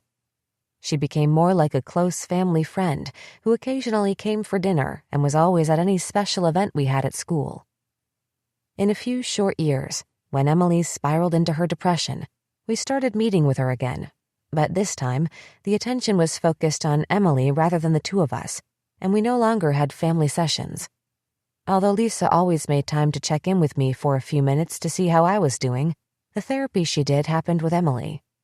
In the beginning, I was in the room with them, but eventually, once Emily felt comfortable enough, I'd sit in the waiting room doing my homework or reading a book while they met. I never asked what they talked about, and Emily never told me.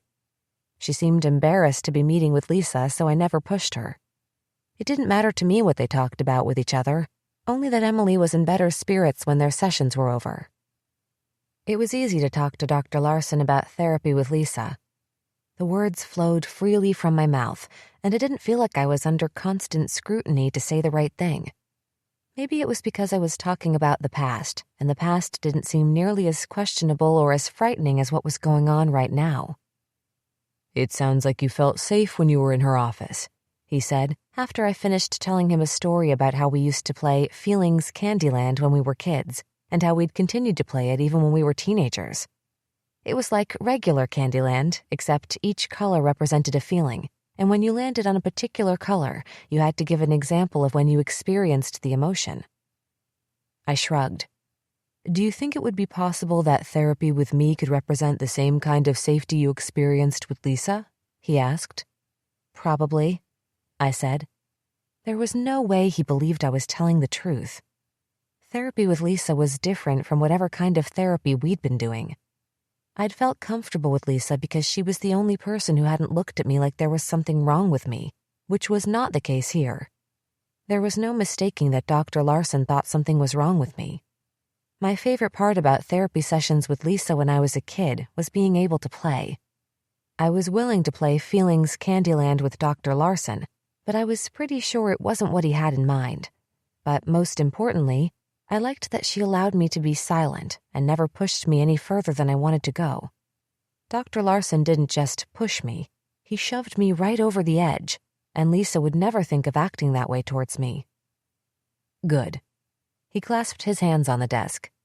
"That makes me feel happy. I think a lot of progress could be made if you would allow yourself to open up in here." He seemed pleased. Maybe he did believe me. "I understand yesterday was a very intense day for you. I'm completely willing to talk about it if you'd like to do so, but I'm also open to letting you take some time to let it all sink in before we process it further. What do you think?" What was I supposed to think? Yesterday, he told me Emily had been dead for 2 years, even though I'd been with her every day. The suggestion that she'd been dead when she was alive was unbelievable. What I didn't understand was why all of the doctors were lying to me. Why were they trying to get me to believe something that wasn't true? Dr. Heimer said they weren't testing me, but what else could they be doing? The only other possibility was that they were telling the truth, but that was unimaginable. There had to be another motive for them to lie about Emily. "I'm not feeling like talking about Emily." "I can respect that. Anything you'd like to talk about? Any questions?" I shook my head. "I'm always here to answer any of your questions." I was glad our session had ended. Unfortunately, tomorrow I would be back in the same chair following the same routine. Maybe tomorrow I would have some questions for him, but not today. Today it was over, and I couldn't get out of the room fast enough. 13. I'm not leaving. I'm here for at least 11 more days. No way, really? I thought for sure they let you out in 72 hours. You seem perfectly fine to me. Rose reached over and gave me a quick squeeze. Don't be mad, but I'm glad you're still here. I like having you around. I couldn't bring myself to say the same thing even though I liked Rose. I couldn't handle more days. All the life had been sucked out of me. My brain felt like it would explode at any minute and spray pieces of me all over the linoleum floor. The day crawled. It was worse than any shift I'd had at my job. Our morning group was filled with Shelley's drama. "I want a drink so bad," she said, skipping her long list of disorders. "Why do you think you want to drink?" Mark asked. "What's the trigger?" "There doesn't have to be a trigger. Maybe I just want a drink. Have you ever thought of that? This shit is stressful." "Maybe you could learn a healthier way to deal with your stress." Mark looked around the room. "Does anyone have any ideas for Shelley about how she might be able to deal with her stress in a way that doesn't involve drinking?" Shelley didn't wait for anyone to respond. "It's not like I can drink anyway, even if I wanted to. I'm in the fucking nut ward." "Remember, we don't like to use that language." "We don't use that language." She mocked him in the same way she mocked anyone who upset her. "I think it's time to move on to someone else. I'm not willing to fight with you or talk to you when you're being disrespectful, Shelley. We've talked about this before. Toby, let's continue checking in with you." Toby began, but was interrupted by Shelley's loud sobbing. "I'm so sorry. I don't know why I'm acting this way," she wailed, getting louder and louder as she went. "Nobody understands me. Nobody. For once, just once, I want someone to know what it's like to be me. Why doesn't anyone get it?" Toby reached out to her and tried to hug her. "Don't touch me." Shelley slapped her hand away. Shelley's anger turned a switch on in the room, setting everyone in motion. Arlene started rocking rhythmically and pulling her hair. Rick and Darren became animated, as if someone had plugged them in. Toby started sobbing as loudly as Shelley. Denise looked back and forth at each of them, trying to decide who she should comfort first, and clearly afraid to make the wrong choice. "Shut up! Shut up! Shut up!" Doris joined the chorus. Besides Matt, who didn't seem to notice the noise, Rose and I sat in silence. I watched as Mark worked frantically to keep things under control. I was the newest member and wondered if I'd have a role in the group after I'd been here a few more days. Would I respond to their agitation in the same way they responded to each other? How long would it be before I joined their ranks? What would happen to me in 11 more days? I turned to Rose, who was watching them in the same way I was, but not participating. How had she managed to stay so normal through all of this? She'd been here the longest, so shouldn't she be the craziest? I was curious to know more of her story. Mark ended group early once he'd managed to get everyone calmed down without having to call in the bouncers. I didn't know how he did it, but he'd methodically worked his way around the circle, talking in a hurried voice to each person while managing to sound like he wasn't hurried. It had worked. I started asking Rose questions as soon as we got to our spot. I was surprised at how easily she talked to me about her stuff. Everyone here shared intimate details about their lives as if it wasn't a big deal. "The only friends I ever had as a kid were imaginary ones," she said, after she'd explained that she was an only child and had grown up without any other kids around. "I'm a twin." "No way, are you serious? That's so cool. Are you guys identical or fraternal?" "We're identical." "You guys must be super close. I'm so jealous." Were. I didn't know how to talk about Emily. "Is she going to come visit tonight with your family? Can I meet her?" I shook my head. Rose's face fell. "It's not because I don't want you to meet her. She's dead." My words got quieter and quieter as I spoke. Dead came out as a whisper. Rose's eyes got huge. "Oh my God. When? How? My God, I feel so bad for you."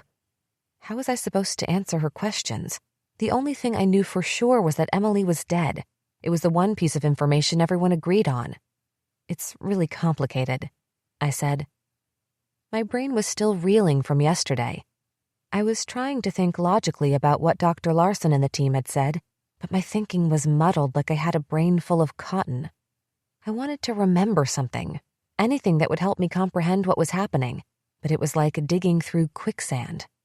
Each time I felt like a small hole might be opening up in my memory, it was quickly swallowed up by a feeling of panic. "Were you guys close?" "Extremely. She was my everything." I'd probably want to die too if I lost my twin. I do. Nothing feels right without her. A huge lump rose in my throat. She moved closer to me on the couch. I'm so sorry. Her words were simple and matter-of-fact, but no one had acknowledged my loss, and it touched me. Her words made their way into my center, and for the first time in my life, tears started to fall down my cheeks in front of someone other than Emily. I wiped them away. Rose put her arm around me. It's okay to cry. It was as if her words released a bag of rocks I'd been carrying, and I began to sob in a way I'd never sobbed before.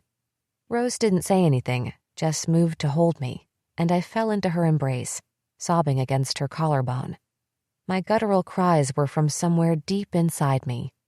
I didn't notice Shelley, Toby, and Denise had come up behind us until I heard Toby's voice. What's wrong with her? She asked.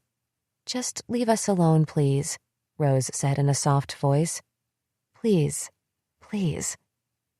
I didn't know if they'd gone away or if they still were there, but I didn't care. Rose held me until my anguished cries became silent weeping, and kept on holding me until the grief had gone beyond tears and sounds to find its way to my center, where it would never leave. I lay limp in her arms like a lifeless doll. I never let anyone comfort me or see me cry besides Emily, not even Thomas. I'd started swallowing my tears as a little girl when I figured out that the only way Mother knew she hurt me was if I cried, and I was determined that no matter what Mother did to me, she would never know she'd hurt me.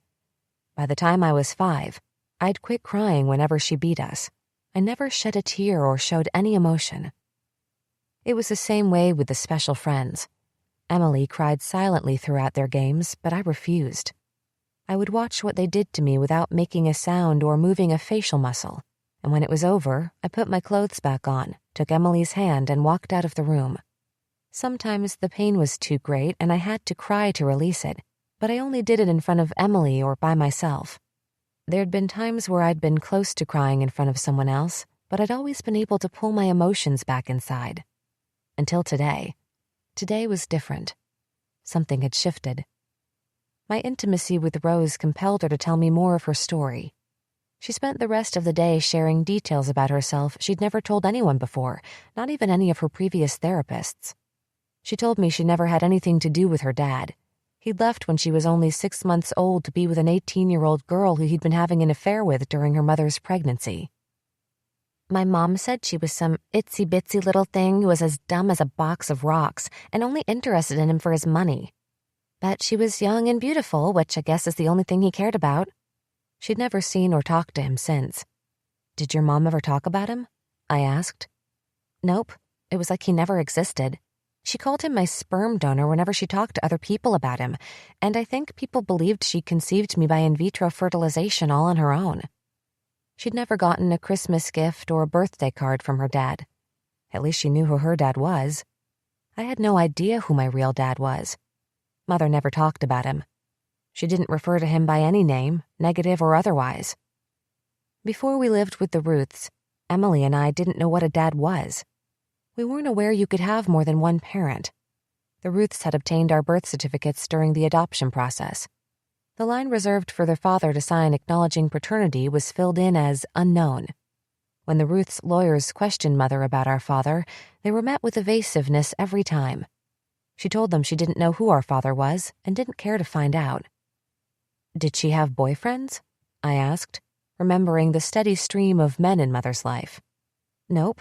I mean, I'm sure she had men she was sleeping with, but she never brought anyone home, and she was definitely not in a serious relationship with anyone, ever. She cared too much about herself and her job. What'd she do? She was a lawyer. Rose rolled her eyes. The worst kind of lawyer. She defended criminals. It didn't matter to her what crimes they'd committed as long as they kept her bank account full. I don't get why she cared so much about the money because she never used it to do anything fun. Her whole life was work, work, work. I never saw her. Weren't you lonely? You have no idea. It was awful living alone in a huge empty house, not to mention that it was so clean it was like living in a museum. She described how her mom loved to collect antiques and artwork that she kept displayed around the house, and Rose wasn't allowed to touch any of it. Even her bedroom was filled with collectible dolls that she couldn't do anything with except stare at them as they lined the shelves in her bedroom. "My mom was so mad when I didn't go to college," she said to me after we got out of group in the afternoon. Unlike yesterday, when group ended early, today's group ran late because Mark spent the first half of it trying to get someone to confess to stealing one of the nurses' cell phones. Nobody ever confessed. "Where'd you apply?" I asked. "I didn't apply anywhere. It was the worst thing I could have done to her. She took it so personally." She added as an afterthought, "Maybe it was personal." Even though her mom wasn't around, she had people to take care of her. She'd had nannies that she referred to as glorified babysitters since she was 2 weeks old. Once she turned 13, she was on her own and able to do whatever she wanted, and the only thing she wanted to do was get skinny. She'd been starving herself since she was 9 years old. It took her mother a year to notice, even though the nanny had repeatedly expressed concern. She tried to kill herself for the first time when she was 11 by hanging herself in the closet. The belt broke and she fell to the ground. Instead of dying, she got her first cast. It wasn't long until her mother started sending her away to psychiatric facilities. "How old were you when you got locked up for the first time?" 12. It was a lot different than here. It was all other girls with eating disorders. A bunch of rich snobs. And they all hated me. "How long were you there?" 6 months. And my mom didn't visit me once. Her face looked older than I'd ever seen it. "It's okay to cry." I gave her the same permission she'd given me earlier in the day. "I'm done crying over my mom." She said it with an air of finality, signaling that she was done with the conversation as well. "Did you know you can play spades with 2 people? Want to play until dinner time?" I tried to focus on the card game, but my mind couldn't keep track of anything. I was exhausted.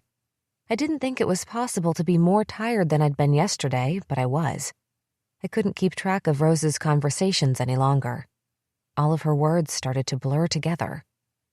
As soon as dinner was over, I told Felicia I didn't want to have any visitors and asked if I could go to bed early. I was surprised when she said yes. As I lay in my bed, having surpassed my 72-hour limit, I felt the threat of impending doom hovering around me like it had since the morning. Not being able to go home had changed everything. It had brought with it the realization that this wasn't temporary, and I wasn't going to be able to get out anytime soon. It meant I was going to have to stay alive, and in a way that I'd never had to live before. The prospect of living a new way of life was more terrifying than any anticipation of my death. 14.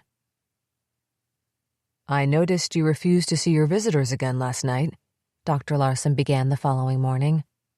I nodded. The morning nurse told me Bob, Delilah, and Thomas had shown up together during visiting hours the night before. I was already asleep by the time they got there. "Can I ask why?" It was too much of an effort to sit in my room and try to think of things to say to them. I didn't want to see the pain and rejection in Delilah's eyes. The pain and rejection had been there for as long as we'd lived in their home. Now it was coupled with the immense grief of losing Emily, which made being around her unbearable, and I was still angry that they'd had Emily's funeral without me. "It's just too hard right now," I said. "Bob and Delilah seem to really care about you. Delilah calls twice a day to talk about how you're doing. She checks on your progress every morning and then again at night. She seems willing to do whatever it takes to help you."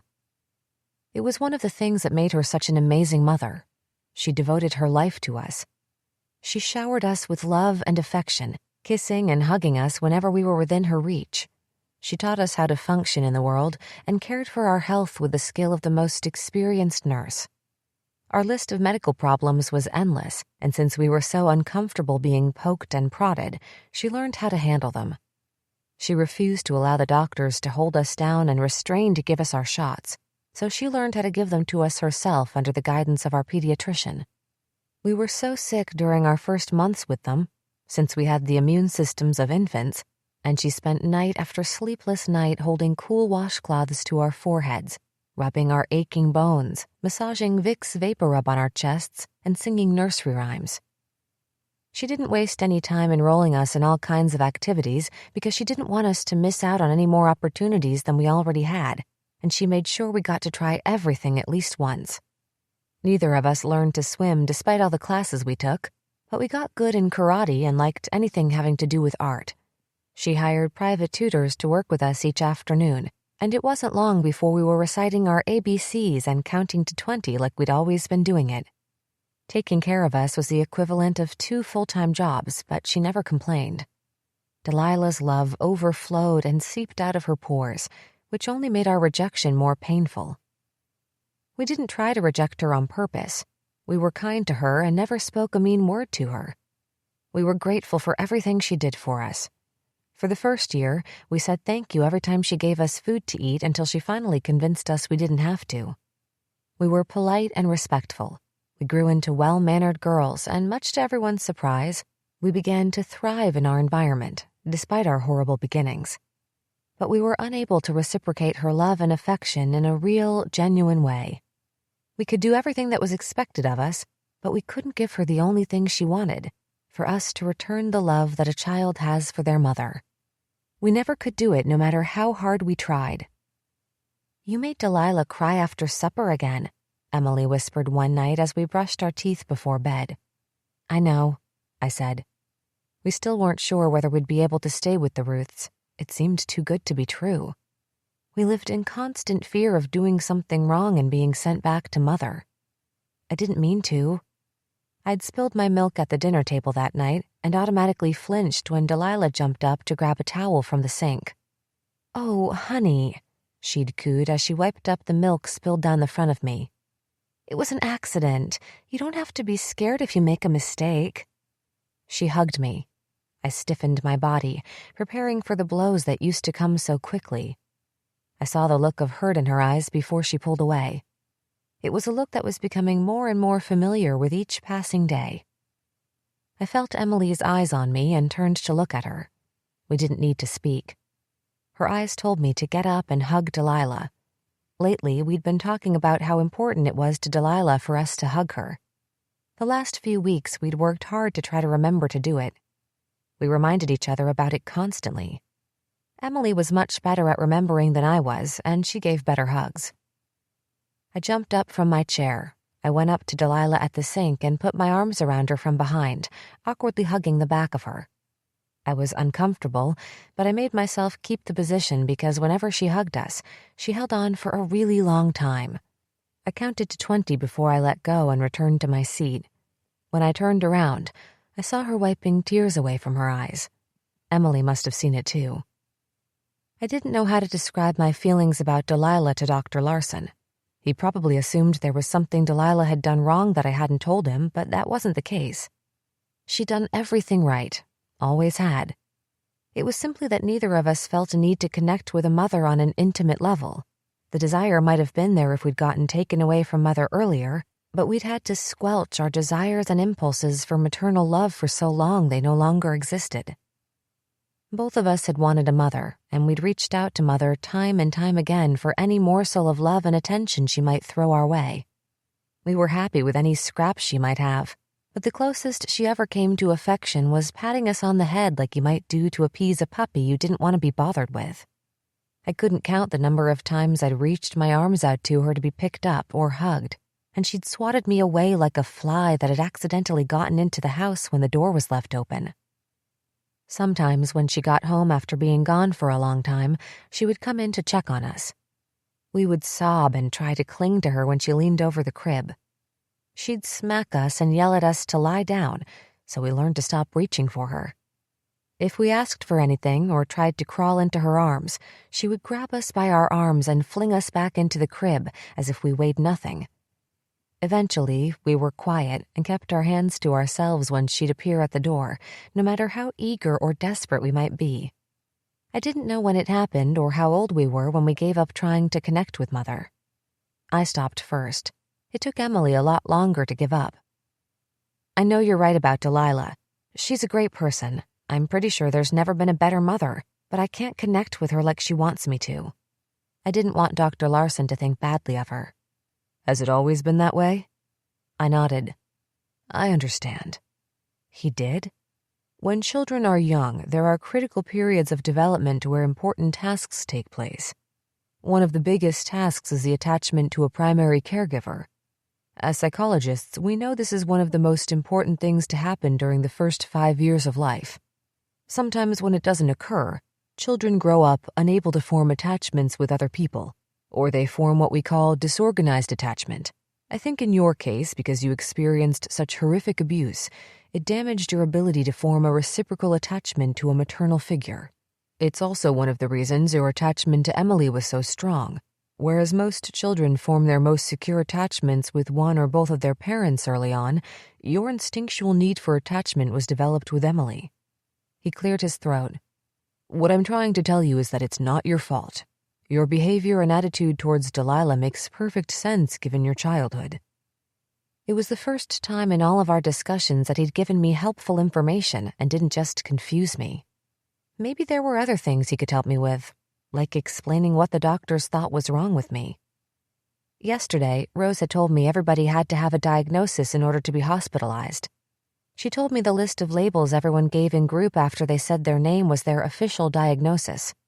I'd always thought Rick and Darren were the most messed up because they heard voices and talked to people who weren't there, but I was beginning to think Shelley and Toby were equally screwed up. I was starting to wonder if they might be worse than Rick and Darren because they each had 3 or 4 diagnoses behind their names, and I was more scared of Shelley than anyone else on the unit. She'd get the same look in her eyes I'd seen Mother get right before she was about to beat Emily with the coat hanger, or the time she made me drink bleach when I asked for water. Rick and Darren were persecuted by demons who were real to them, even if we couldn't see them, but Shelley wasn't reacting to any voice in her head. She was reacting to the evil inside her like Mother. Rose told me there was no way I didn't have a diagnosis of my own. She even had the medical book that the doctors used to diagnose and study our disorders. All we needed to do was to find out what my diagnosis was and we could look it up. Does my diagnosis have something to do with attachment? I asked. Your diagnosis is very complicated, Dr. Larson said. What is it? Is your diagnosis something that's important to you? It was a silly question. Of course it was. Who wouldn't want to know what was wrong with them? Yes, it is, I said. Why do you think it's important? If you and a team of doctors have decided there's something wrong with me, that I have some kind of mental condition or whatever you guys call it, I'd like to know what it is. Was it a secret? Would any doctor not tell their patient that they had cancer? We can go over your diagnosis. He looked secretive about it, like he didn't want to tell me. Whatever door had opened during our conversation about Delilah was closing. We've diagnosed you with a dissociative disorder. Dissociative disorders are on a spectrum much like most mental illnesses. They range from mildly impairing to severely impairing. Your disorder is what we would classify as being severely impairing because it's negatively impacting your life on multiple levels. It's severe. You represent a unique case and something we haven't seen. Your core feature is dissociation, but you don't meet the criteria for some of the more common dissociative disorders that we see. The particular name for your disorder is a dissociative disorder not otherwise specified. I had no idea what he was talking about. What's a dissociative disorder? It varies, and it all depends on which particular disorder you have. But you can have one and function in your environment. Lots of people do. You can be a fully functioning person but have no memory of doing certain things. The person becomes fragmented from themselves in some way. They disconnect or disassociate from themselves and the environment around them. He still wasn't making any sense. He didn't seem very sure of himself. I wasn't sure he knew what he was talking about or trying to explain. Maybe this will help. Have you ever lost periods of time? Has there ever been an occasion where you were awake and did something you weren't able to remember you'd done or where you were? I nodded my head. Maybe there was a piece of truth in his jumbled mess of words, because I did lose pieces of time and didn't know why. It started when I lived with Mother. There were times when the special friends would take me into the bedroom and I wouldn't remember anything that happened while we were there. I would be aware of going into the bedroom, but the next thing I knew I was back in the living room watching TV as if nothing had happened. But my disappearing wasn't only with the special friends. Even when we lived with the Ruths, there were times when I did things I didn't remember doing. It took me a long time to work up the nerve to tell Emily about it. I didn't talk to her about it until we were in high school. Can I ask you a question? I'd started out the conversation while we were walking to the bus stop. We'd reached the point where it was no longer cool to have Delilah drop us off in front of the school building. "Of course," she said. "Remember a few weeks ago when you got so mad at me for talking to Chrissy after class and we got in that huge fight?" Emily rolled her eyes and nodded. "Of course I remember, and we're still not talking to her." Emily struggled in math. She always had, and the more difficult it got, the harder she struggled. At the beginning of the quarter when we started algebra, they divided everyone in our grade into specialized math classes based on ability. The teachers tried to pretend it wasn't what they were doing, but we all knew it was exactly what they were doing. Emily was placed in the class with other people who struggled with math, but unlike Emily, who struggled in math but passed other subjects, the kids she was placed with failed nearly every subject. They were the ones who'd been teased since elementary school for not being smart. By the time we'd gotten to high school, they were popping pills, skipping school, and had a hardened exterior towards everything related to school. It was the first time Emily had been placed with them, and she felt like a loser. Chrissy singled her out in the hallway after the class when we'd all been given the lists. "Looks like you're going to be going to class with all the morons," she sang out, while her two closest friends stood next to her smirking. Emily glared and said nothing. "It's too bad. I got placed in the accelerated math class. Guess we know who will be going to college and who's going to be stuck flipping burgers at McDonald's."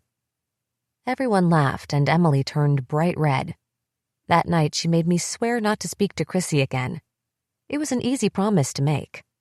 Hurting Emily was the same as hurting me. However, a few days later, Emily had found me in the hallway having a conversation with Chrissy and her friends. She'd blown up on me for breaking my promise not to talk to her. The problem was that I didn't remember talking to Chrissy. I remembered leaving the lunchroom, and the next thing I knew I was in world studies. I'd lost 2 periods. Rather than tell Emily I didn't remember anything about it, I told her Chrissy was trying to be nice and figure out a way to apologize to Emily for what she'd said. My deception had eaten away at me until I had to tell Emily the truth. The weird thing is that I still don't remember talking to Chrissy in the hallway. I really don't. I don't have any memory of it. But that's not the first time something like that has ever happened. It happens a lot. Does it ever happen to you? Emily threw her arms around me and gave me a big hug. "Oh my God, I had no idea it happened to you too. I should have said something to you about it. I always wanted to. I tried to, but I felt super weird about it. The same thing used to happen to me all the time when we were younger." I held her hand as we walked, a sense of relief washing over me. "Do you remember when Bob used to catch me stealing his lunch all the time?" I nodded. Back in the days when Emily couldn't get enough to eat no matter how much food was around and all of the cupboards and the refrigerator were locked, she'd started stealing food. She'd gotten busted on more than one occasion with the leftover remnants of sandwiches and bags of potato chips under her bed from the lunches Delilah prepared for Bob each day. She always denied it, but nobody ever believed she didn't do it, not even me. See, I knew I did it, just like all of you knew I did it, but I swear to God, I didn't think I'd done it. I never remembered taking one of his lunches, not one. Believe me, Bethy, I totally get it. We shared our stories about losing time with each other, especially if one of them scared us, and it became another thing we had in common, but I'd never told anyone else. No one had asked me about it until now. Losing time is a big part of your diagnosis. Your psyche is disconnected and fragmented into different parts. Sometimes in dissociative states, people function very differently from the way that is typical for them. When this state becomes very severe, some people develop other states of being or might even act as if they're a different person. For a moment, he had me, but he was losing me again. My psyche was fragmented? What makes a person have a dissociative disorder? I asked. It almost always stems from severe trauma. Many people would experience the extreme disassociation like what I'm describing from experiencing the type of horrific neglect and abuse you experienced as a child. However, you demonstrated an unbelievable amount of resiliency in managing to recover from it within a supportive and nurturing environment. When it comes to resiliency, we know that certain factors serve as protective factors that can help predict how well an individual will respond to trauma. In your case, I believe the reason you were able to demonstrate such a high level of resiliency is because Emily served as your protective factor. It explains why her death caused you to split from reality. I still don't get it. I wanted to get it, though. I needed to understand what they thought was wrong with me. Let me try to explain this another way. Your early childhood trauma predisposed you to developing a dissociative disorder, but because of your relationship with Emily, you were able to retain a measure of stability. When she died, it was more than your frail psyche was able to handle, so instead of dealing with the reality of her death, you continued to live as if she was alive. She's really been dead for 2 years? Yes, I can absolutely assure you Emily has been dead for 2 years. And this isn't a test? You're not trying to trick me? On the contrary, I'm trying to help you. He paused, searching my eyes for clues. I'm not going to lie to you. Your level of impairment is severe. I've never seen someone who was able to be so gravely disconnected from reality, but still able to maintain a relatively stable and normal life in the way that you did. If what he said was true, then I didn't know how I'd done it either. Emily still felt real to me. She was as real to me today as she'd been 2 weeks ago. I wished we'd studied dissociative disorders in my Introduction to Psychology course. We hadn't covered anything like what he was describing. Why don't we save the rest of this for our next session? We are almost out of time, Dr. Larson said. I'm very pleased with your progress today. 15. I couldn't wait to look up the diagnosis Dr. Larson gave me in Rose's book and see if we could make sense of it together. I wanted to do it in private, but unfortunately it wasn't possible because I was still being followed. I was the only one on the unit being followed. The team had assured me the restriction would be lifted as soon as they were convinced I was no longer a threat to myself or anyone else. It was unsettling that they still thought I was a threat, but there wasn't anything I could do about it. We got lucky because both Polly and Felicia were off. The two of them didn't miss anything, especially not Polly. There were times when Polly looked like she wasn't paying attention, but she always knew what was going on. My substitute babysitter was the hippie-looking guy who'd been there a few nights ago. His name was James, and his hippie-looking appearance wasn't solely about the way he dressed. He had the droopy, bloodshot eyes to match. Rose pulled out a big, thick gray book. It was a huge textbook. She handed it to me.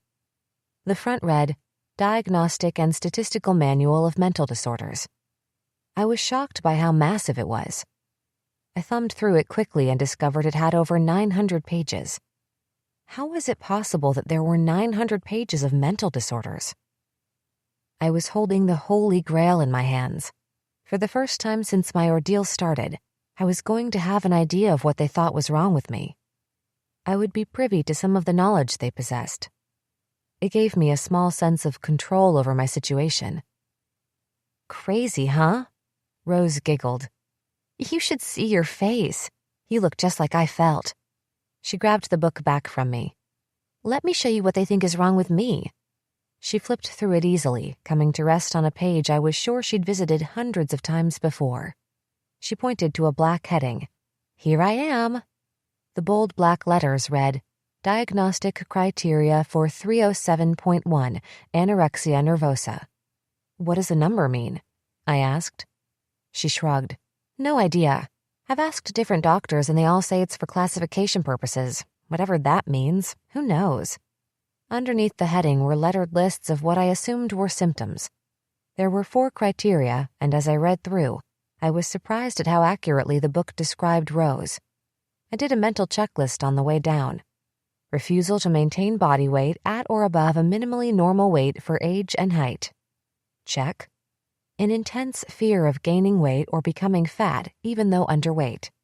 Absolutely. Denial of the current low body weight. Check. She really did think she was fat, and even though she'd already had a heart attack, she laughed it off. The absence of at least 3 consecutive menstrual cycles. Do you get your period? I asked. She beamed proudly. Nope, not for almost 2 years. How lucky am I? Should have known. Another check. Is it dangerous? Not really. They always try and make a big deal out of it, but basically I can't get pregnant, which would be great birth control if I was actually having sex. She slapped her thighs. But come on, who's lining up to have sex with these big old things? Do you really think your thighs are big? I asked. Your legs are the size of my arms. They might even be smaller. She punched my arm. Shut up. You don't see me naked. They are flabby, trust me. I can pinch an inch. Of skin. There's no way you have an ounce of fat on you. You have to have skin and it has to be elastic. That's all you're pulling. Whatever you say, Doc. Someday when you don't have to be followed around wherever you go, I'll show you what I look like naked. You'll see what I'm talking about then. Deal. I was excited about looking up my disorder, given the accuracy of hers. I handed the book back to her. How do we find mine? Okay, tell me again what he said you have. I recited our conversation to her again like I'd done earlier when I came out of my session. The name of my disorder was permanently embedded in my mind. As I talked, she moved through the book with the ease of a professional. Here it is, she said. I snatched the book from her. I'd been waiting for this moment all day.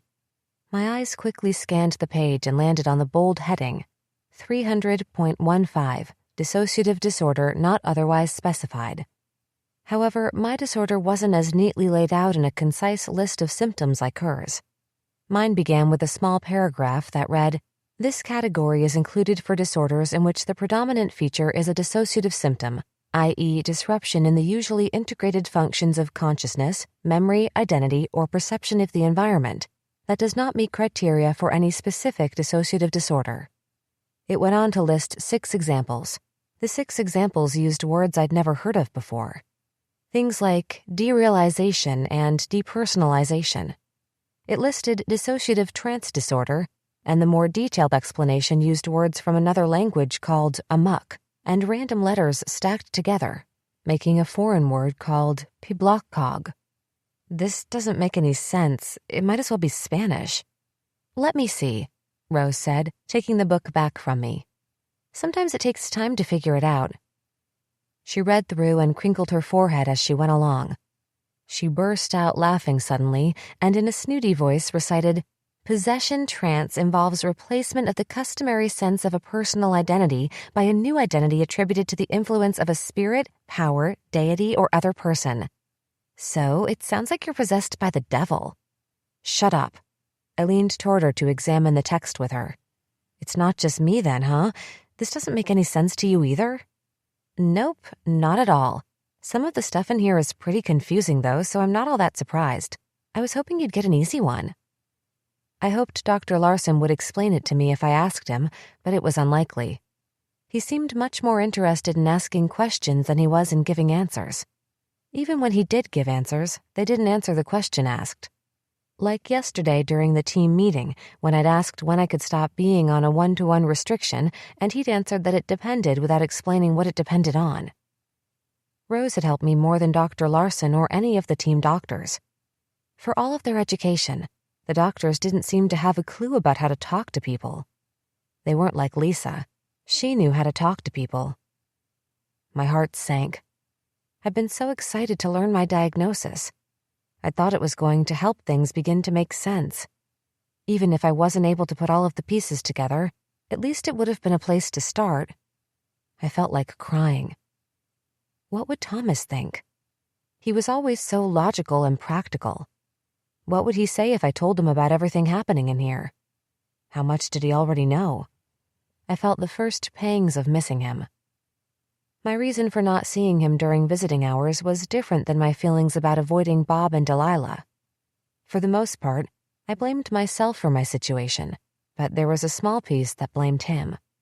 If I hadn't fallen for him and been so pressured by him to meet Emily, none of this would have happened.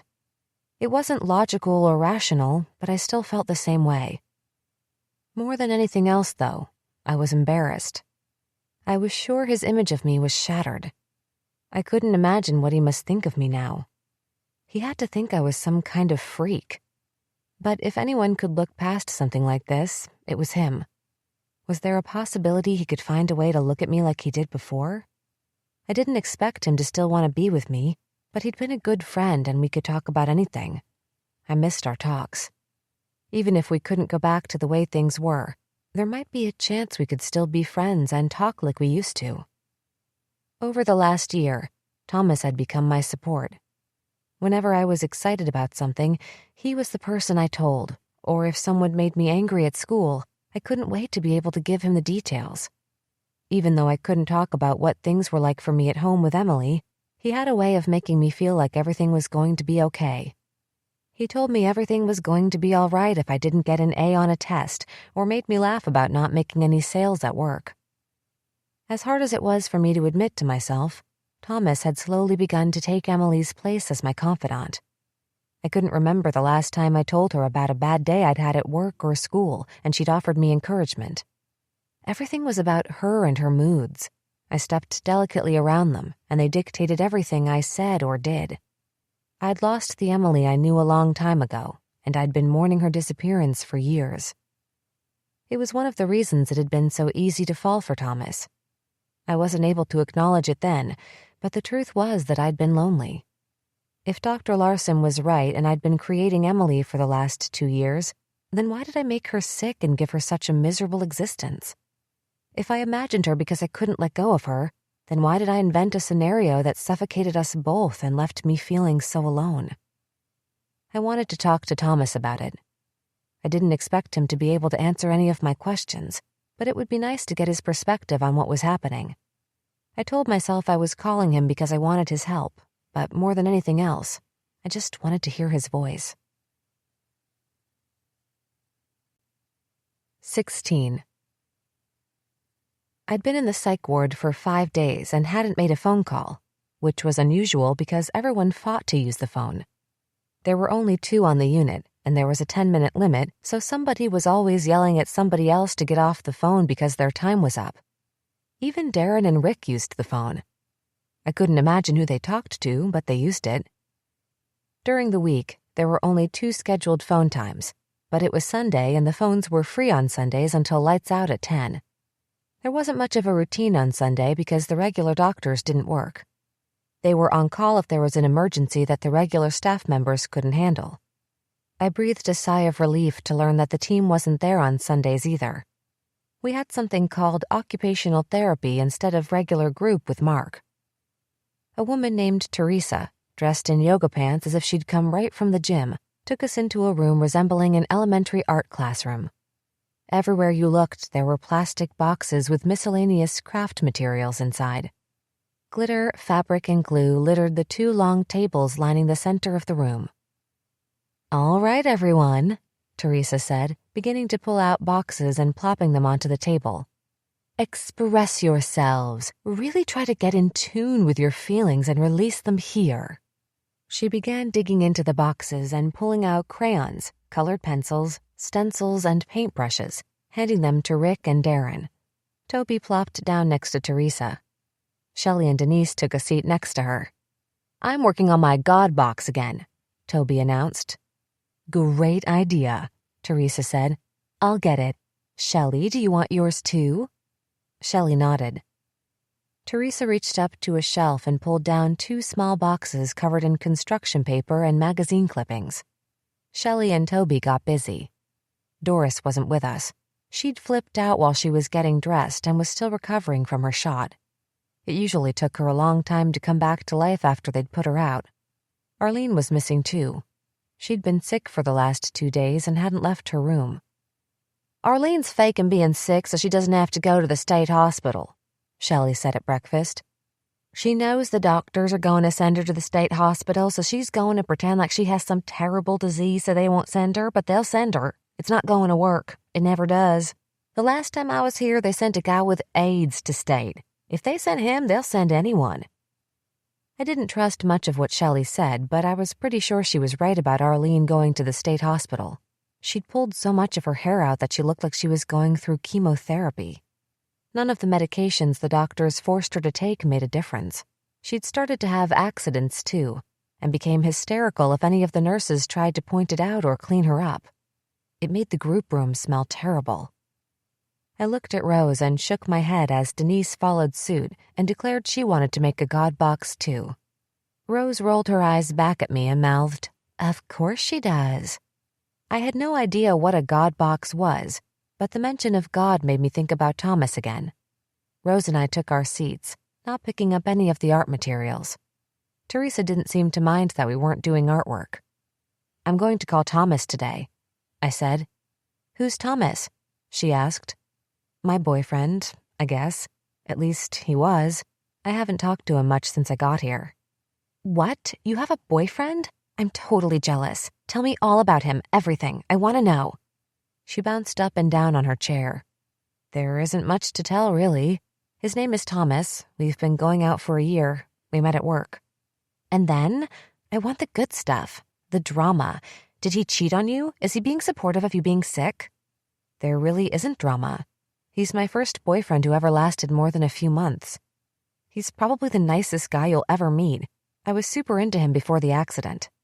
The accident was how Rose and I referred to what happened before I got to the hospital. "Was the sex good at least?" Thomas and I never had sex. I was a 20-year-old virgin, and not because of a deep religious conviction to save myself for marriage like what kept him from doing it. I didn't like sex stuff.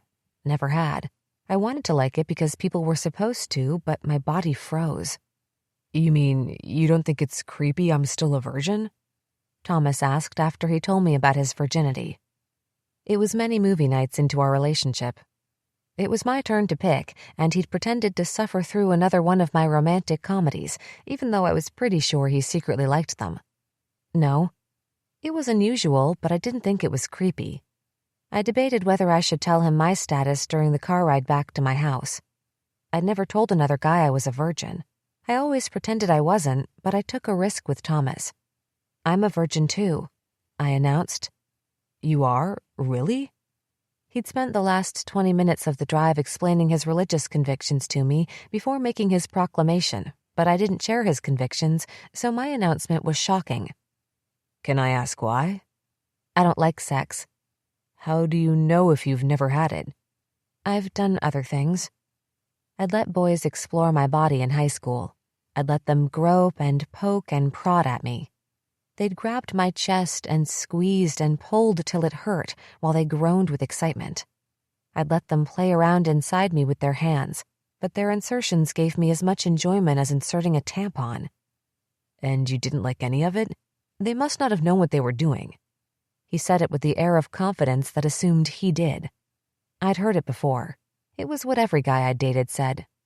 "I think I'm numb from the waist down." I'd never felt a thing. Unlike me, Emily loved sex and couldn't get enough of it. She'd do it with strangers, and I could never understand what she got out of it. She would tell me in great detail how it was supposed to feel, and she'd even convince me to try masturbating. I'd done it exactly how she instructed me, but still felt nothing.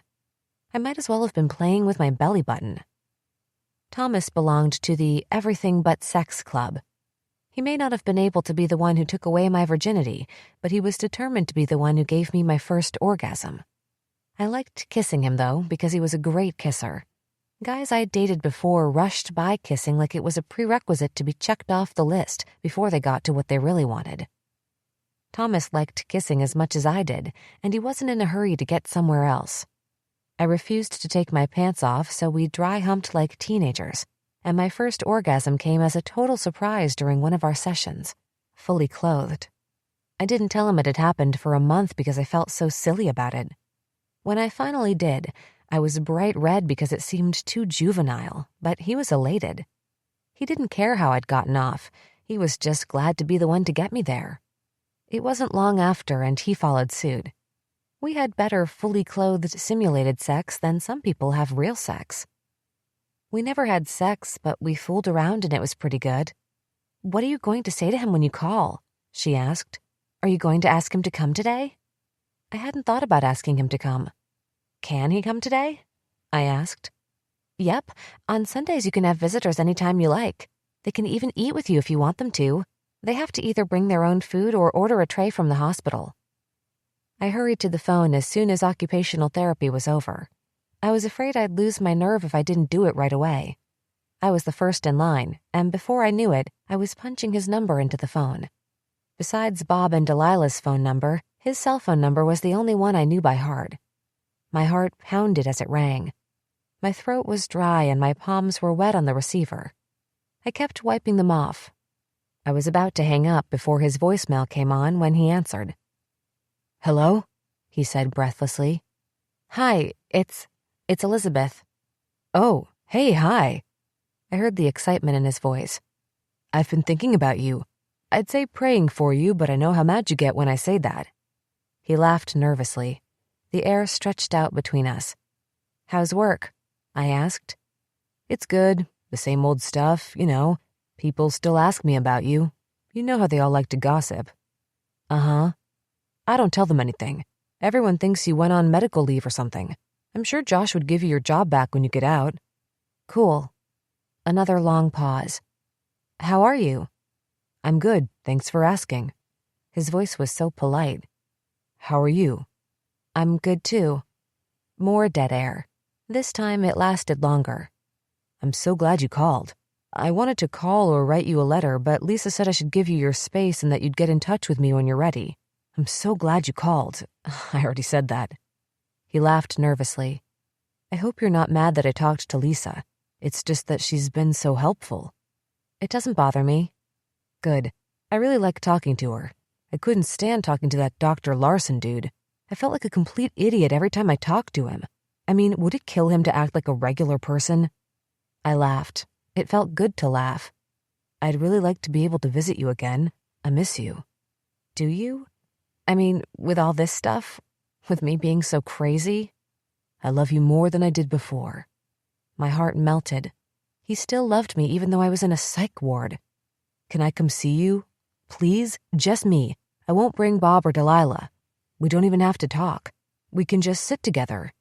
I'd love to sit next to you." "Yes, please come." 17. I sat next to Thomas on my bed with a stranger on guard in the doorway, more nervous than I was on our first date. I'd started crying when he walked onto the unit. I'd cried in front of Rose, and now I'd cried in front of Thomas, too. I was afraid to open my mouth and say anything in case I started crying again. "You look better than the last time I saw you." He smiled. "You do too." I smiled back. The dark circles under his eyes were gone. We sat without touching. He stared at me while I stared at the whitewashed wall in front of me. My skin felt hot, like I might have a fever. "I'm glad you finally let me visit. I was thinking about ways to get myself locked up in here so I'd get to see you." He reached for my hand. I entwined my fingers with his like we used to do in his Honda during our lunch breaks. His hands were as sweaty as mine. I still hadn't found my voice. "Bob and Delilah seem like really nice people." I nodded.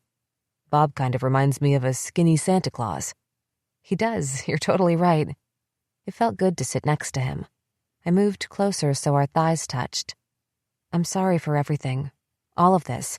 And everything before. I didn't know what was going on. I still don't. I mean..." He put his hand up to my lips. "Shh, it's okay. Really it is. You don't have to try to explain everything right now. I understand. I get it. I do, and I know it's going to be okay."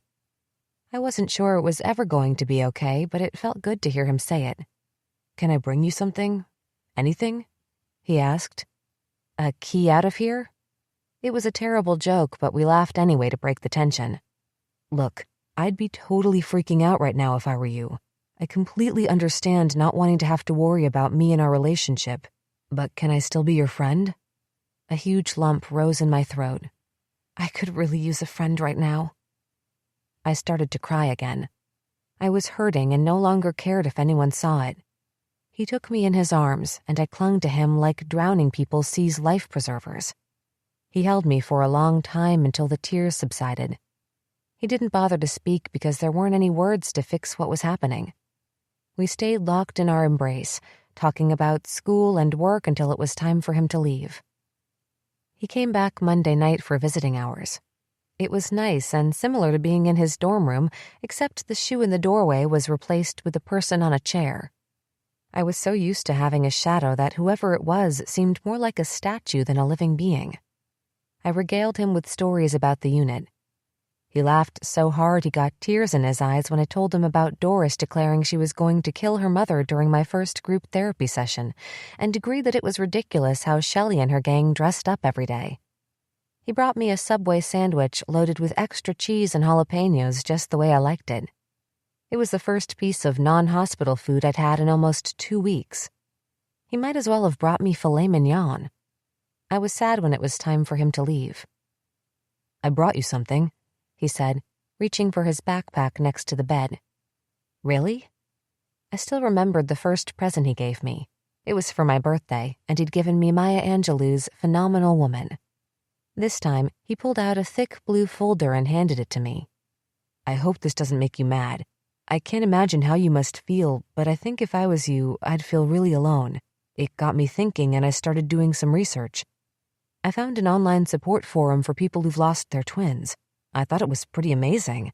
It's all people like you who've had their twin die. They talk about their experiences and tell personal stories and stuff.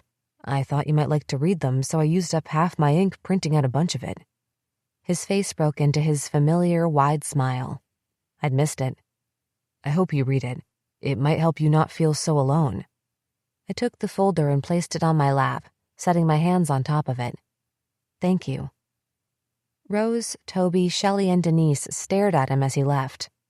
They'd missed him yesterday because Toby and Shelley were visiting with their families. Denise had been sleeping, and it was close enough to dinner that Rose was already in her private dinner session. She'd been so bummed that she didn't get to see him.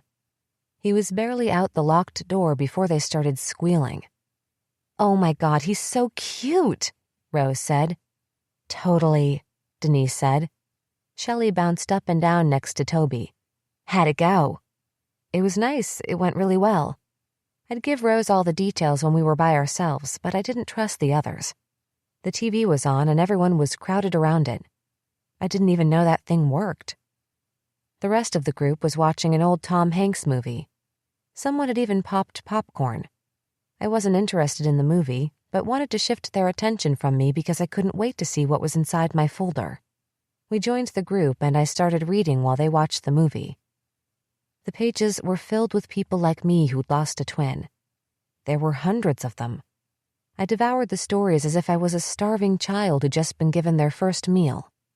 Their stories were heartbreaking, and I related to the depths of their despair. It was like someone had crawled into my brain and typed the script. Every person talked about feeling like half of a person without their twin. They described feeling like they were the same soul in a different body and struggling to go on without their other part. Some of them couldn't move forward. Others refused to. Many of them talked about contemplating suicide. A few of them had tried. I started to cry as I read about a man who tried to kill himself after losing his brother to a heroin overdose. The comments were filled with support from fellow twins who turned to thoughts of suicide after losing their twin. I was fascinated with their descriptions of the things they'd done to try to keep their twin alive. Some talked to their twin in the mirror. Others began dressing like them. A 17-year-old girl shared how she'd always worn her hair long and her sister had always kept her hair short, but she cut all of her hair off in the weeks following her sister's death. There were those who kept a journal or a diary where they wrote letters to their lost twin and then pretended to be the other twin writing back. Tears streamed down my cheeks. I was no longer alone. I wasn't a freak for pretending Emily was still alive. Everyone like me had been unable to deal with the weight of losing their twin and done something to keep them alive until they were strong enough to start living without them. I still didn't know how I'd done it or how any of it worked, but I was beginning to see it was possible I had. My brain couldn't wrap itself around the enormity of the details, and I didn't know if I'd ever be at a place where I could imagine living without Emily, but I was moving in the direction of acknowledging that Emily had been dead for 2 years. That night, I fell asleep, hugging the papers to my chest as if they were a teddy bear. 18. "I see you've been having visitors," Dr. Larson said on Tuesday morning as soon as our session began. He smiled. It was the first time I'd seen him smile. It didn't fit his face. "Not visitors, just Thomas." "How'd it go? Did you enjoy your time?" he asked. I blushed and looked down. "It went good." "I have some good news for you. During our team meeting this morning, we decided to remove you from one-on-one supervision," he said. "We no longer feel you need to be monitored so closely." I wanted to clap.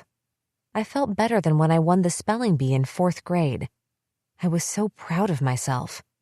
I had a long way to go down whatever strange road I was on, but I'd made some kind of progress in the team's eyes. I didn't know what I'd done to show them I was no longer a threat to myself, but I didn't care. It only mattered that I'd made a step forward.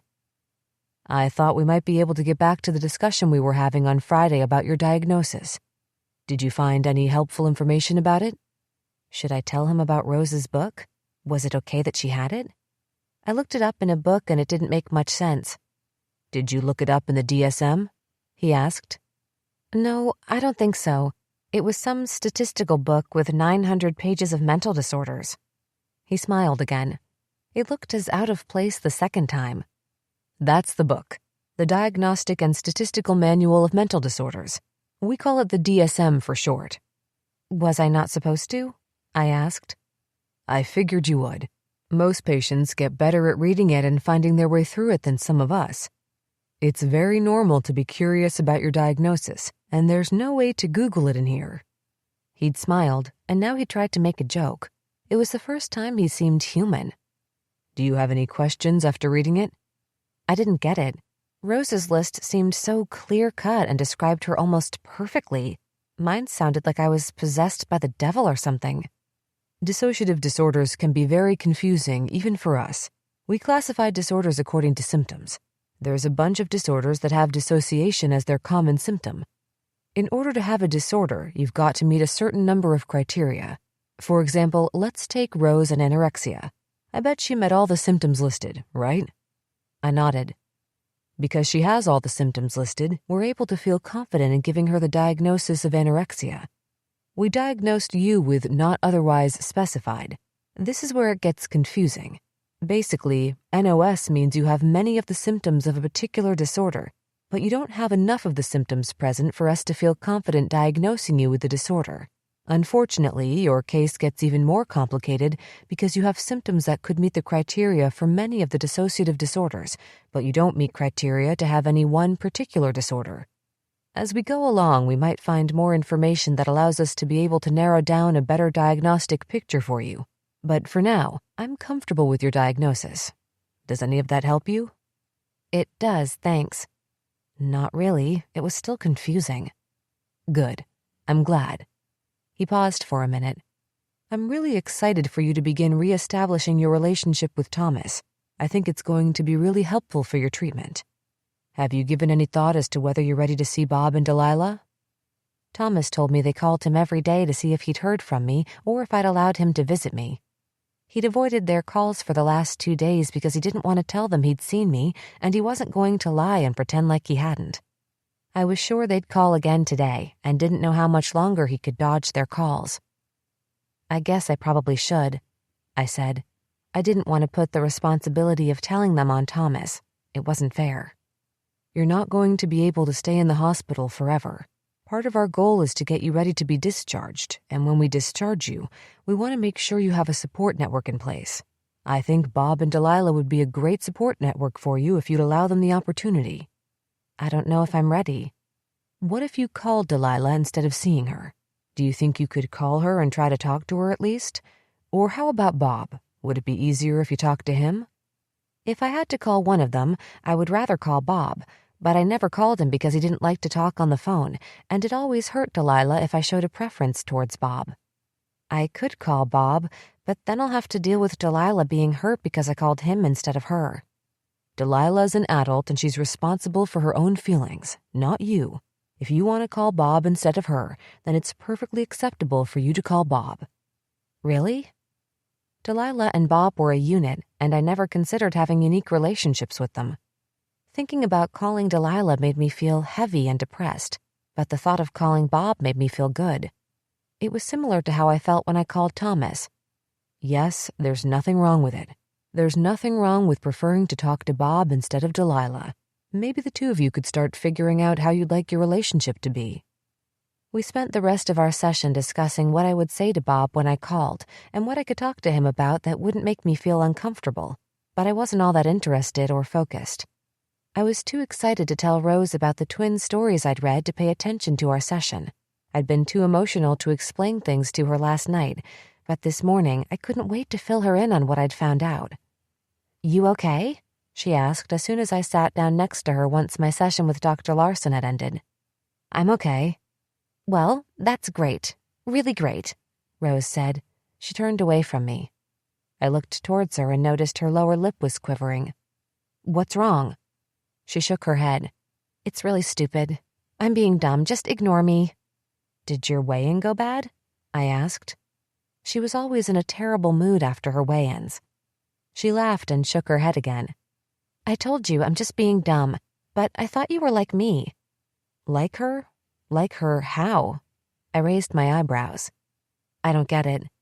I don't have any friends. She never used the phone and didn't get any visitors. I'd been here for a week and no one had come to visit her. Now it was my turn to laugh. You think I have friends? I've had one friend my whole life and that's it. You're the first girlfriend I've had who wasn't Emily.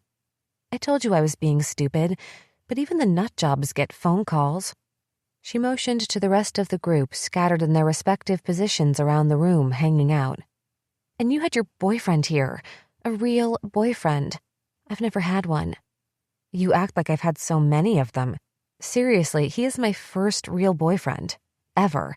And I mean ever. I told you before that I'm still a virgin. Clearly, I'm not experienced when it comes to guys. Did you guys mess around while he was here? She was back to her old self that quickly. I rolled my eyes at her.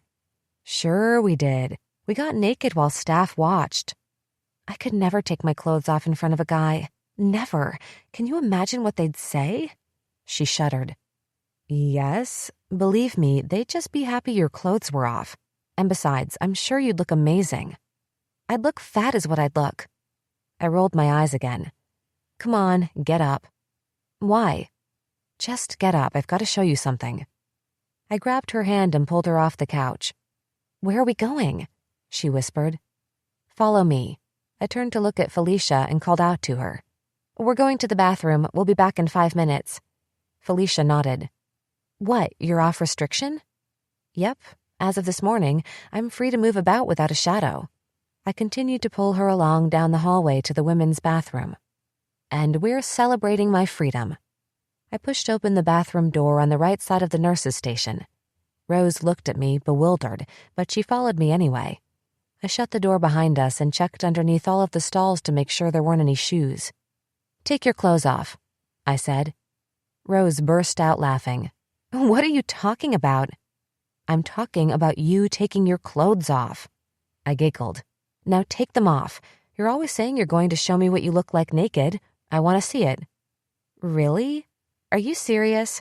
Sure am. How many times have you said I haven't seen you naked? Well, now it's time for me to see you. You'll see. She pulled off her shirt and tossed it at me with a big grin on her face. I stared in horror. She wasn't wearing a bra, but she didn't need to because she didn't have any breasts. There were only nipples. Her chest looked like a 12-year-old boy's chest. I could see every one of her ribs and her stomach was concave. It went in so deeply, it looked like I could lay my head down in it if I wanted to. You're the skinniest person I've ever seen. She lit up. Really? Yes. I didn't know people could get that skinny. She took off her pants and stripped down to her underwear. Her stick-thin legs bowed out as if they might snap. I didn't know how they held up her body. How did she walk without breaking? What do you think? She asked with her hands on her hips. They jutted out like dinosaur bones. I think you need to gain some weight. Ugh, so that's what this is about. She reached down to find her shirt, scowling. No, stop. I grabbed her shirt back from her. You keep saying you're fat over and over again, so I want you to show me where there's fat. That's easy. She lifted up her arm and pointed underneath her forearm. See this flab? It jiggles. There was nothing there. She grabbed some of the skin on her stomach and pulled it out. And this is what I've gained since I've been here. She was only pulling on skin. There was nothing there either. She pinched her thighs but came up empty-handed, so instead she slapped them. Look how they flap when I hit them. So gross. The skin on her thighs hadn't moved. It was stretched so tightly the bones threatened to poke through. Now do you get it? Tears welled in her eyes as she stared at herself in the mirror. I put my arm around her. No, Rose, hun, I don't get it. You don't have any fat on your body. There's nothing there. I'm looking right at you and there's nothing there." She shook her head, disbelieving. "You're only trying to be nice. I'm staring in the mirror and it's there. I see it." I looked into the mirror at her emaciated body with her oversized head attached to her bony neck. She didn't see what I saw. The fat on her body was real to her even though it didn't exist. She was staring in the mirror and seeing things that weren't there. My heart started to pound in my head and my stomach rose into my mouth. I stared at her in the mirror as she pinched and poked at fat only she could see. Her brain had tricked her. Hypnotically, I began to undo my jeans and dropped them to the floor slowly as she continued to prattle on, listing each area of fat she found. I locked eyes with my own eyes in the mirror, afraid to look down at my body. "Just do it. Look. Just look." I felt dizzy, and all the air left my body. I gripped onto the sink in front of me, forcing myself to breathe, and then I looked down at my legs. They were mutilated. Jagged red cuts sliced through the skin, creating butchered deformations. These are my legs. I squeezed my eyes shut, counted to 10 slowly, and then reopened them. I forced myself to look again, hoping I'd been wrong. The angry red scars were still there, screaming at me. Tangled wounds wrapped their way up and down from hip to calf, some of them chaotic, as if they'd been released in a fury, others methodical and clean as if they'd been done with deliberation. Adrenaline shot through my veins as if a gun had been fired. I scrambled for my jeans as fast as I could, pulled them up, fumbling to do the zipper and button as if I were a 2-year-old. And then I ran. I sprinted as fast as I could out of the bathroom and away from the mirror. 19. I lay in bed staring at the ceiling tiles and not sleeping. I saw my legs every time I closed my eyes. My legs, my wounds, my scars, my body. How could I do that to myself? How could I hack my legs and not remember doing it? My brain had tricked me in the same way Rose's brain tricked her. What was wrong with me? A few hours ago, I'd experienced my first glimmers of hope, but it had been destroyed in the bathroom. It was one thing to pretend and make believe Emily was alive, but it was insane to butcher and brutalize myself without having any recollection of doing it. I was terrified. If I'd done something so awful to myself and had no recollection of doing it, what else had I done? Were there other things I didn't remember? Fear shot through my body over and over again. Talking to Dr. Larson wasn't an option. If he knew what I'd done to myself, I was never going to get out of the hospital. There was no way he wouldn't tell the team, and they'd probably send me to the state hospital. I could tell Thomas, but we'd barely scratched the surface in our discussions about what had happened before the hospital. He'd listen like he always did, but he wouldn't have any clue how to help me. Somewhere around 3 o'clock, it dawned on me that I could talk to Lisa. She knew my history, understood me, and I trusted her. Bob had told me she wanted to visit when I was ready, and I was more than ready now. Thoughts of Lisa calmed my brain enough for me to fall asleep. I didn't wait for Dr. Larson to ask me how I was feeling during our session the following morning. "I want to work with my old therapist," I said, before he had time to get out his notebook. "Your therapist? Do you mean Lisa?" It seemed like a good idea in the middle of the night and was still a good decision in the morning. "Yes, her. I want to see her." "I'm sorry, but it's hospital policy that you work with the psychologists provided for the patients on staff." He looked insulted. "Why?" "The team works hard to provide you with consistent care. It's really important that the care you receive is consistent among caregivers." It sounded like more psychobabble to me, which was exactly why I wanted to see Lisa.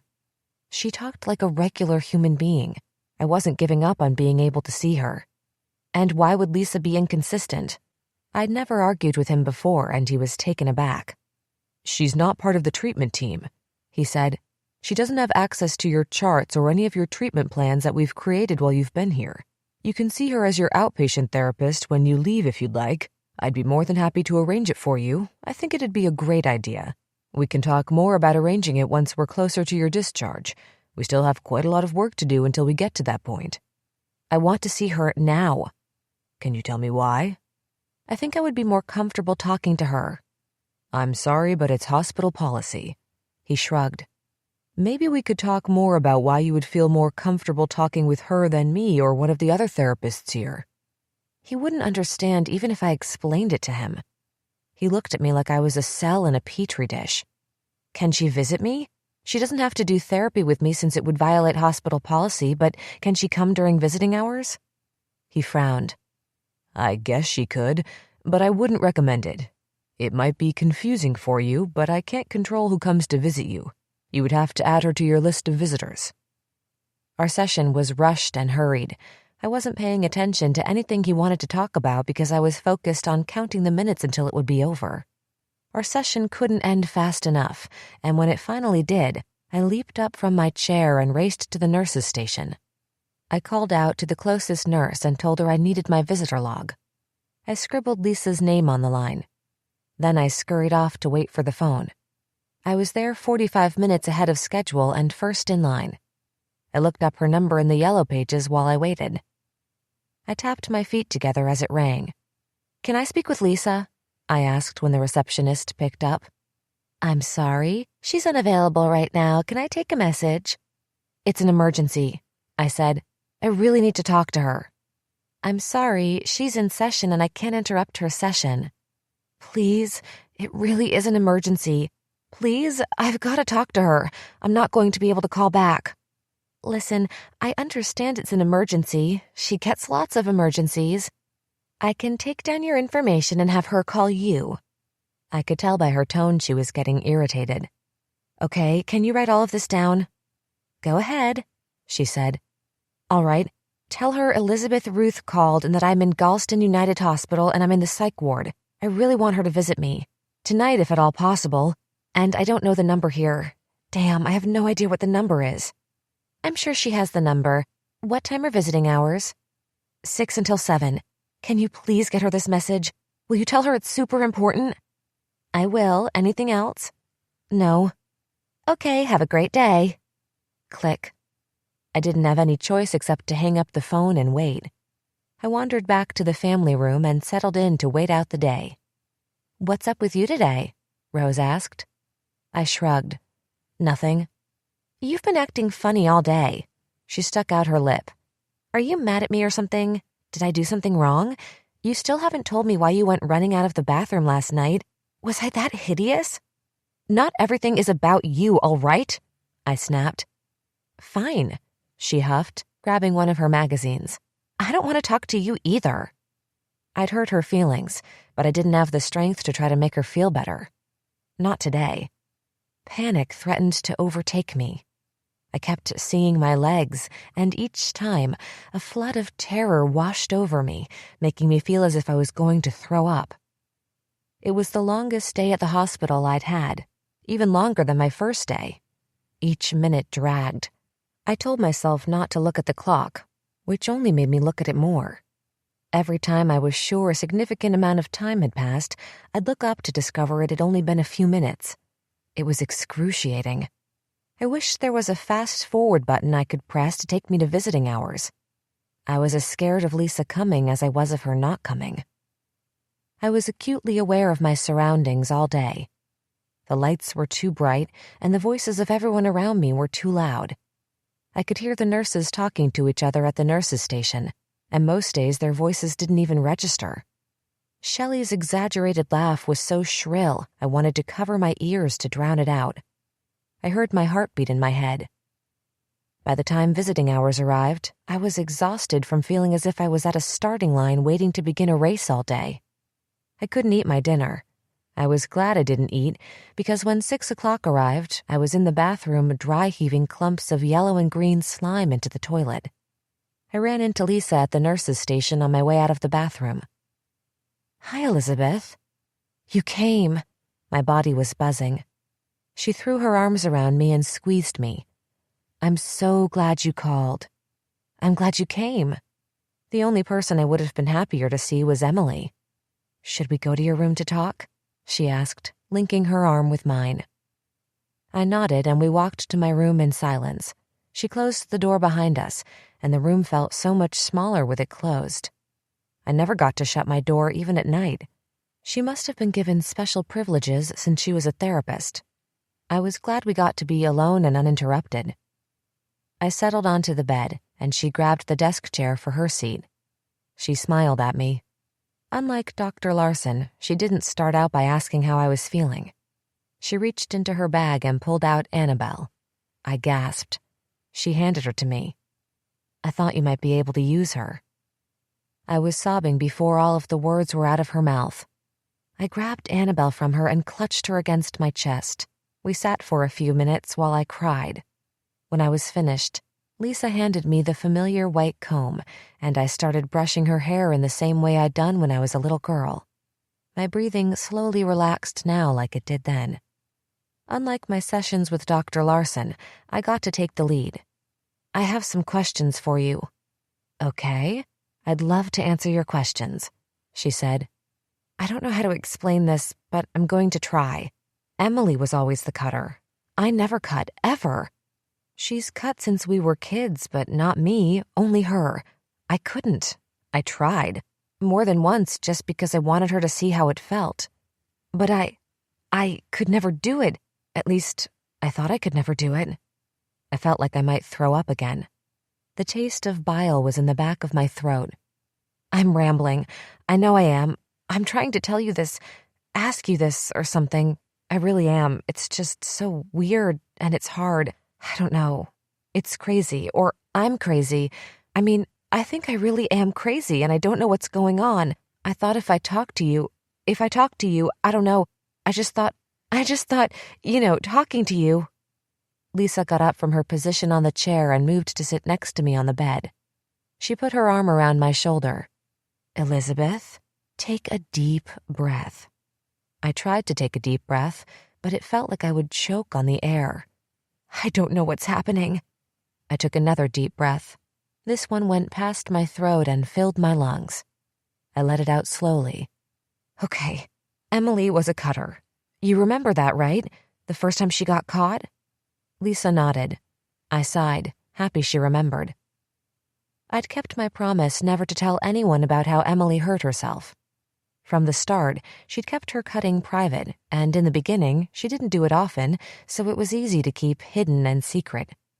Her favorite spot was her thighs because nobody besides me saw her legs, since I was the only one who saw her naked. Neither of us liked anyone to see us naked, and once we'd learned how to bathe ourselves, Delilah and Bob had respected our privacy and allowed us to shower by ourselves. Initially, her cutting wasn't very deep and stayed on the surface, never drawing a lot of blood. I never knew when she was going to do it, but she always showed me her wounds. She had an odd measure of pride about being able to do it. She was giddy each time she presented her scrapes and scratches to me. Months would pass at a time and she wouldn't do it. I'd hoped she was done for good, but it was only a matter of time before she presented me with another new trophy. Emily had always been emotional. Unlike me, anything could make her cry. Sometimes nothing was going on and she'd begin to weep. Any expression of anger was sure to elicit a meltdown. The upside to her emotional ability was that she also had the ability to experience extreme happiness as well. She had an infectious laugh that made everyone around her happy too. She was so alive she was on fire when she was feeling good and bounced with energy. Her emotional bottoms were manageable because they were fleeting. But something happened when we turned 13. Her sadness and negative emotions no longer passed quickly. She plummeted into periods of deep despair and anguish where I couldn't reach her. She cried uncontrollably, which she'd always done, but unlike before, she became inconsolable. The happiness and light she'd used to emit so brightly were extinguished. Her cutting became almost daily. She carried a purple velvet pouch in her backpack that held a razor blade and a shard of glass. She had it with her at all times. She'd sneak into the bathroom like a heroin addict during lunch or study hall and silently slice into her skin. Her cuts grew deeper to the point where it was difficult to stop the bleeding. I became her nurse. I watched YouTube videos to learn how to clean and bandage her damage and quickly became skilled at creating butterfly bandages and tight wraps to contain the bleeding as best I could. I'd never forget the day Delilah found her in the bathtub. I was in the kitchen making a peanut butter and jelly sandwich, my favorite after-school snack. Emily had been locked in the bathroom for the last hour. I never disturbed her when she was in there. I knew what she was doing, but I hated seeing it. My job was to be there when it was over. Delilah's scream was shrill as it rang out and reverberated throughout the house. I dropped the plate on the floor, and the shattered porcelain echoed as I took the stairs 2 at a time. I sprinted into the bathroom to find Delilah standing in the middle of the bathroom, frozen in terror as she stared at Emily's bloody naked body in the tub. Emily clutched a long butcher knife from the kitchen woodblock in her hand. Her legs lay spread wide open, one on each side of the tub, with trails of blood pouring from the middle of them as if she was in the middle of a gruesome miscarriage. Across her chest, she'd scrawled her name in blood. I shoved Delilah out of the way and ran toward her. She stared upward at the ceiling with a look of pure bliss in her eyes, as if she'd been catapulted to another world. I shook her, trying to snap her out of her dreamy reverie. Her head flopped to the side to look at me, eyes rolling slowly as if she was on drugs, and whispered, "Bethy, hi, I love you so much." "I love you too, Em," I said. "Let's get you cleaned up." Delilah hadn't moved from her spot on the tiled floor. She stood as still as a statue in shock as I began to run the bathwater and erased Emily from her chest while her legs continued to bleed. When I got to I, Emily's eyes closed. Delilah sprung to life. "Oh my God! Dear Jesus, we have to call someone!" She fled from the bathroom. Delilah shook with silent sobs the entire ride to the hospital. She was too upset to provide Emily's information in the emergency room, so I had to do it for her. It was Emily's first set of stitches. She'd gotten 20 on her right inner thigh and 42 on her left inner thigh. The doctor said it was lucky we'd found her when we did because she'd already lost a lot of blood. Emily swore she wasn't trying to kill herself and she'd only wanted to feel good. She said doing so much damage to herself had scared her enough to stop cutting. She promised never to do it again. Emily had to sign a no-harm contract in order to not be admitted to the psychiatric hospital, and Delilah assured the doctors she would get her psychiatric help. We'd stopped seeing Lisa for therapy sessions a few years before, but after Emily's incident, we started going back to see her. Emily refused to meet with Lisa unless I went with her, so I accompanied her to all of her sessions. Delilah kept Emily out of school for 2 weeks and took off work to watch her. She drove us back and forth to Lisa's office every other day. Emily kept cutting even though we told everyone she'd stopped. It didn't take long until she started cutting again. She switched to cutting on her stomach instead of her legs for a while just in case anyone asked to see her legs, but nobody ever did. I'm not sure why Delilah never asked to see her legs or check her body to see if she was doing it. I think she preferred to think she was better. I'm not sure she ever got over that day. She never looked at Emily in the same way again. From then on, Emily made sure to always hide her body. It's why she never wore shorts or went swimming. She was never afraid of the water. "You always did protect her secrets, huh?" Lisa asked. I nodded. Cutting was Emily's thing, never mine. That's why it makes this so weird. Yesterday, I went to the bathroom with Rose. She's a friend that I've made since I've been here. She's anorexic like those super skinny chicks you see on talk shows and Dateline. She's convinced she's fat, and no matter what anyone else says to her, she still believes it. I thought if I made her look at herself in the mirror, she would see she really isn't fat. It had seemed like such a good idea yesterday. She took her clothes off with me standing next to her, and she's even skinnier than I thought. She's completely emaciated. I asked her to show me where she saw the fat, and she kept looking in the mirror and pointing at fat all over her body. The entire time I kept wondering how it was possible she could look into the mirror and see something that wasn't there. She was literally looking in the mirror and seeing something that wasn't there. But then, I just knew. I don't even know how I knew, it just hit me. You can see things that aren't there. Lisa waited for a few minutes for me to go on, but I couldn't. "Did you see something that really wasn't there?" I shook my head. Tears dropped onto my favorite jeans. I hadn't realized I was crying. Lisa took my hand and held it. Finally, I found my voice again. I had to tell someone. My legs have cuts on them. Everywhere, just like hers, just like Emily's. My brain felt fuzzy, like I was halfway between awake and sleep. Lisa squeezed my hand. She squeezed a second time, harder this time. I felt less muddled. "Why do you think you have cuts on your legs?" she asked. I shrugged my shoulders and shook my head back and forth. I looked at her. "Please, help me, Lisa. Something's seriously wrong with me. I'm really messed up. I don't know what's going on anymore. I'm so lost and scared." Lisa took me into her arms in the same way Delilah had done hundreds of times, but instead of rejecting her like I rejected Delilah, I let myself sink into her support. I didn't have a choice because I was afraid if I didn't, then I would fall off the bed. Annabelle was sandwiched between us. "Let's talk about this together and see if we can figure it out. Do you want to do that?" She waited for my nod before continuing. "Are you sure?" I nodded again. "I know the doctors have explained to you that Emily has been dead for 2 years, but has anyone told you what happened to her?" I shook my head. "Do you want to know what happened to Emily?" she asked. "Yes. Maybe if I knew what happened to her, I could figure out what had happened to me." "It was a week after the two of you graduated from high school. One of your friends had a party and you went to it together. On the way home from the party, you got into a car accident. It was really bad." She paused, letting her words sink in and giving me time to process them before going on. "Emily was thrown from the car. Unfortunately, she didn't make it, but you did. You were devastated. You didn't speak for 3 days, not one word." "God, that's horrible. She was thrown from the car?" Lisa nodded. "Do you remember anything about it?" I closed my eyes and willed the memories to come. There was nothing. I shook my head. Lisa let go of my hand and patted my leg. "Losing Emily was more than you could handle. There's probably nobody who will understand what the loss must have been like for you. Sometimes when people experience significant trauma, their brains will disconnect to protect them from the loss. After the accident, your brain unplugged itself for a while because it had to shut down." I'd experienced the same thing she was describing 2 weeks ago when I'd woken up in the hospital and thought I'd lost Emily. My entire system shut down. It was only beginning to turn back on.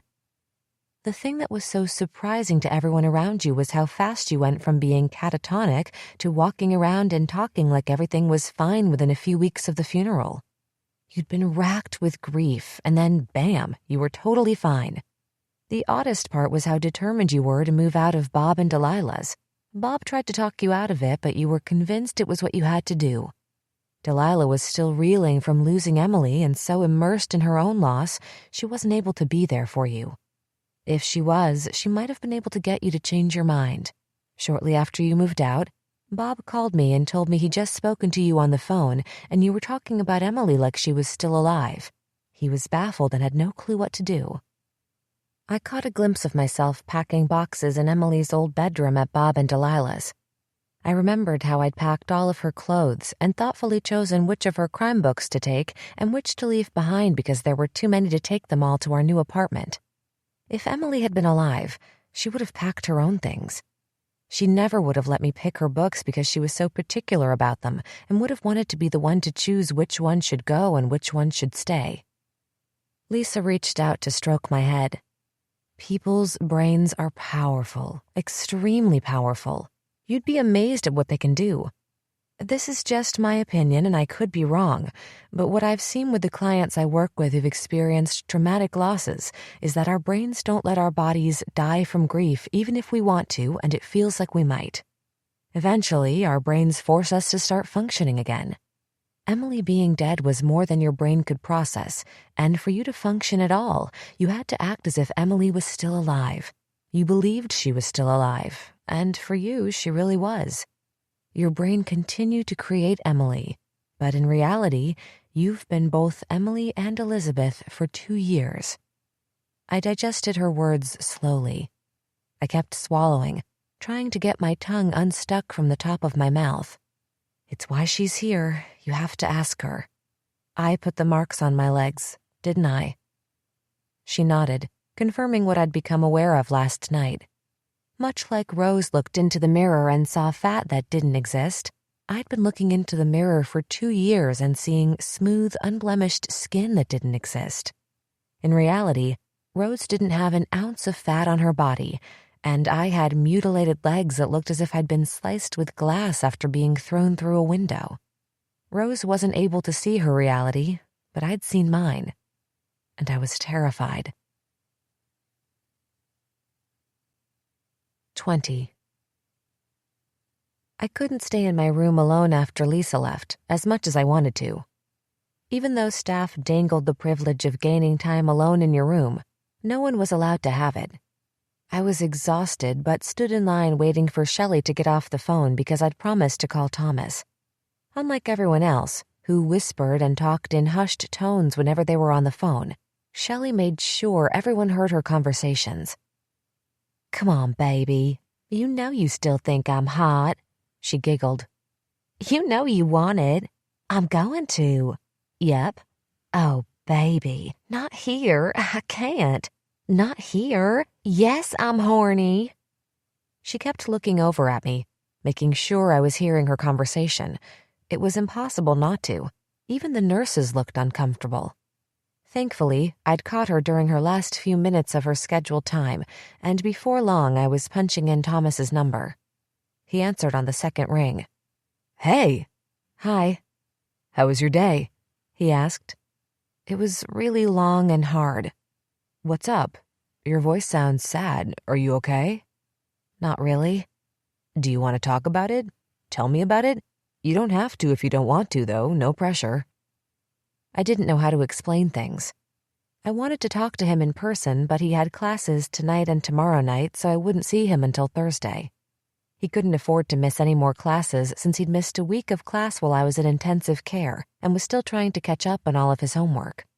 I didn't have a choice except to try to explain things to him now. I felt rushed and hurried to do it since I only had 10 minutes before I had to give the phone to the next person in line. Last night, something really weird happened to me when I was in the bathroom with Rose. I'm not sure how to explain it. I don't even understand it myself, but I'm working on it. I'm trying to figure out what's wrong with me. How was I supposed to tell him I wasn't the person he thought I was?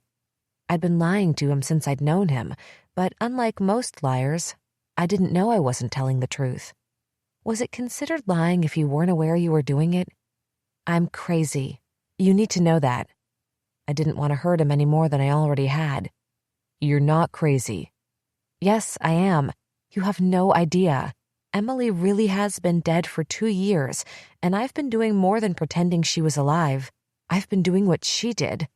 My voice cracked. I chopped up my legs. If you don't believe me, you should look at my legs. I'll show them to you on Thursday. You'll know why you've never seen me naked then.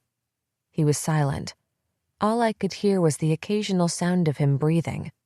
I have seen you naked, he mumbled. What'd you say? I asked. He cleared his throat. I said, I've seen you naked. Huh? When? What are you talking about? You really don't remember, do you? No, I don't. What are you talking about?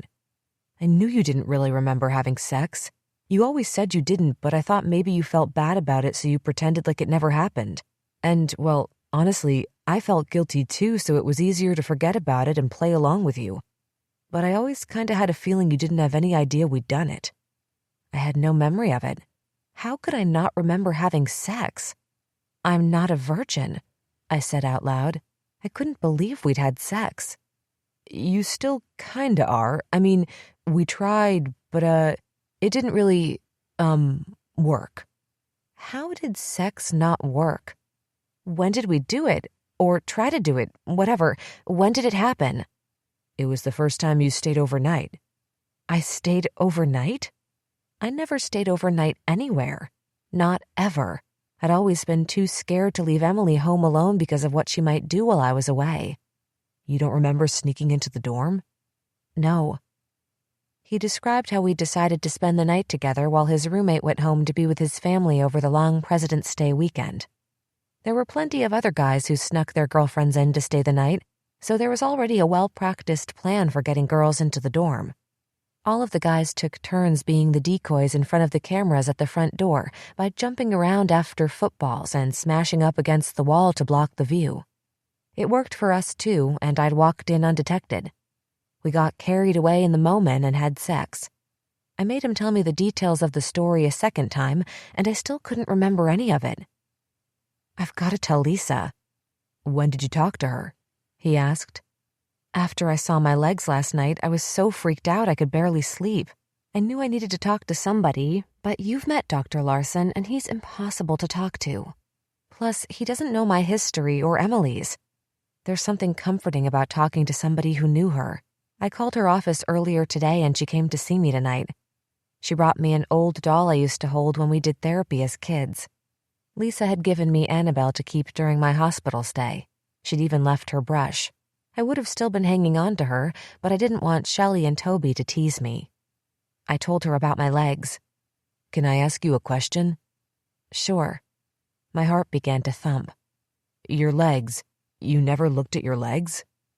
I could hear the disbelief in his voice and didn't blame him. I wouldn't believe it if someone told me the same thing.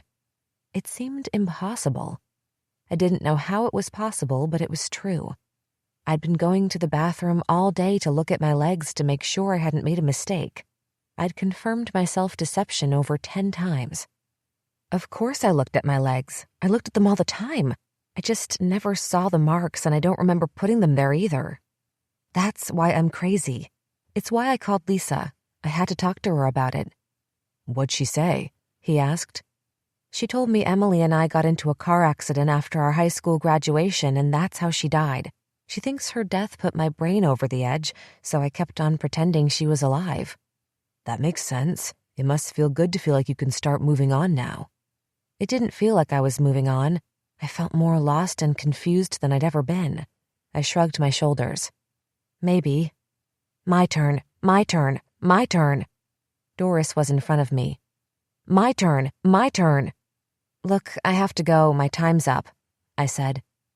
I did my best to stay out of Doris's way. She flipped out at least a few times every day. Her eruptions almost always ended in something getting thrown or somebody getting hit. So far, I'd been lucky enough to stay out of the way of her rages. Toby hadn't been so lucky. She'd taken a dining tray to the left eye yesterday during lunch, and today she was walking around with a black eye. "Okay, can I still come on Thursday? I can't come tomorrow, but..." "Of course you can still come." I was amazed he still wanted to see me.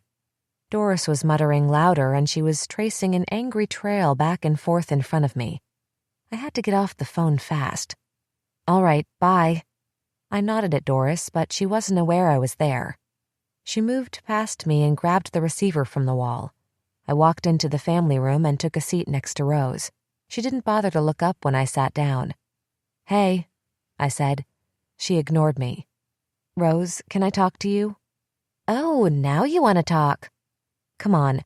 I know I totally freaked out after last night. It's been weird for me all day long. I'm sorry. Will you let me explain? Can I tell you why?"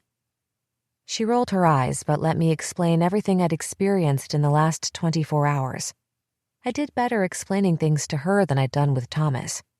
It was easier to tell her because she understood mental illness so well.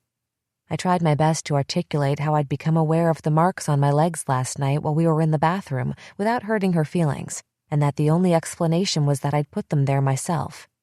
By the end of it, she'd scooted her way down next to me and was almost sitting on top of me. "Wow, that's wild. So Emily really has been dead for like 2 years, and you totally thought she was alive?" I nodded. I still can't wrap my head around it. Any of it. All I keep thinking over and over again is that nobody's been trying to trick me or mess with my mind. Emily's been dead for 2 years.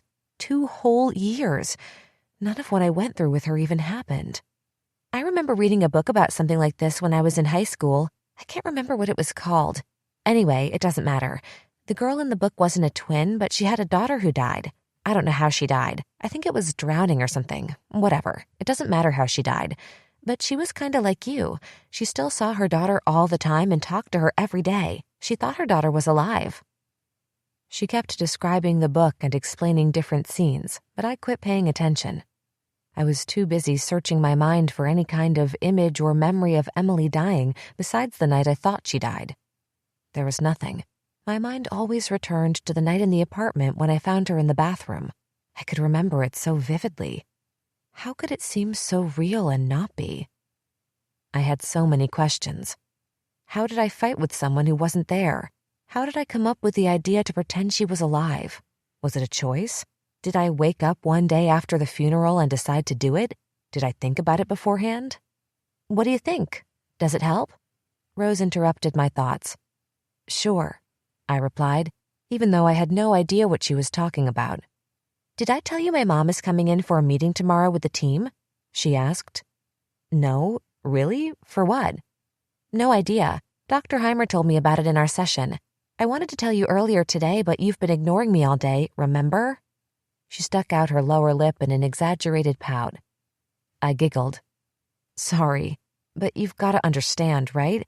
I mean, wouldn't you be out of it for a while if you figured out you'd been the one butchering your legs and didn't remember doing it? She laughed. I guess. You've got a point. I'll forgive you this one time. Just don't let it happen again. 21. I expected to have a hard time sleeping again, but much to my surprise, I got the best rest I'd gotten since they'd taken me off my sleeping pills.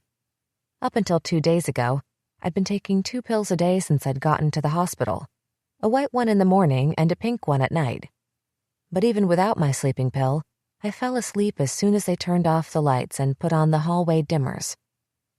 I'm really curious to hear how your meeting with Lisa went last night, Dr. Larson began while we walked down the hallway that grew more familiar each day. I couldn't believe it, but I was beginning to like the structured routine of doing the same things in the exact same way every day. I was starting to feel comfortable in an environment where nothing ever changed. She told me Emily has been dead for 2 years, I said as soon as he shut the door behind us. How do you feel about that? I was used to his favorite question and wasn't surprised when it was the first thing out of his mouth. I'm trying hard to remember the real night she died. I want to be clear. Are you telling me you believe Emily's been dead for 2 years and didn't die a few weeks ago? I nodded. Dr. Larson interrupted. Do you realize this is the first time you've acknowledged Emily's death happened 2 years ago? This is very significant progress. He looked pleased, like he might want to give me a high five. I think it would be helpful if you said it out loud again, and not by saying someone else told it to you. You've said that before, but I want you to acknowledge Emily's been dead for 2 years. It's important for you to make it your own truth. I swallowed hard, swallowed again. Emily has been dead for 2 years. Since the moment I'd looked at my legs in the bathroom and seen the wounds, I knew what they were telling me wasn't an elaborate scheme to test my insanity. If I could cut my flesh without having any recollection of it, then I could make believe my sister was still alive even though she was dead. What does it feel like? I shrugged. Elizabeth, I want you to work hard at getting in touch with the loss. Part of the reason you created Emily was because you couldn't deal with the grief of losing her. It's important for you to experience the grief so you can begin to heal. You've got to let her go in a meaningful way. Part of that process means allowing yourself to feel the feelings you've been burying. It's the only way you'll be able to move past this. And you want to move past this, don't you? He peered at me over the table. I felt guilty, but I did. Spending time with Thomas again reminded me why I'd taken the risk of starting to separate myself from Emily in the first place. It felt good to be close to someone who was capable of reciprocating it. I couldn't remember the last time my relationship with Emily had been reciprocal. It had been a lot longer than 2 years. I'd lost her when we were teenagers. She'd given in to her pain and I'd never been able to get her back, not fully.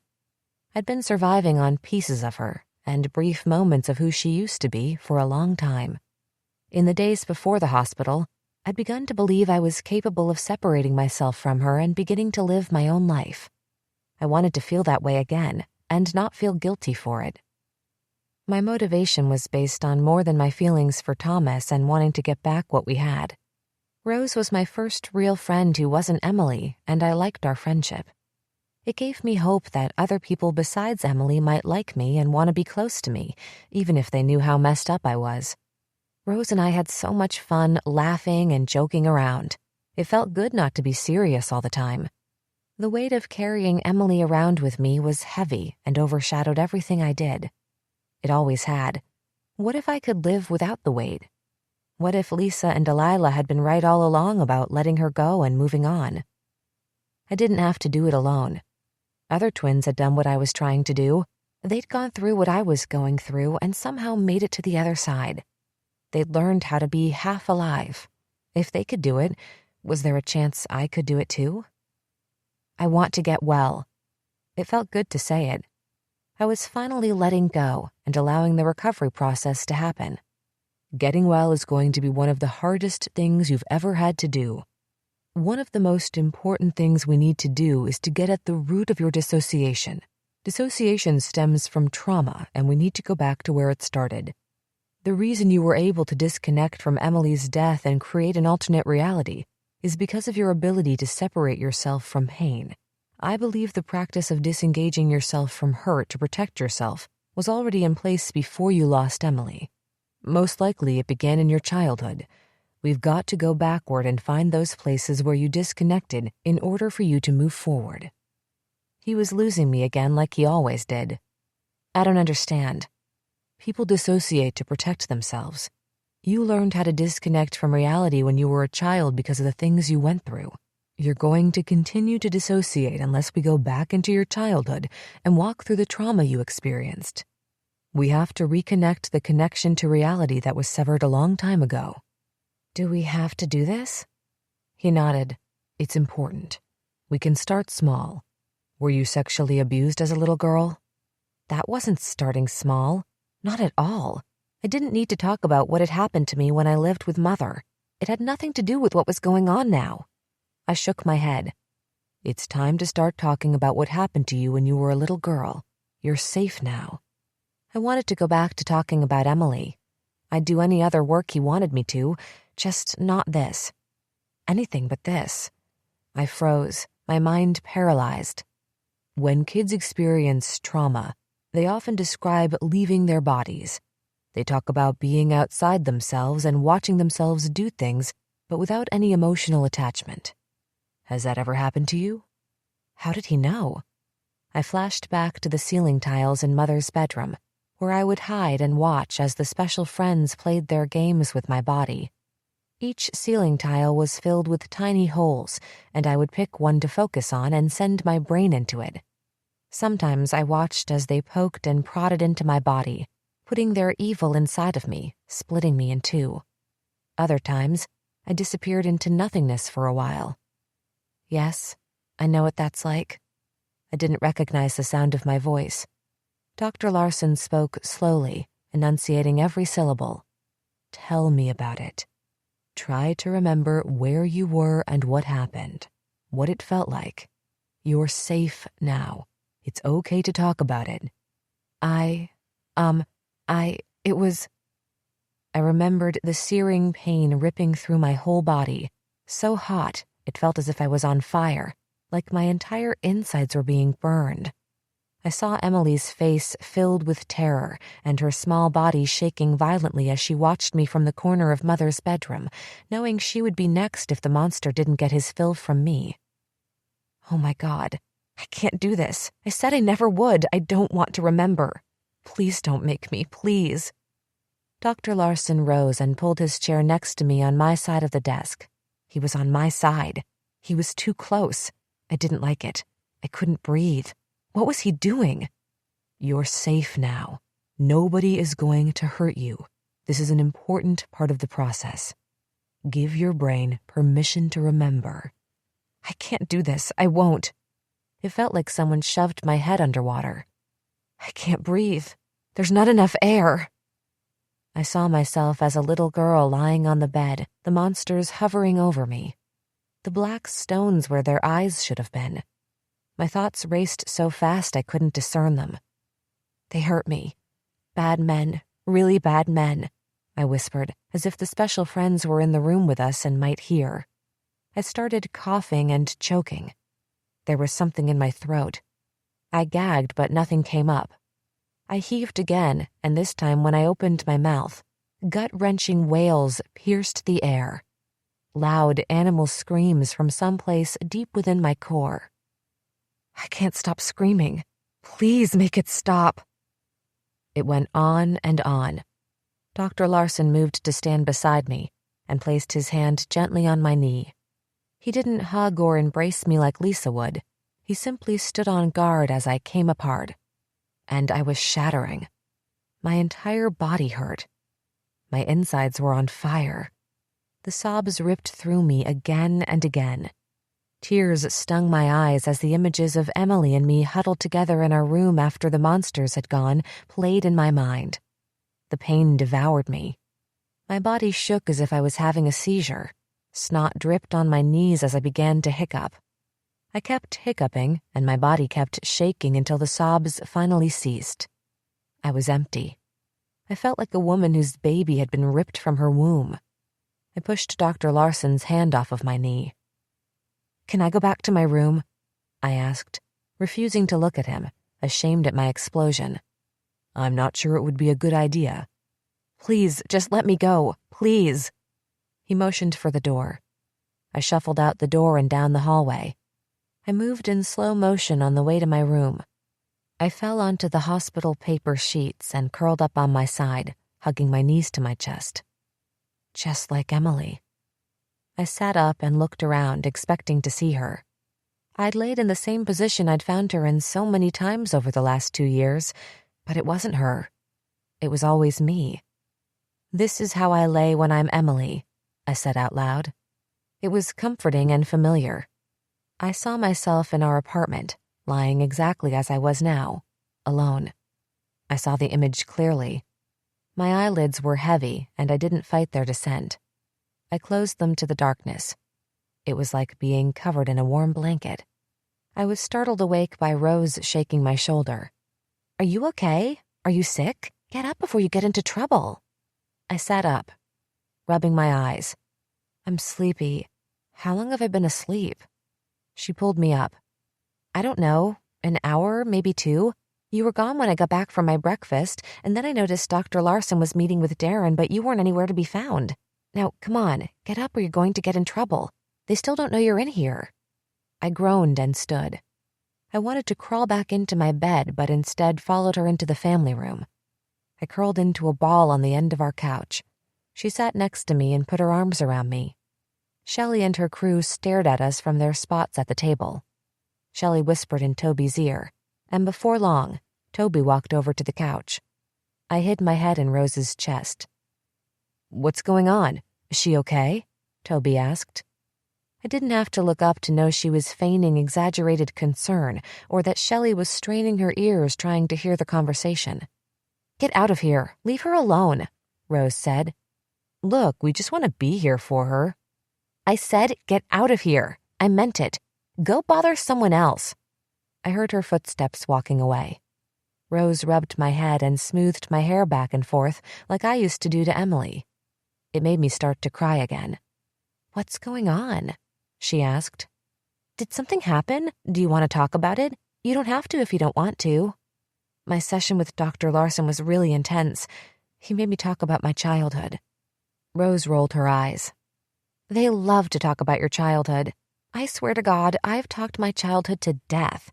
The shrink I see outside of the hospital is obsessed with getting me to talk about the time I was raped when I was 9. But really, I'm so over it. I sat up and looked at her. "You were raped?" "I've never met a girl in here who wasn't." "Are you serious?" "You've heard how everyone talks in group. It's always like that. People don't end up here unless they've been through some really tough stuff." "Was today the first time you've ever talked about your childhood?" "Yes, but I didn't actually talk. I just completely freaked out in his office as soon as he started asking me questions about it." She reached out to pull me close to her again. "It gets easier the more you talk about it. I swear it does. But I know what you mean. The first time is super intense. And then once it's out there, you can't take it back, you know?" I started to cry again. My secret was out. This time, my sobs were soft and quiet. There was no violence with them, only an overwhelming sadness. "Shh, shh." it's going to be okay. You're going to be okay." The way Rose soothed me reminded me of how I'd comforted Emily in the last 2 years. But the moment I thought about Emily, I wanted to scream at myself to stop pretending. I was never comforting her. I was only comforting myself. I was both the wounded and the savior. Rose didn't ask any more questions. She just kept holding me. "I'm sorry," I mumbled. "Sorry? What are you sorry for?" "Being such a mess." "Psh, we've all been there." I lifted my head. Shelley and Toby were still staring at me, whispering back and forth to each other. Their concerned looks were gone and replaced with their snotty adolescent looks, as if I'd insulted them. Rose noticed them at the same time I did and shot them an icy stare. They didn't pretend to be bothered by it. They never did. "Do you want to hear some good news? Something not so depressing?" Rose asked. "Sure." "You're never going to believe this. I'm totally freaking out right now," she said. "I get to go home." Her smile stretched across her entire face.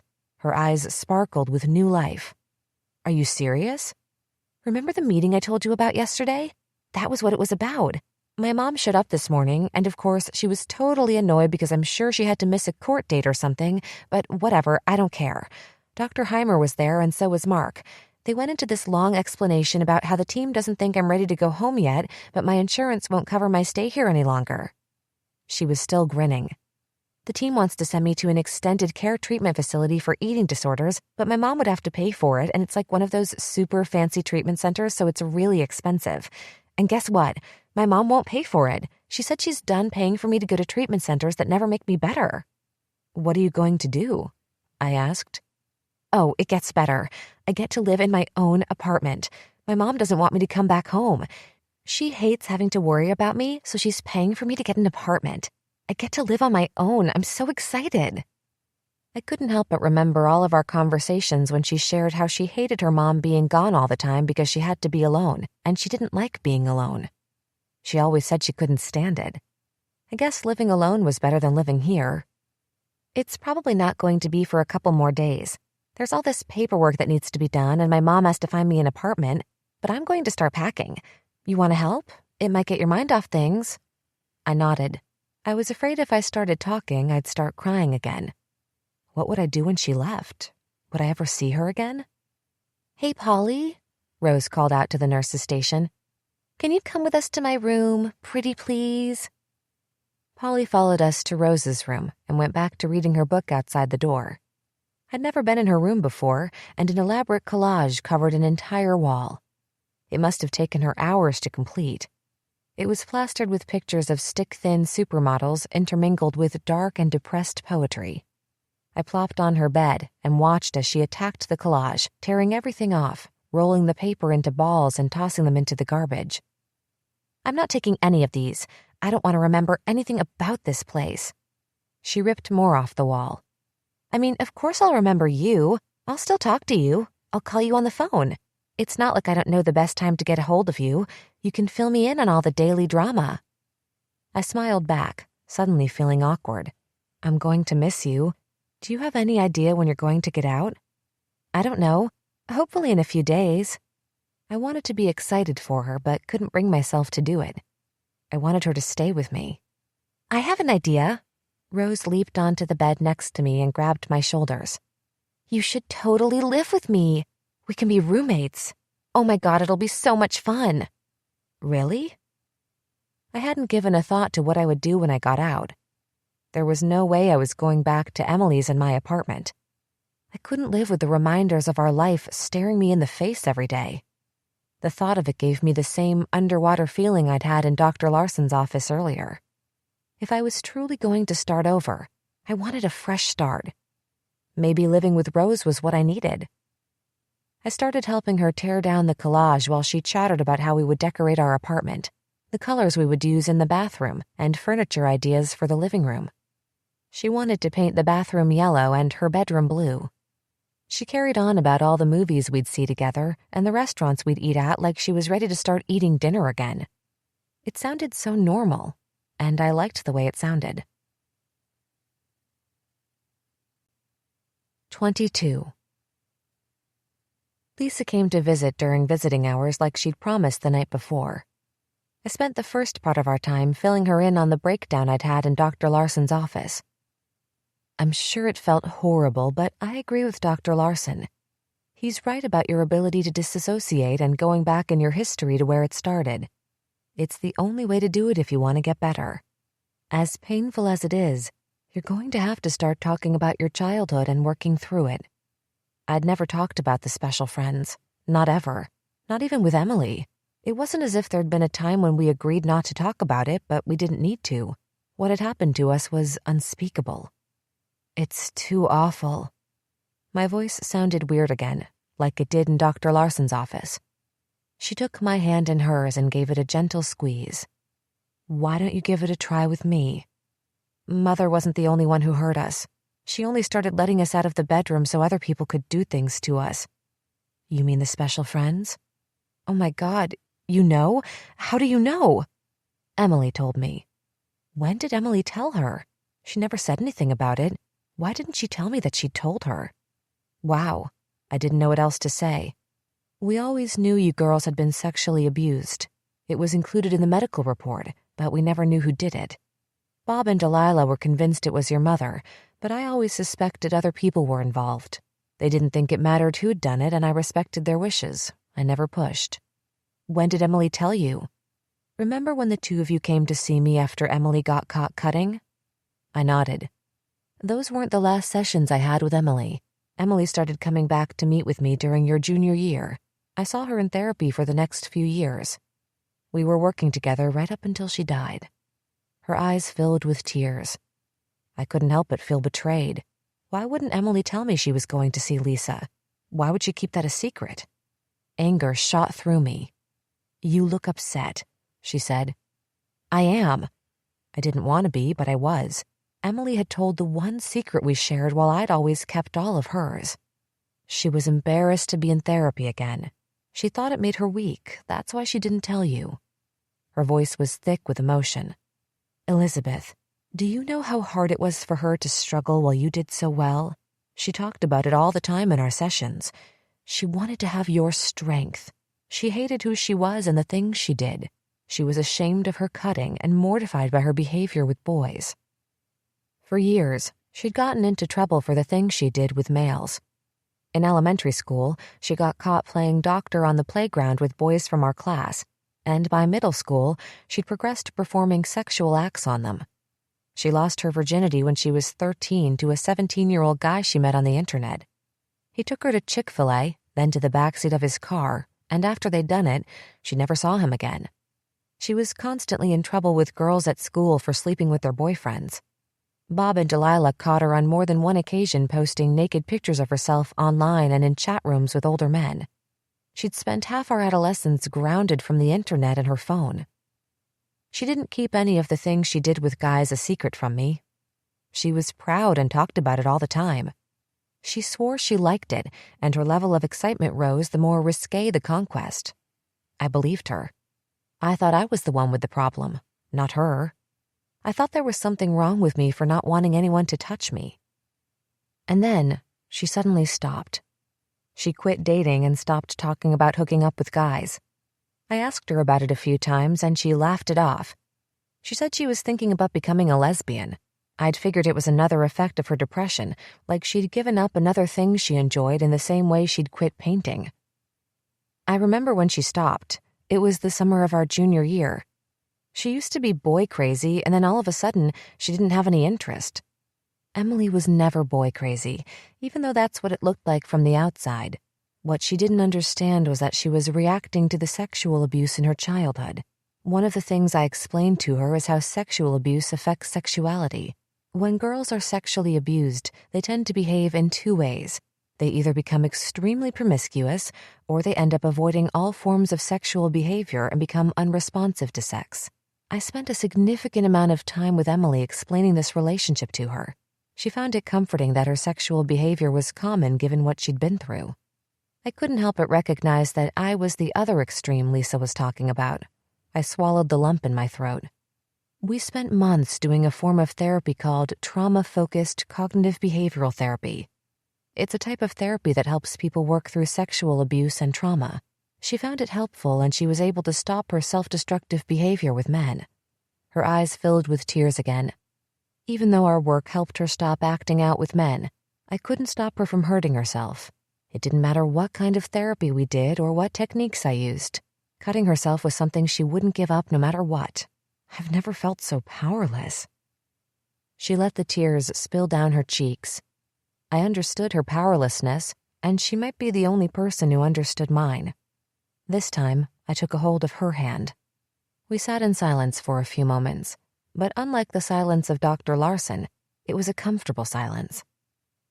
Emily was a tortured soul, but you don't have to be.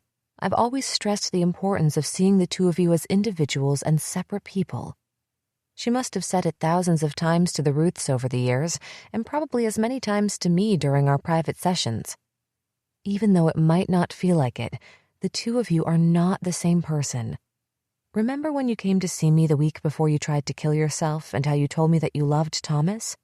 It was clear you needed permission to love someone else besides Emily. Delilah used to call me all the time to talk to me about how you believed and acted like Emily was still alive, but she hadn't called me in months. I figured you'd finally come to terms with Emily's death and weren't still living like she was alive. When I saw you that day, you seemed like you were doing well, better than I'd ever seen you.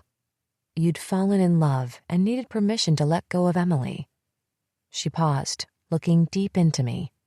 I'm giving you that same permission again. It's okay to let go of the hold she has on your life and create a new life for yourself without her. It wasn't that easy to let go.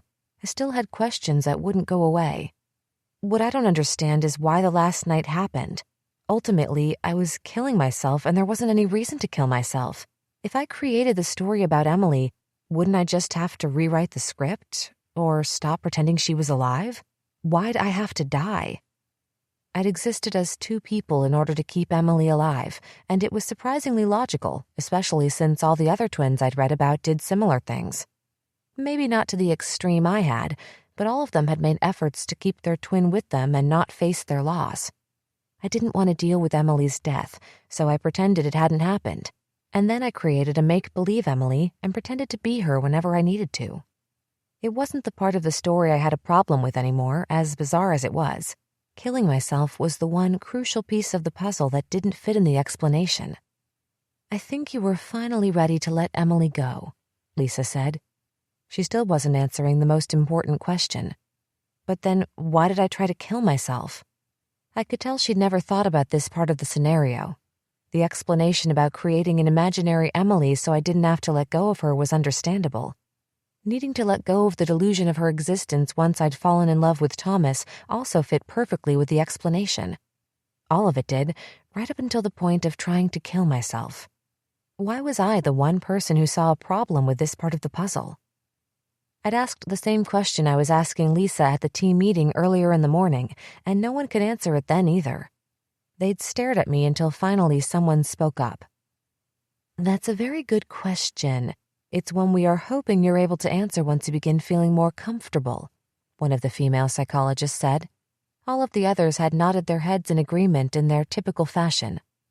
Lisa's response was similar to hers. I guess you're the only one who knows why you did it. It may take a while for you to be able to remember why, but unfortunately, there's also a chance you might not remember. You may never know what happened or why you did it. Some people never recover memories from traumatic events. There may come a point in your recovery where you have to just accept you'll never know. You might have to learn to get comfortable with not knowing. So, I'm just supposed to forget all about it? Is it important for you to know why you did it? Do you think knowing why helps you to get better? Wouldn't you want to know why you tried to kill yourself? I asked. Yeah, I'm pretty sure I would. Do you want to know what I think happened? She didn't wait for me to respond. I think you were acting as Emily when you tried to take your life. You'd acted as Emily for so long that the line between where you ended and she began was completely blurred. It was almost non-existent. And Emily very much wanted to die, even when she was alive. My guess is you tried to kill yourself while you were acting as Emily, even though you didn't want to die. You weren't trying to kill yourself, but you were unable to step back over the line into Elizabeth again in time to stop it. Does that make sense? I shrugged. A little. I guess it could have happened like that. How did somebody find us? I mean, me. You took pills and slit your wrists. I looked down at my arms and saw the scabs and stapled stitches working their way up my arm like a ladder. For some reason, seeing my wounded arms for the first time wasn't nearly as startling as it was when I saw my legs. I didn't react to them. It was as if I half expected the damage to be there. Now I knew why Shelley and Toby acted the way they always did towards me, their eye-rolling and knowing looks with each other. They saw my arms. They always had. They thought I was lying to them or playing games. And Rose, my sweet Rose, she'd always seen my injuries too, but knew enough not to say anything. Not to push me until I was ready to talk. It made me like her even more. You were in the tub when you did it, and you became unconscious before you turned off the water. You'd called Delilah earlier in the night, and something in your conversation scared her. She came over to check on you and heard the running water, but she couldn't get you to open the door or answer the phone. She talked the apartment manager into letting her into the apartment. They are the ones who found you. She paused before going on, unconscious and not breathing. I had a fleeting glimpse of the white porcelain tub in our apartment splattered in blood, an arm hanging over the side of it, words written in blood on the tiled wall that I couldn't make out before the image was gone. A few more minutes and I wouldn't be here. I finished the sentence for her. Poor Delilah. It must have been so awful for her. I was sure finding me had reminded her of the time she found Emily in the tub. We sat in silence again, each of us in our private thoughts. Lisa broke the silence. Do you think it would be helpful for you to see Emily's grave? My stomach flipped at the suggestion. I haven't ever thought about it. Dr. Larson thinks it would be a good idea for you to see Emily's grave, she said. She went on to explain how she talked to Dr. Larson twice since our visit yesterday. She assured me they'd only talked about my progress and how he believed seeing Emily's grave might help me in my recovery process. The thought of seeing Emily's grave made me catch my breath and felt like someone had put a clamp on my chest. I'd gotten used to saying Emily was dead. It rolled off my tongue easier and easier each time I said it. It was amazing how quickly it had happened, but something about physically going to see her grave made it too real. It would make it a reality I'd never be able to take back. It would be more saying goodbye, more letting go. I'm not sure I want to. Do you think I should? I think it would be a good idea. It might help you heal and bring closure. Her eyes were serious. I'd never seen her look so serious. There's a possibility seeing her grave could help you to remember her death and fill in some of the gaps in your memory. Or it might not, but it could bring you more acceptance of her death and the motivation to continue moving on. Moving on. Thomas had said the same thing last night. How would it work? I hadn't seen anyone leave the hospital yet. I didn't know it was something you could do. Dr. Larson had given Lisa permission to take me. He'd already written the order and gotten permission from the team for me to go. All Lisa had to do was tell him when. She was excited about it. She rambled on about how good it would be for me and all of the ways it would help my growth. She'd even got permission to attend the team meeting after we went to the grave, so she could be there when we processed the experience. Apparently, Dr. Larson and the others had changed their views on allowing a therapist who wasn't affiliated with the hospital to be part of the treatment team. I still wasn't convinced it was a good idea for me to go to the grave, even if both of them thought it was. When would we go? I asked. Although the conversation had started out with her asking me if I thought it would be a good idea, it was beginning to feel like I didn't have a choice if Dr. Larson and the team were involved. Would they think I wasn't making progress if I didn't go? Would they send me to the state hospital if I refused? We could go as early as tomorrow morning. Tomorrow morning? My mouth dropped. I hadn't expected her to say tomorrow. Not at all. I thought she'd say a few days or a week, but tomorrow morning? I wasn't ready for that. I needed more time to prepare myself. I think you should take advantage of being here. This is the best facility in the entire state. There's no way to know how you'll react to seeing Emily's grave, and doing it while you're here gives you a safety net to work through your emotional response. Your days here are numbered, and we want to be able to help you as much as we can before that time gets here. This is a very safe environment for you. I hated to admit it, but she was right. I felt safe and sheltered. My world had shrunk to the four walls of the family room, but the walls contained me. I found it oddly comforting to be surrounded by people who had serious mental problems because I didn't feel so screwed up. I'd gotten used to how everyone shared horrific events from their past. I'd never known people who'd experienced trauma like I had, and it relieved me. I'd grown to like living in such a small world. I liked doing the same things every day in the same way. I took a leap into the unknown in hopes that she was right. I'll go to Emily's grave. If she thought it was going to help me, she was probably right. Seeing Emily's grave might propel me to begin taking the necessary steps to rebuilding a new life for myself outside of the hospital, as scary as the prospect seemed. A life that existed without any version of Emily. Make-believe or otherwise. I started crying even though I didn't want to. Is it always going to feel this way? I hate crying and falling apart all the time. I wish I could give you a date for when it'll be over, but I can't. I can tell you from experience, though, that it will get easier. I grieved the loss of my childhood for years, and there are still times when I have to allow myself to cry over it, but it's no longer as overwhelming and as all-encompassing as it used to be, like I'm sure it feels for you right now. I feel like it's going to swallow me up. I understand. I knew she did because she'd spent the first 5 years of her life eating out of garbage cans. She'd had a big brother who took care of her while they lived on the streets in the same way I took care of Emily. She handed me a handful of Kleenex from the box on my desk. I wiped my eyes and blew my nose while she explained how she would set everything up for the morning and that I didn't have to worry about anything except trying to get some rest. I couldn't fall asleep that night. I lay awake feeling as if I'd drunk 2 pots of strong coffee before going to bed. My mind was on a frenzied search. Every time I closed my eyes, I relived pieces of Emily's and my life. I saw glimpses, like stilled shots of Emily and me in our apartment. Ones where I was sitting at the table doing my homework, and she was in the kitchen, laughing and joking as she cooked us dinner. She loved the weekends. They always made her smile. I replayed scenes over and over again.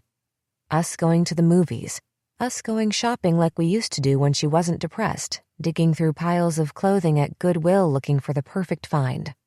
Her nudging me to get up when the alarm clock was going off after the 3rd time I'd hit snooze while I pulled the pillows over my head. I rewound our childhood, remembering the stories we told each other, stories of princesses with knights who protected them and kept them safe from evil. Imagining candy that grew on trees and whipped cream popsicles. I remembered how happy we were when we got to live with the Ruths. Our first Christmas with presents, getting to go to school together, learning how to ride our first bikes, the ones with the pink streamers and the baskets in front with big purple flowers. But I didn't only remember the good times. Memories of all her struggles and pain flooded through, overshadowing the times she was happy. All the blood she shed. The journal filled with bloody writings I'd found hidden in her closet when we were 16. The pink flesh of her wounds. All of the hours I spent holding her while she sobbed, promising her it would be okay while she argued with me that it was never going to be. Her begging me to let her die as I fought to force her to throw up the pills she'd taken, sticking my finger down her throat since she couldn't bring herself to do it. Lisa had called Emily a tortured soul, and she was right. No matter how much I loved her, she still hated herself. She'd never recovered from what Mother had done to us, and Mother's special friends had done more than violate her body. They'd violated her insides in ways I'd never let them get to mine. There was a lot wrong with Emily that was never wrong with me. She'd been saying she wanted to die since we were 9 and trying to kill herself since we were 13. Maybe it was time to give her what she'd always wanted. I tossed and turned. There wasn't any spot where I felt comfortable. I kept telling myself not to look at the clock, which only made me look at the clock more. At 4, I gave up on the idea of sleep. I threw my covers off and stood. I peeked out my door. The hallway was empty and dark, except for the small glowing lights along the floor. The nurse's station was still illuminated with light. There was only one nurse behind the desk, and she was busy working on the computer. I opened my door a bit more and slid my body through. I tiptoed down the hallway and stopped 3 doors down. I looked back over my shoulder to make sure the nurse was still occupied and breathed a sigh of relief that she was. I crept through Rose's doorway. She was sprawled out across her bed as if she'd been wrestling in her sleep. I walked towards her bed. "Rose," I whispered. Waited. "Rose." I jiggled her shoulder. She startled and turned to look at me. She rubbed her eyes. "Elizabeth?" she asked. I was flooded with embarrassment. I felt like a little kid creeping into their parents' bedroom at night after having a bad dream. "I'm sorry I woke you up. I couldn't sleep." She sat up, rubbing her eyes again. She patted her bed. I took a seat. "I'm so scared." My voice was quivering. She grabbed my hand and squeezed it. We sat in silence, afraid to talk in case someone came in and found me in her room. I laid my head down on her lap and she stroked my hair. I fell asleep listening to the hum of the air conditioner.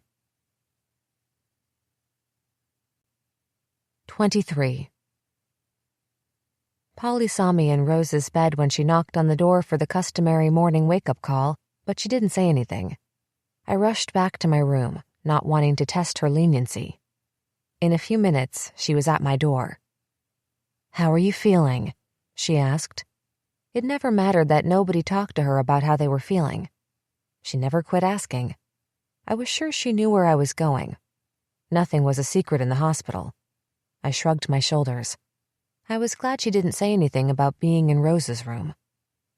I showered, and for the first time since I'd been at the hospital, I thought about what I was going to wear. I stared at the clothes Delilah had packed for me. I picked a pair of jeans and my favorite gray American Apparel t-shirt. I threw my hair back into a ponytail and was ready to go. I didn't bother trying to eat breakfast because my stomach was already doing gymnastics. Instead, I sat and watched everyone around me having theirs, wishing Rose could eat with us. "I can't believe you get to go out on a pass today," Shelley said. "I'm so jealous." "Me too," Denise said. She always agreed with her. Shelley could say Denise had orange eyes, and even though her eyes were green, she'd nod her head in eager agreement. "Where are you going?" "To see my sister." "You have a sister? I didn't know that." Shelley moved from her chair and plopped down in the chair next to me. "Older or younger?" "Older." I didn't add by 3 minutes. I didn't tell her because it would only elicit more questions from her. Toby joined in the interrogation. "What are you guys going to do? How come you're getting together? Is it some kind of family emergency? It usually has to be some kind of emergency for them to let you out." "It's not an emergency, just a visit." I hated when I got cornered by them without Rose. She was so much better at shutting them down and getting them to mind their own business. How was I going to get away from their questions when she was gone? "Where are you guys going?" Shelley asked. "I don't know." I had no idea where we were going. I assumed Emily was buried close, but the Ruths might have a family cemetery far away where they buried her. Lisa arrived before breakfast was over, and unlike me, she looked well-rested. Her eyes were bright and shiny. Her face glowed and her hair was pulled back neatly from her face. "Are you ready?" she asked. I wasn't ready, but if I waited until I was ready, I wasn't sure I'd ever go. I stood and followed her to the nurse's station. I filled out a form on a clipboard with my signature, the time I was leaving, and who I was leaving with. Lisa scribbled her name on another paper. I followed her through the first locked door, feeling like I was somebody else. It was as if there was a ladder in my head that I'd crawled up to get out of myself and was watching my body perform from somewhere above me. I watched myself walk beside Lisa as she chattered through each twisted corridor and locked door, looking down at my faded blue jeans with the hole in the middle, wondering when my brown hair had gotten so long. We found our way to the elevator and made our way down. We stepped outside, and the blinding sun jolted me back into my body.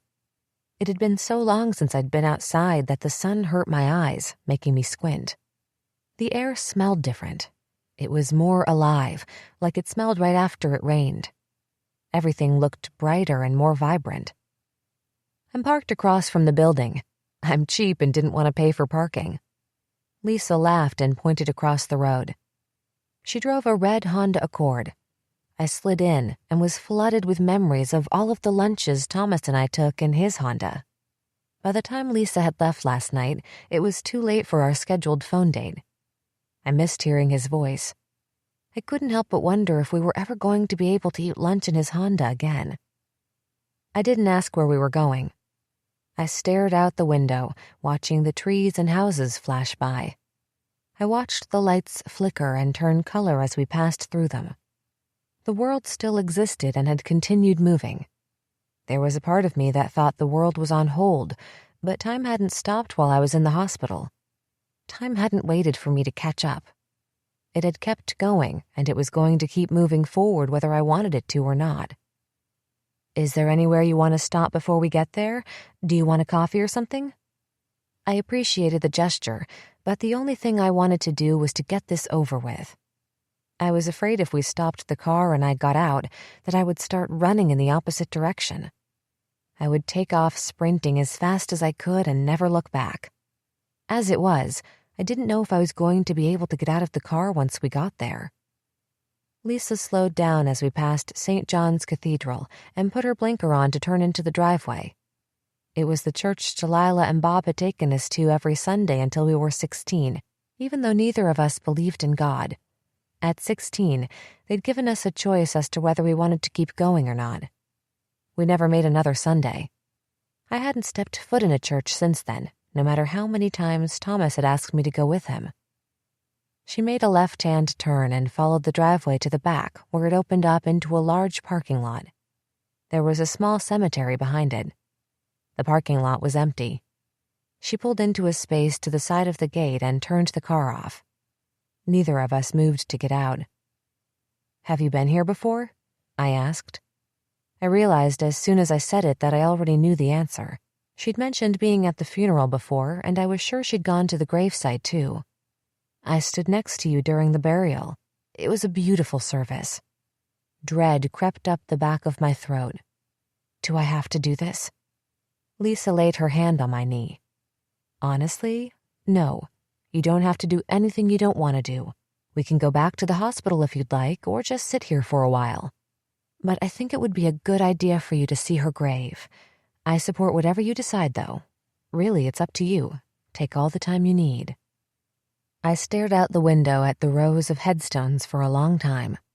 It was hard to imagine that each stone was a marker for somebody who died, and Emily's headstone was somewhere among them. She was out there. My legs felt like lead. The feeling of being underwater was back. "I don't know if I can go out there. I feel sick." "I know you're scared and how hard this must be for you. Even though your brain doesn't have a memory of being here, your body does, so I'm not surprised that you're feeling sick. Remember how yesterday we talked about how there was a possibility being here might trigger more of your memory?" I nodded. "I'd encourage you to focus on what's happening in your body right now and not ignore it. It might help you to get in touch with your experience. Just give yourself permission to feel whatever you feel and allow any memories to come." I wasn't sure I wanted to. The thought of getting out of the car and seeing Emily's grave filled me with a sense of impending doom. "I want to go back to the hospital. I can't." I started to cry. Lisa pulled me close and held me next to her, stroking my arm. "We don't have to do this. We can go back to the hospital. I won't force you to do anything. But I want you to know something." She pulled away from me and cupped my face in both of her hands, peering into my eyes. "You're the bravest person I've ever met. If anyone can face this, you can.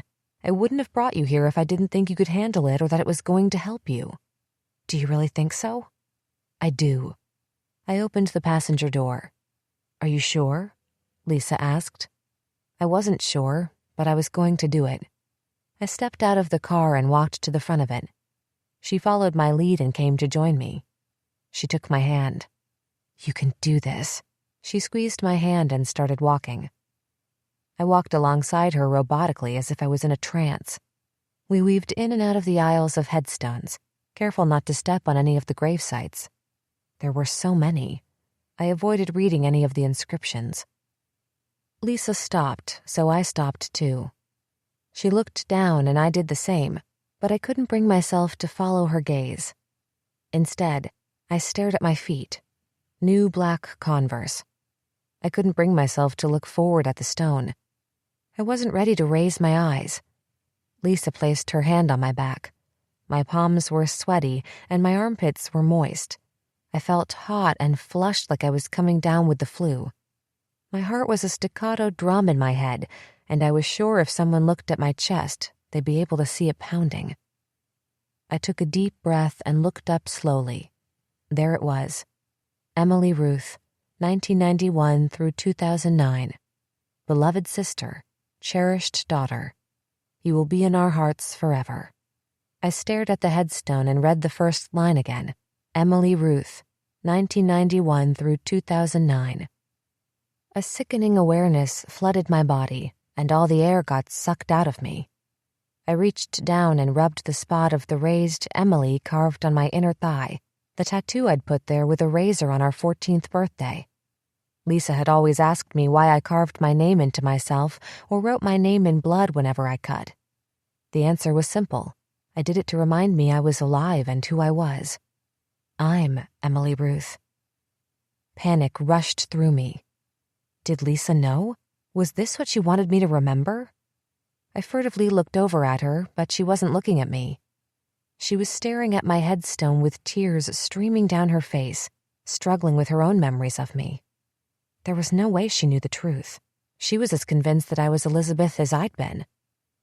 It was like I'd been living in a dream and had arrived at the spot where it was time to wake up. I was assailed with the memory of our last night. The images were unleashed from my unconscious and violently pummeled their way into my consciousness without my permission. I was behind the wheel. Elizabeth was sitting next to me crying. I hated it when she cried. She didn't cry very often, but when she did, it was tumultuous. Who cares? He's just a guy. It's not like you were going to marry him or something. How many high school crushes end in marriage? I asked. I didn't like that Elizabeth was so hung up on her new boyfriend, Mark. She'd been spending more and more time with him and less time with me. Even when she was with me, I could tell she was distracted, not fully present. It wasn't the fact she had a boyfriend that upset me so much, but that she'd kept him a secret. We weren't supposed to have any secrets between us. I'd overheard her talking to him on the phone and promising him she was going to tell me about him soon, but saying she was waiting for the right time to do it because she was afraid of how I'd react. It bothered me that she thought I was so fragile that I couldn't handle her having a boyfriend. I'd started eavesdropping on their conversations more and more. I couldn't stand the voice she used when she talked to him. It was fake, so phony. I'd never heard her giggle and laugh the way she did when she talked to him. It wasn't long and she'd started ending their calls by responding, "I love you too." Maybe she loved him, but there was no way he loved her. You couldn't love someone if you didn't know them, and there was no way he knew Elizabeth. Nobody besides me knew her. If she started thinking someone else understood her, then she might not need me as much, and there was no way I was going to let that happen. I'd set out to prove to her that Mark didn't know her like she thought he did. My plan had been simple. I'd pretend to be her and kiss him. If he was in love with her, then he should have been able to tell he was kissing me and not her. I was only trying to show her that he didn't know her. If he couldn't tell the difference between the two of us, then he wasn't right for her, and Elizabeth shouldn't be with someone who wasn't right for her. I'd gone to the party dressed in one of her outfits and straightened my hair intentionally because she always wore hers that way. She couldn't stand how frizzy our hair got when we left it curly, but it never bothered me. But it wasn't as if I'd gone to great lengths to pretend to be her. That wasn't the point. The point was that what we looked like on the outside shouldn't matter. If you loved someone, then you knew their insides. I'd followed her to the party. She'd lied and told me she was going to the library to study, but I'd been reading their email exchanges all week, so I knew she was meeting him at the party. I'd waited until she'd gone to the bathroom, and then I approached him. "Hey, honey," I'd said, wrapping my arm around him. He turned to look at me. "That was quick." "Come here," I'd smiled, pointing to the open bedroom door next to the bathroom. He'd raised his eyebrows. "Are you serious?" I'd motioned seductively for him to follow, and he'd eagerly followed me into the bedroom. "I've wanted to do this for so long." I pulled his face close to me. He'd pulled back before I kissed him. "What changed your mind?" "I don't want to talk." I'd grabbed him and started kissing him passionately. He'd stuck his tongue back in my mouth hungrily. It was only a matter of seconds before he was moaning and his hands were up the back of my shirt. And then Elizabeth had walked in, just like I'd wanted her to. Her face had gone white, and she looked as if she was going to throw up on the floor. Mark had pulled himself away from me and looked back and forth between the two of us. He had no idea who was who or which one of us he was supposed to be talking to. Elizabeth hadn't said anything. She'd just turned on her heels and stormed out the door. I'd followed her outside, but she'd refused to get in my car and taken off walking down the road. I trailed beside her with the window down.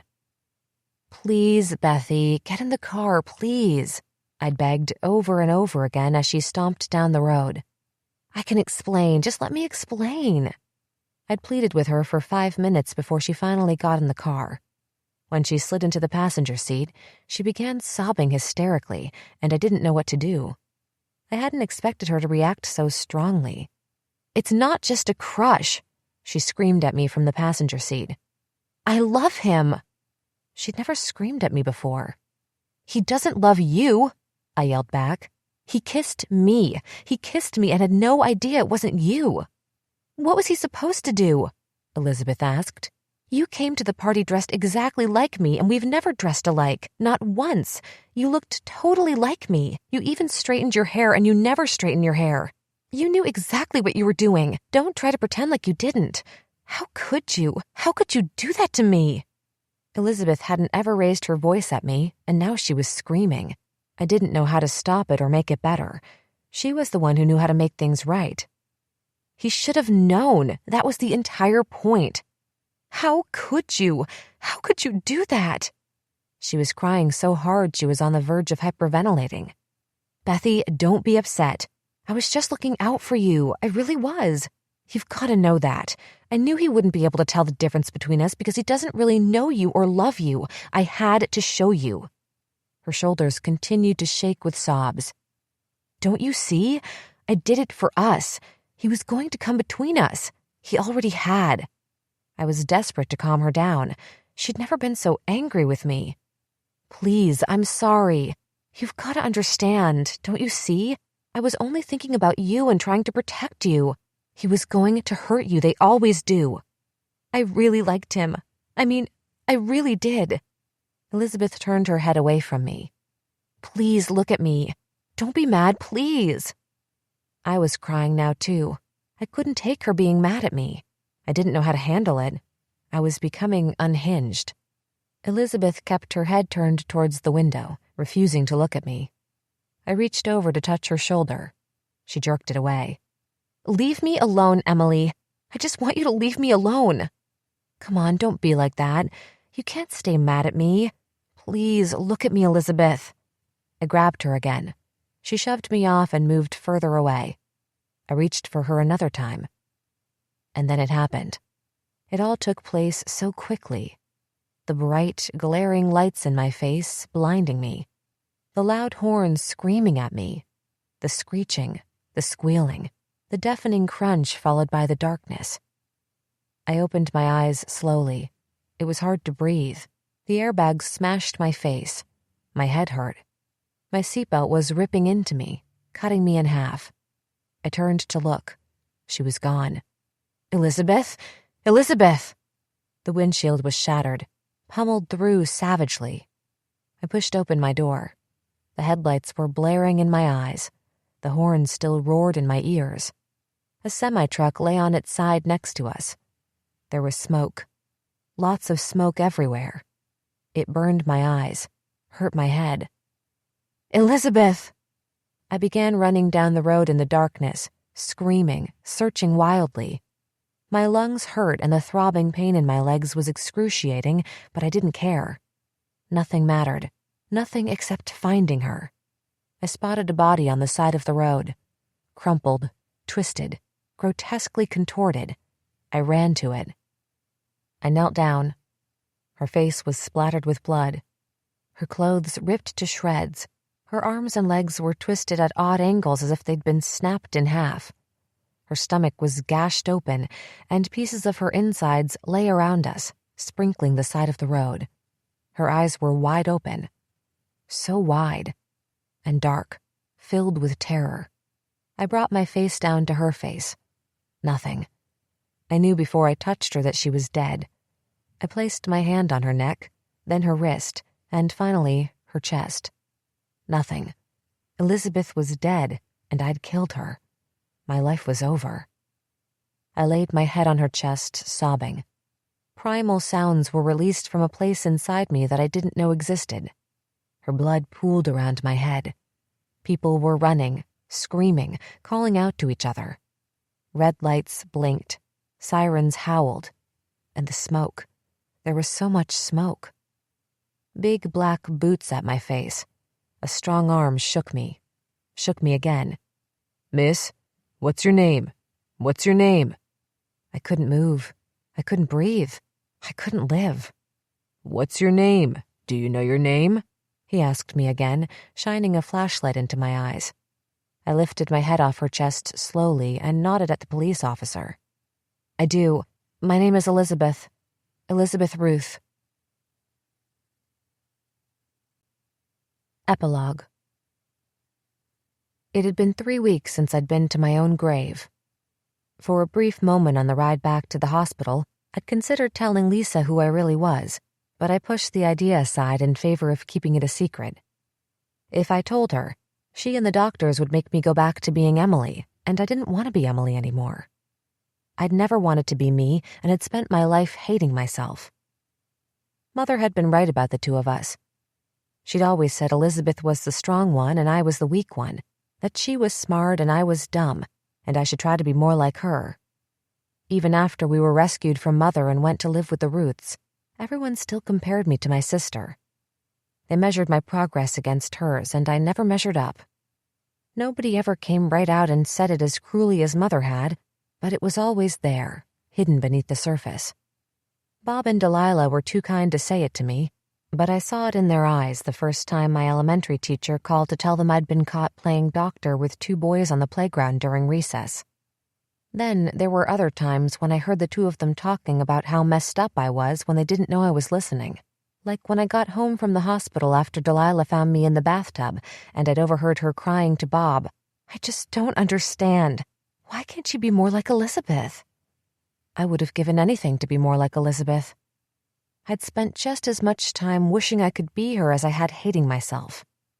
Everyone always raved about how alike we were as if we were the same person, and how we lived in our own world, but the latter part of the story was the only part that was true.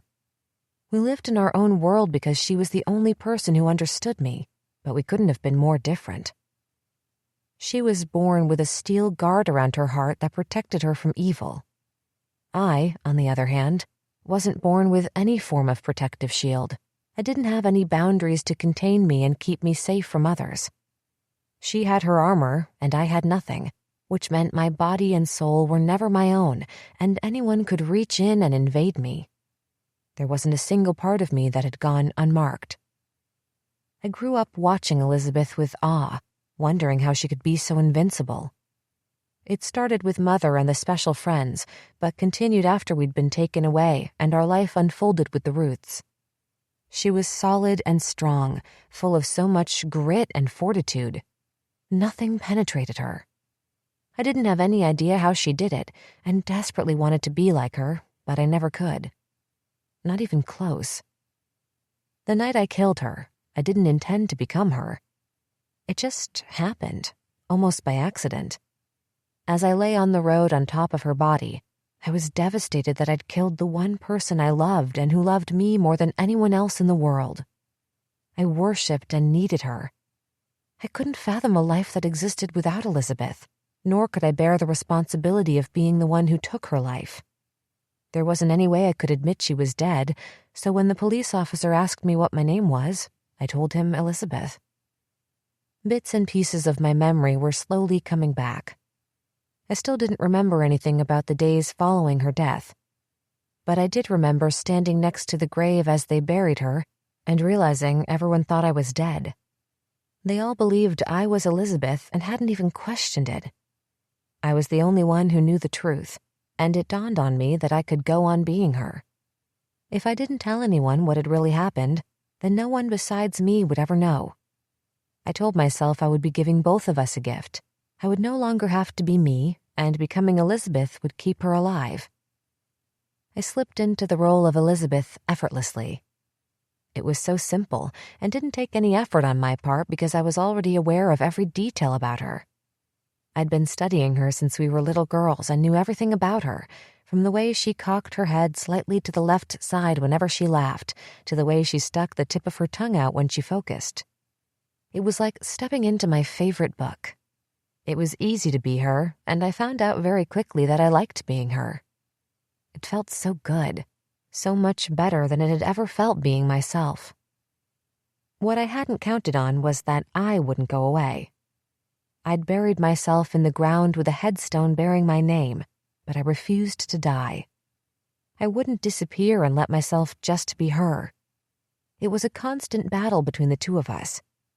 During my first session with Dr. Larson after visiting the grave, he explained that the battle I had between selves was because I had an identity fugue that allowed me to assume a new identity while still maintaining a true identity.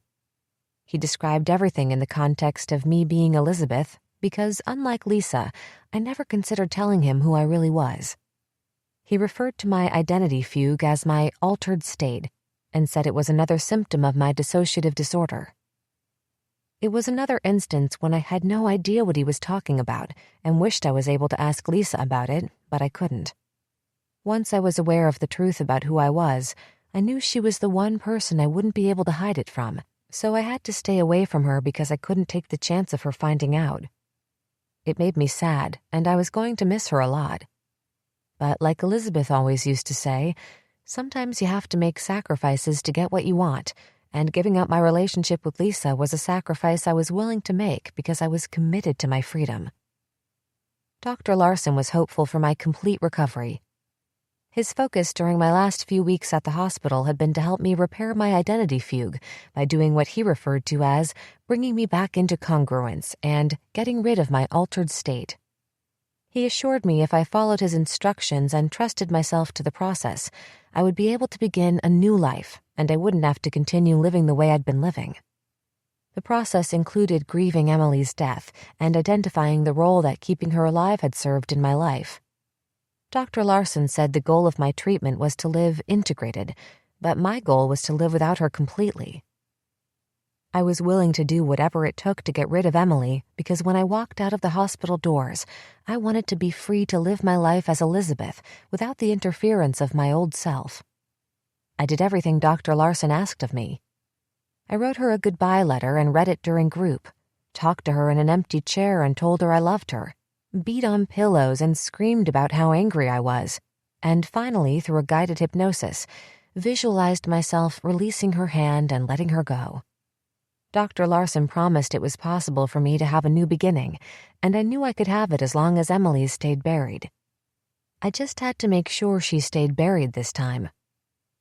By the time I was discharged from the hospital, everyone else had already been released. There was no one in our original group left, but right before my going-away party in the family room, I heard Polly telling the other nurses that Shelley was being readmitted the following day. She tried to kill herself by shutting herself up in the garage with the car running. I felt bad that she was coming back so soon and vowed never to come back to the hospital. Thomas was at my going-away party with Bob and Delilah. My love for Thomas was stronger than it had ever been. We'd stopped talking about what had happened in the past and started focusing on planning our future together. He'd begun dropping hints about marriage. Bob and Delilah were as proud of me as I'd been at my high school graduation. Bob brought flowers, and Delilah gave me a beautiful book full of inspirational quotes. The nurses brought in a cake with congratulations scrawled across it in pink frosting. No one was more proud of me than I was of myself. I'd been out of the hospital for 5 days now, and I sat in my new bedroom in the apartment I shared with Rose. She'd gotten out 2 weeks ago, and the apartment was completely furnished as if we'd been living there for months. Her mom had done an impeccable job providing us with everything we needed, including paying the rent. It meant I didn't have to work and could just focus on my schoolwork. I'd be starting my classes again next semester and was really looking forward to it. I hadn't seen Rose eat anything except lettuce, and she'd already dropped most of the weight she'd gained while she was in the hospital. She spent her evenings locked in her room exercising. I didn't care that she didn't eat and had to complete 200 sit-ups and leg lifts before going to bed, because not eating and exercising made her happy. I wanted her to be happy. She deserved it. Since she was occupied in her room at night, I was left alone to do as I pleased. So far, I'd been spending my nights reading the book I'd picked up at Target on my first day out or talking to Thomas on the phone. We never ran out of things to say to each other. But tonight was going to be different. Earlier in the day, I'd suddenly found myself back at Target in the health and beauty aisle, even though I didn't know how I'd gotten there. I didn't have any memory of taking the bus or walking into the store, but there I was running my fingers along the fresh packages of razors. I watched myself as I unwrapped the film and pulled out a shiny new razor blade from the container. My heart began to beat faster, and my body started to buzz as I marveled at the way the light caught the blade, making it glimmer. I checked to make sure the bedroom door was locked before I went any further. It was, but I pulled my desk chair over and leaned it up against the doorknob as an extra precaution. I brought the cold metal to my skin and pressed slightly, then a bit harder, just so I could feel the sting. I felt the familiar bite, and hot energy shot through me. I had to have more. I pushed deeper and felt the ecstatic release as it broke through my flesh, revealing the pearly white of my insides before the first red droplets began to form their red trail. Once I saw the blood, I had to go further and bleed the evil out of me. I dragged the razor across my skin and felt the undeniable pleasure of my soul being set free. I could breathe again. As I closed my eyes and felt the familiar rush, I promised myself I'd be careful. I wouldn't go too deep. This would be the last time, just one last time. This recording of Phantom Limb was presented by Dreamscape Media, LLC. Text copyright 2016 by Lucinda Berry. Sound recording copyright 2020 Dreamscape Media, LLC. Please check dreamscapeab.com for Dreamscape's latest releases.